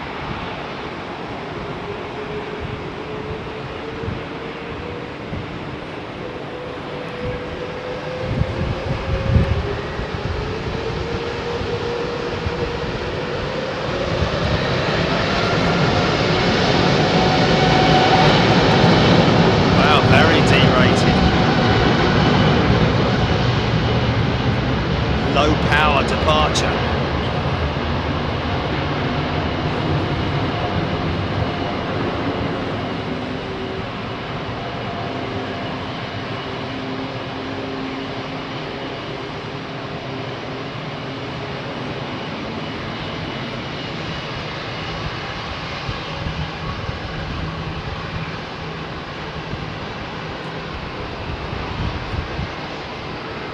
Really see the difference, size difference, the 767 and the 787.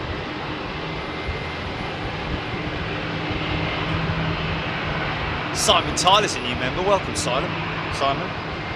Get involved in the chat, folks. Benny, Simon, all the other folks who've joined up today. Please don't feel shy about getting involved in the chat. I always love to get any information from you, any news, any technical information, stuff that you might know. Questions that you might have, please, you know, you're supporting the channel, and so therefore I welcome any questions that you might have.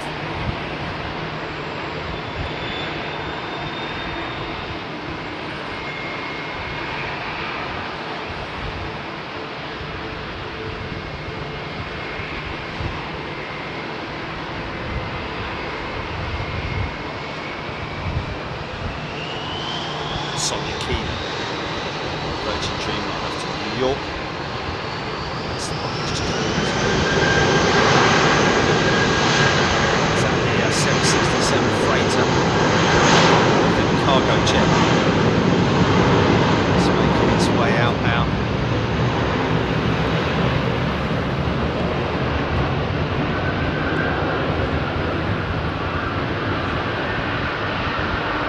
Stephen Morale, do they scan the runway when driving? Yes. Scan it with their eyes. Be a visible scan, visual scan. Noisy little 318.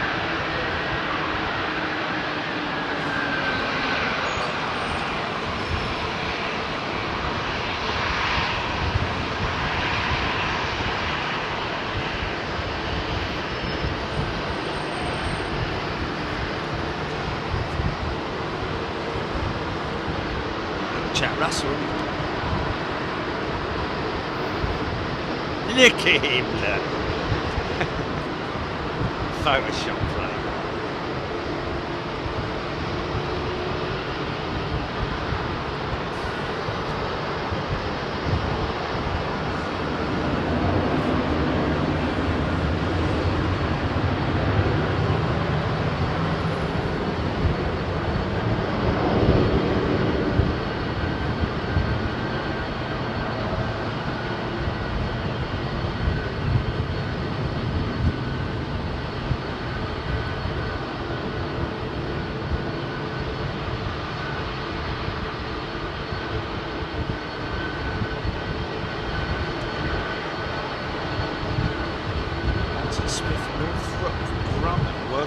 Boom Supersonic to develop a military version of their aircraft.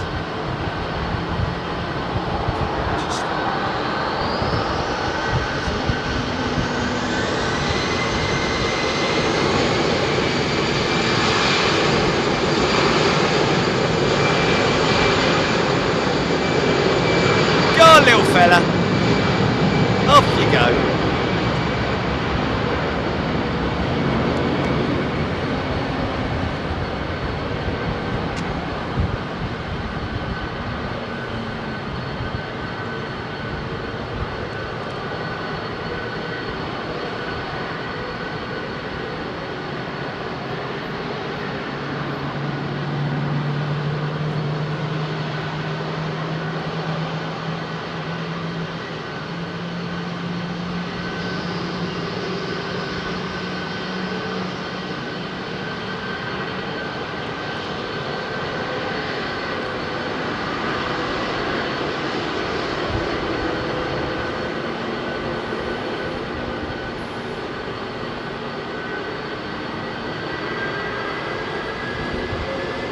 Listen to that 76.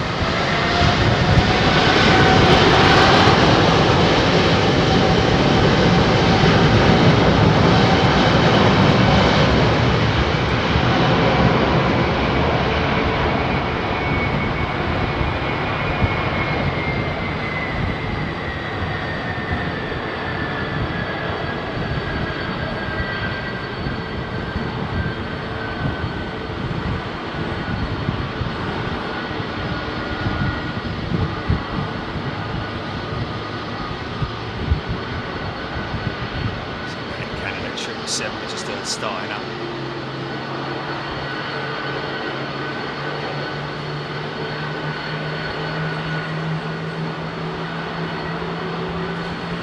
Yeah.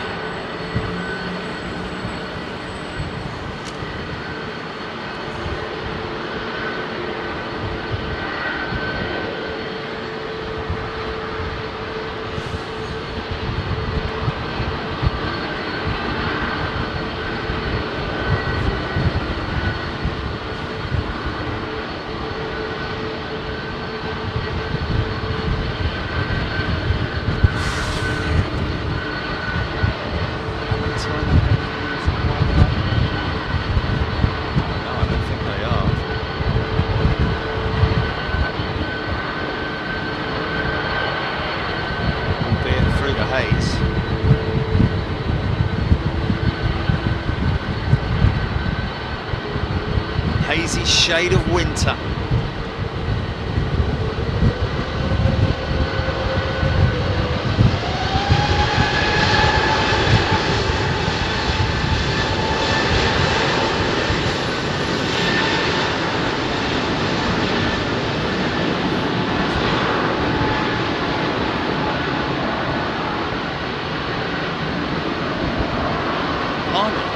An hour and 10, already an hour and 10. into. It's crazy. Freddie Olsen loving the blacked out windows on the Air Canada, yeah.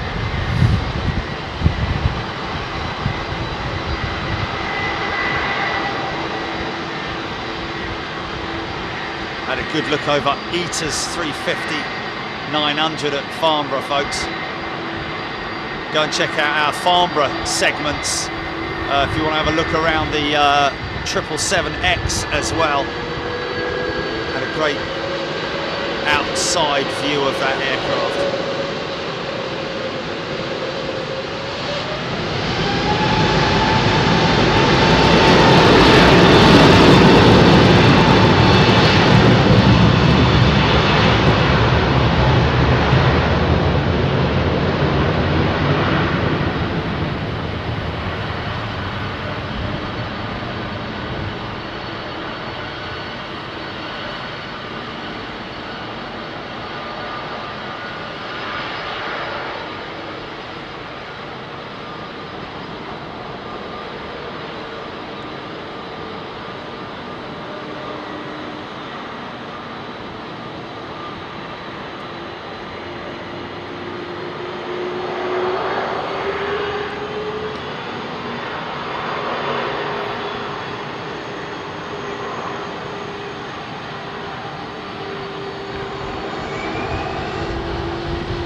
Never seen anything like this, folks. Not in my lifetime, anyway.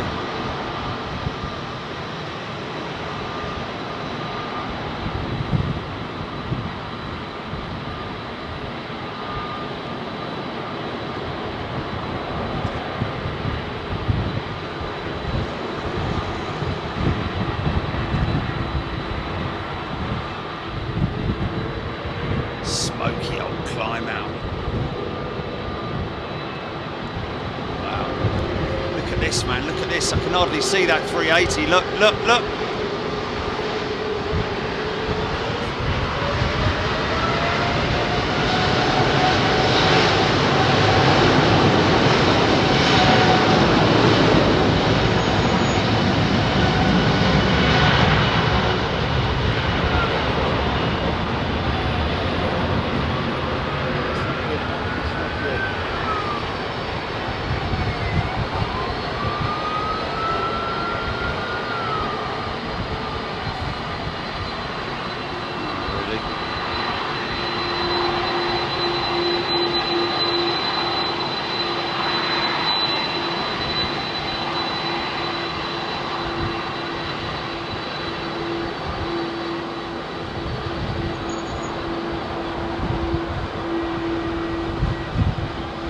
We've made the Channel 4 news, did you say?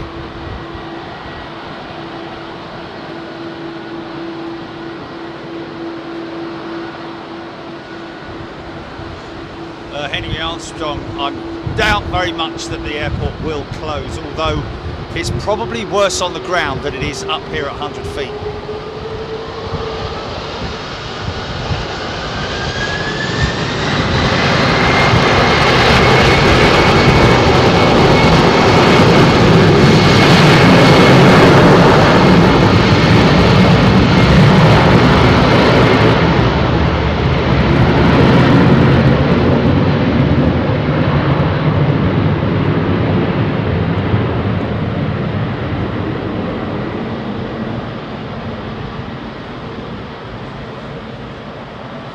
Nova Scotia.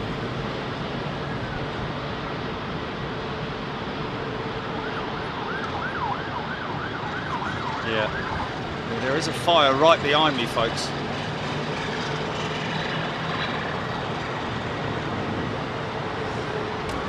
See these folks completely ignoring it, but right behind them over there, there are fires all around me here. And,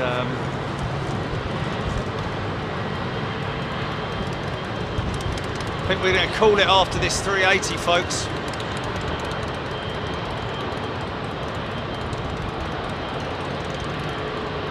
Rockstar Paul, fires, smoke from Hankley Common has now reached Charlton.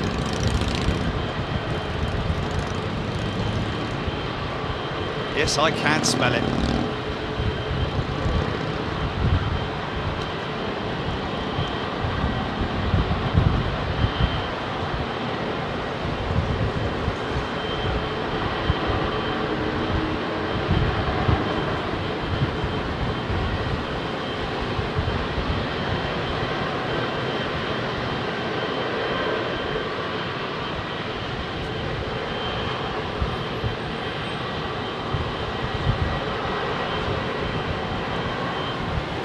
Jailable offence, to be honest with you, if you're known to have started a fire. I think it is, though, arson, isn't it?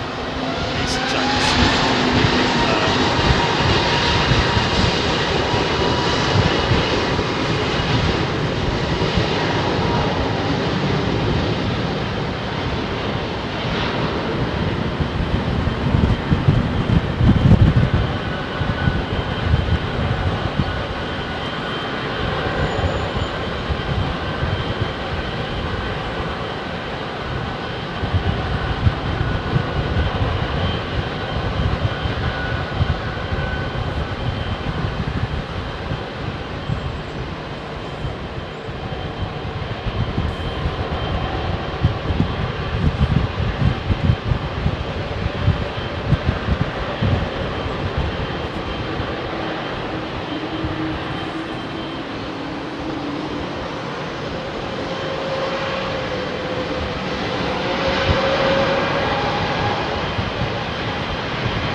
Okay, yes.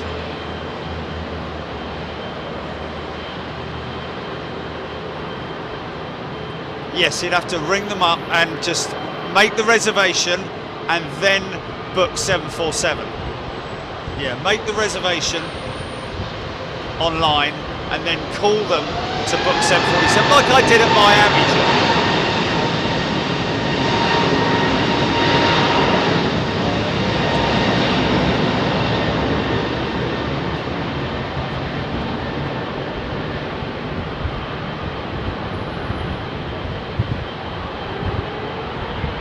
Graham Thompson 1, thank you for my membership gift. Well, that is, I think that was Dickie Armitage who gifted you your membership there. Victoria Edwards, welcome to Big Jet TV as a new member. Steve Best, thank you. Ah, come on then, girl.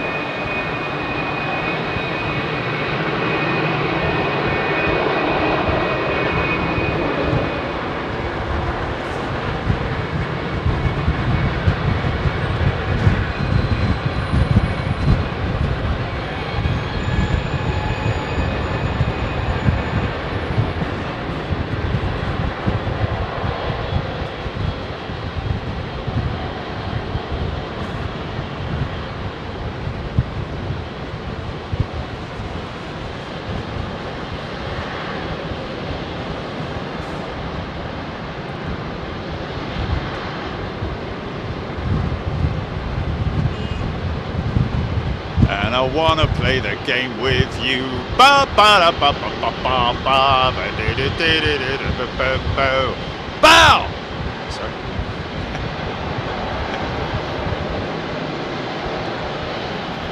eyeliner on that thing. Look at him with his sunshades on, look. Bit of a wry smile on her, look.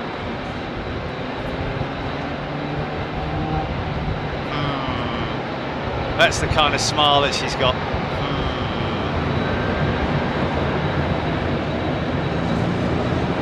And waiting in the wings. The big lump.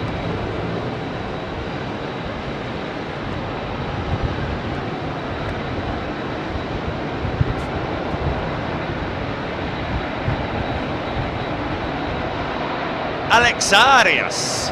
Alexarius is a new member. Alexarius. If I got that right, Alexarius. Very warm welcome to you.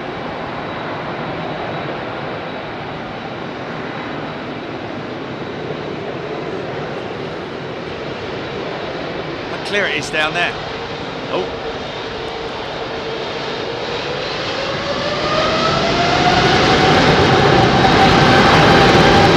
Clear it goes, transitions. Look how quickly it transitions into clear, Julie. Look at that.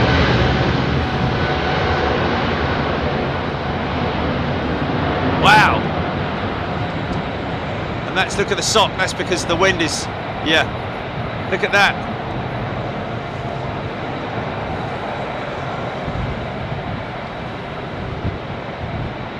Well, we wouldn't be here if it was.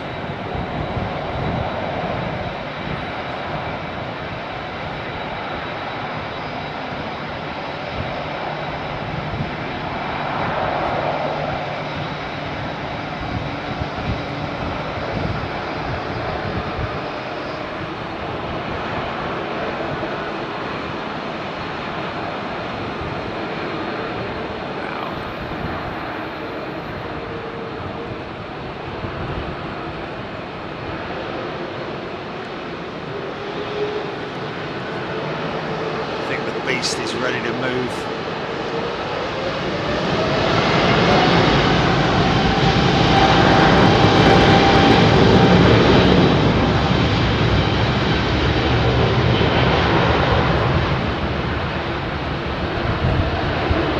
Victoria Edwards, no, you won't get the same sort of damage as you would get through flying through volcanic ash. This is, you know, ash is literally, it's like flying through grit through a volcanic cloud. This is just smoke particles, so nothing that's going to damage the engines. Although maybe a little bit more thrust input, possibly, because of the smoke particles, or because of the fact that the air is quite laden with smoke at the moment. But it's only for about 200-300 yards, and then they're into clear air anyway.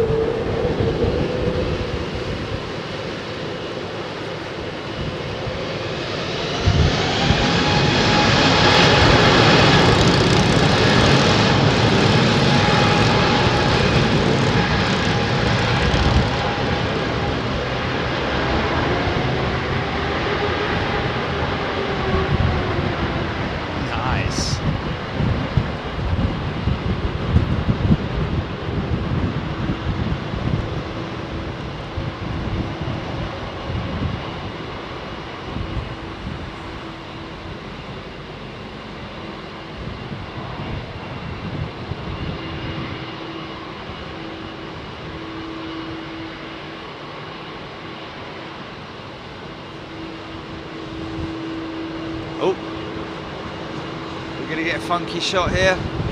Are we going to get a funky shot? No, because he's too low, man. Look how low he is on the horizon.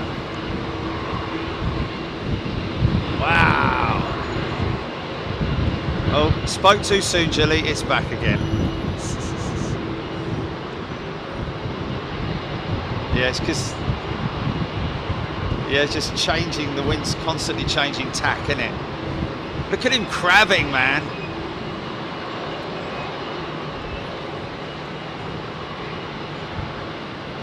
Look at the smoke, look at the smoke. Looks like ground mist, doesn't it?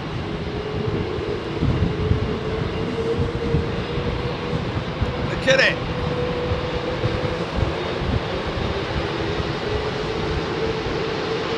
Still tugging away at that 380.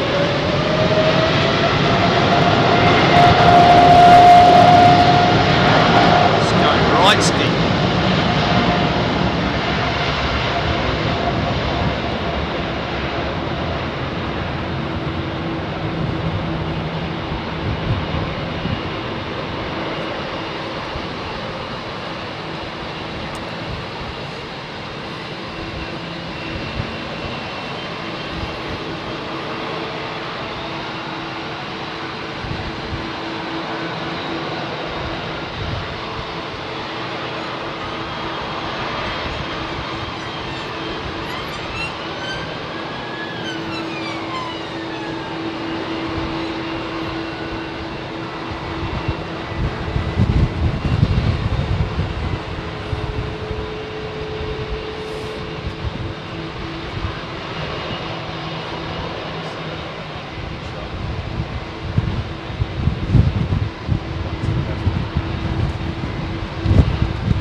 No, this is a field. This is a field. The one behind me.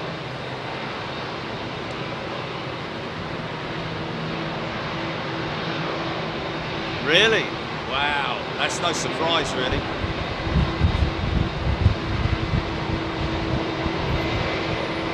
Sailor Mike A380, 1,900 foot per minute climb rate compared to 3,500 with an A300.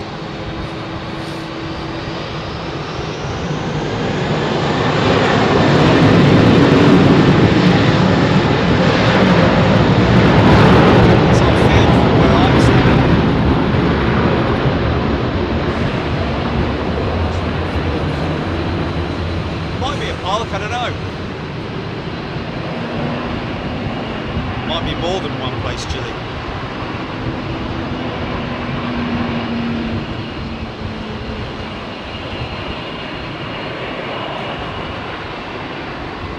Oh, okay. Concorde 444 saying that he's got a friend on that United 777. We can see it through the smoke, which we can, just about. There she is there.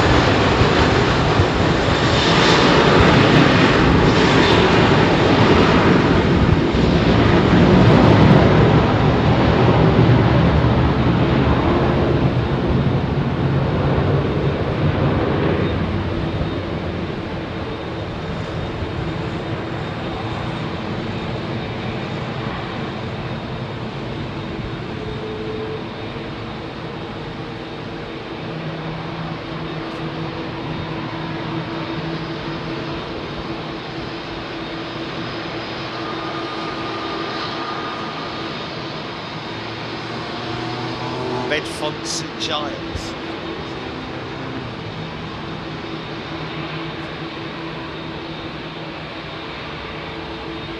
Sailor Mike, it jumped to 3,500 feet after he posted it. So, yeah, that would have been a gradual, steady climb out, and then once he's reached that sort of 4-mile marker, 4,000 foot marker, then he'll start the second part of his climb out.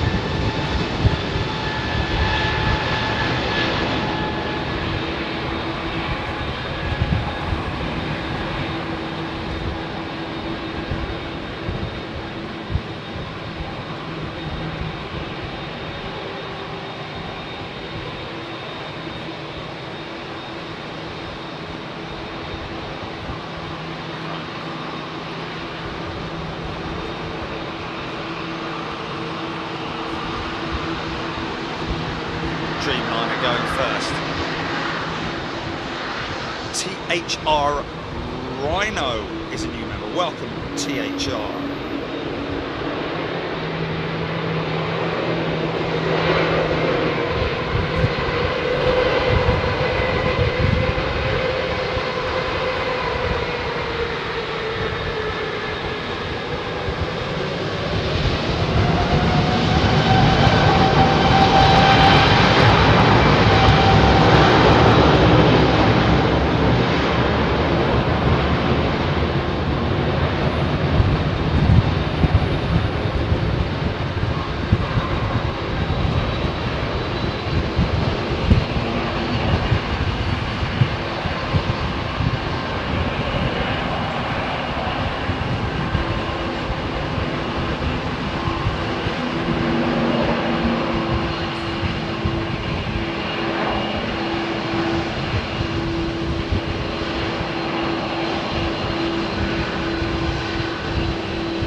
There you go.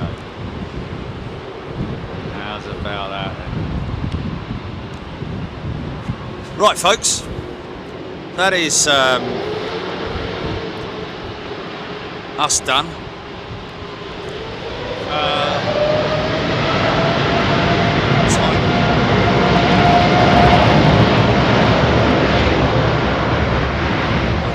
See very well here. Look at me with my silly beard.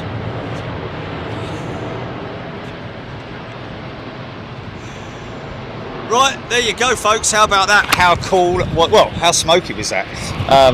We will be back for a midweek show. Not sure where we're going to be just yet, only because we're hearing reports that there's a squadron or a number of F-22 Raptors with the US, I think it's the US Air Force, that are going to Greece or something like that, coming into Lakenheath first and then going on down to Greece or something like that the next day. So whether we're going to get the arrivals or the departures, personally I think the departures would be a lot more exciting, only because you get to see them coming up, and it all depends on runway direction as well, folks. So you need to consider all of that. That needs to be put into consideration when it comes to filming at Lakenheath or indeed Coningsby as well. So we need to consider those two factors, and we will work a plan out what we're going to do on Wednesday or Thursday, whichever it might be. But thank you to everybody who's got involved in the comments today. We got THR Rhino, the last person to join today. Thank you so much. Been great to get your comments in. Kind of crazy with the fires. I hope everybody's all right. At the end of the day, it might be all a little bit anxious for a lot of people around, and I hope everybody's all right. And thank you to the fire services who are massively overworked. Is this microphone a little bit too loud, Julie? I don't know.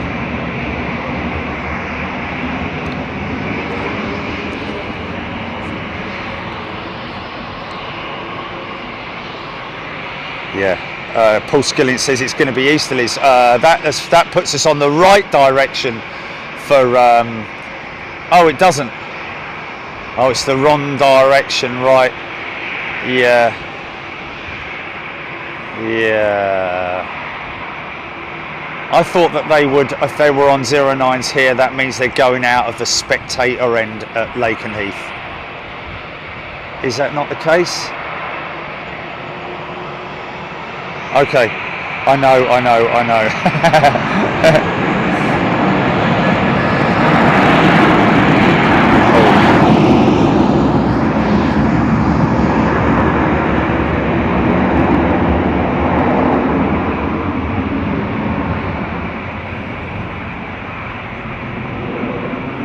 Short and sweet. Gary said, been here for 4 hours, haven't we? 4 hours and 50 minutes. Louder than the Trent 900 mirror. Thank you, folks. Really appreciate it. Let me just throw that back on there because it is a little bit. I don't want it to, you know. Clean up an R4, please. Clean up an R4, please. Can we have Jilly to the meat counter? Thank you. Yes. Okay. We will see you in the week at some point, folks. Make sure that you download the app as well, ladies and gentlemen, because that gives you another option to not make sure that you don't miss any notifications, as well as obviously downloading, subscribing to the YouTube channel as well, which will keep you abreast of things as well. You can follow us on Twitter as well if you want, and you can follow me on LinkedIn, although there's not a lot of activity on LinkedIn, but you can still follow me on there if you like. We will be planning next week the trip to Madrid, which will be for all of our members at the early part of August, and then at the end of August we will be planning the first US trip in August. So there you have it. Thanks everybody, really appreciate your company, really appreciate your support. That's most important. your valued support and your friendship as well. What a great bunch of folks you are, right the way across the board. We cannot thank you enough. Other than that, look after yourselves, and we will see you in the week at some point, either Wednesday or Thursday, one of the two. Take it easy, see you later, and look after yourselves. Cheers, bye-bye. Okay, GP, you can go.